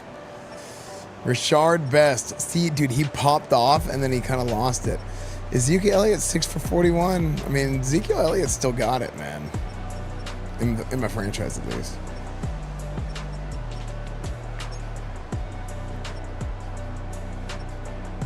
Tevin Waters, 5 for 79, 2 touchdowns. So then with 466 1.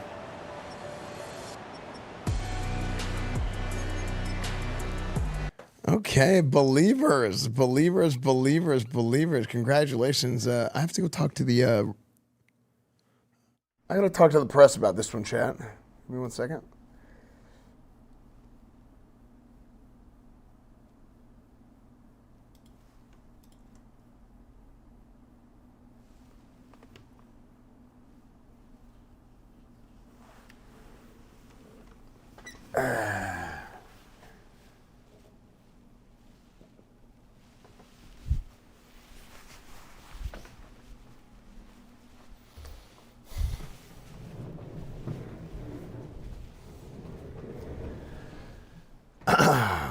Thank y'all so much for joining me today. I mean, hey, start of a new season. We're really, really proud of the way that our guys operated today. I mean, well, our rookies came out and hats off to, I mean, all of our rookies, I think, were impact players in today's game. That's something to be really, really damn proud of. You know, we had Rashard Best come out there, 180 yards, a touchdown. We had Bass Knight, strong linebacker in college, converted to strong safety. He had an interception. He had a forced fumble and a fumble recovery on the same play, actually. So yeah, I mean, that was very, very impressive. We had Tevin Waters, who was a quarterback at Toledo. Okay, a lot of folks said he wasn't going to be able to make it at the next level, but he was an unbelievable athlete. And we said, you know what, maybe we can do something with this fella. You know, he's a multi-sport, multi-positional athlete in high school, and you know, he was the best athlete at Toledo, so they had him play quarterback. You know, they won a lot of games with him at quarterback, but you know, he was running the football a lot and doing things a little bit differently than we do in our scheme. But we said, hey, this guy's got the opportunity to really be an impact player for us, and we saw that today. 2 touchdowns, right? 80 yards, I believe, 5 for 80, 5 for 79, something like that. So, very, very impressive performance by everybody except for our veterans. You know, JJ McCarthy, 2 interceptions, ass. You know, defensively, you know, defensive line wasn't really getting after it outside of Donovan. Okay, we got to be able to get some pressure in there. Chidobe Awuzie had himself an interception. Okay, so we did some big things with the new acquisitions, but a lot of our former players, the players that we had last year, the guys who were supposed to be leaders, guys who were supposed to be impact players on this team, didn't do that in today's game. It was a major disappointment. Okay, but I'm happy. I'm excited about the way that our new guys played, and they put the onus on them.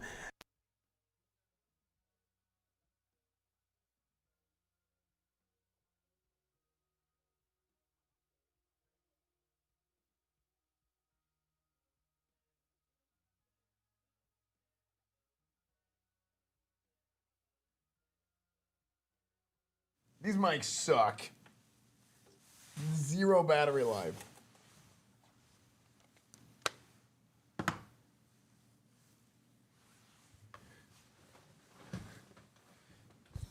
These are the genuine. Yeah, Coach, that's great and all, but not what I asked. I asked if you had any special deals going on or special combo meals. No, we don't have Order that. We are not fast food workers here. We are football coaches. Thank you.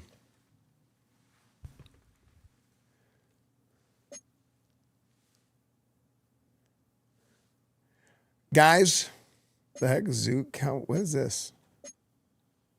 I want this shit.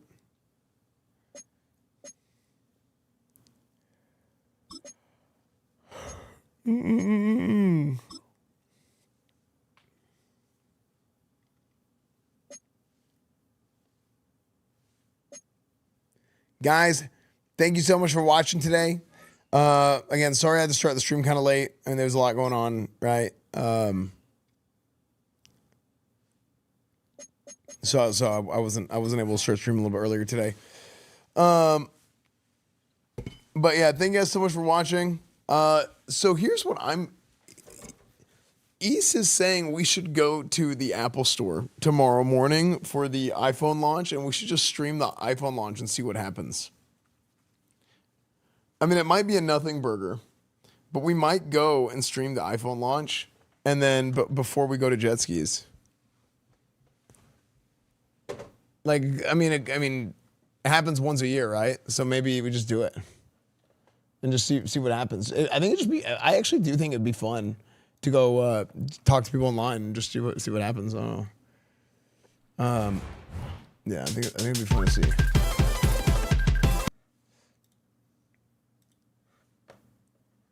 So let's see it. Yeah, YouTube, Instagram, Discord, Reddit, Twitch, Twitter, everything is SFanTV. Here's the plan for tomorrow, and tell everybody about this, chat. Jet skis with Honeybell in the morning. Maybe I'll stream the iPhone launch. Tomorrow night at 7, we're going to be doing a rock band night. I've invited a bunch of people to come do rock band tomorrow night if they want to come. The press conference was brought to you by Interception, a fragrance by Coach Esfand. You two can now smell like a washed up, depressed, suicidal head coach who lives in a McDonald's storage room because he never knows where he is coaching next. I am the football coach for the Dallas Cowboys. Okay, I'm the head football coach for the Dallas Cowboys. All right. Yeah, rock band night tomorrow is going to be a lot of fun. Cyan is coming back in town. Hot Chubby is going to be here tomorrow. Yeah. So rock band tomorrow night at 7 o'clock Central Time. Hot Chubby, Honeybell, Cyan. Who else is coming? Sushi Dragon is coming. I think Dean's coming. Yeah. It's going to be good. Tomorrow's there's a lot going on. Chat, I'm telling you, we got a lot of stuff planned over the next month and a half. It's going to be a good month and a half. Like we got a heater lined up. So you are not going to want to miss it. All right. It's going to be super fun. We got a lot of guests coming. There's going to be a lot of stuff planned. It's been super good. It's already been good. I mean, this week has been great. So I hope you guys enjoy. All right. Make sure to please go like my tweets and stuff like that whenever I tweet about stuff so that I can advertise and promote that I'm doing things. Please go do that. Please, for the love of God, go do that. Please go do that, because otherwise I can't promote anything. Okay.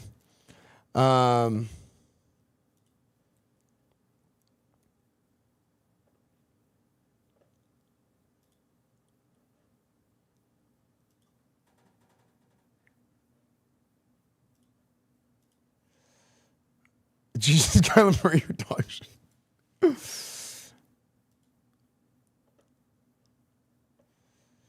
Yeah, please go like my tweet, chat. Anyways, guys.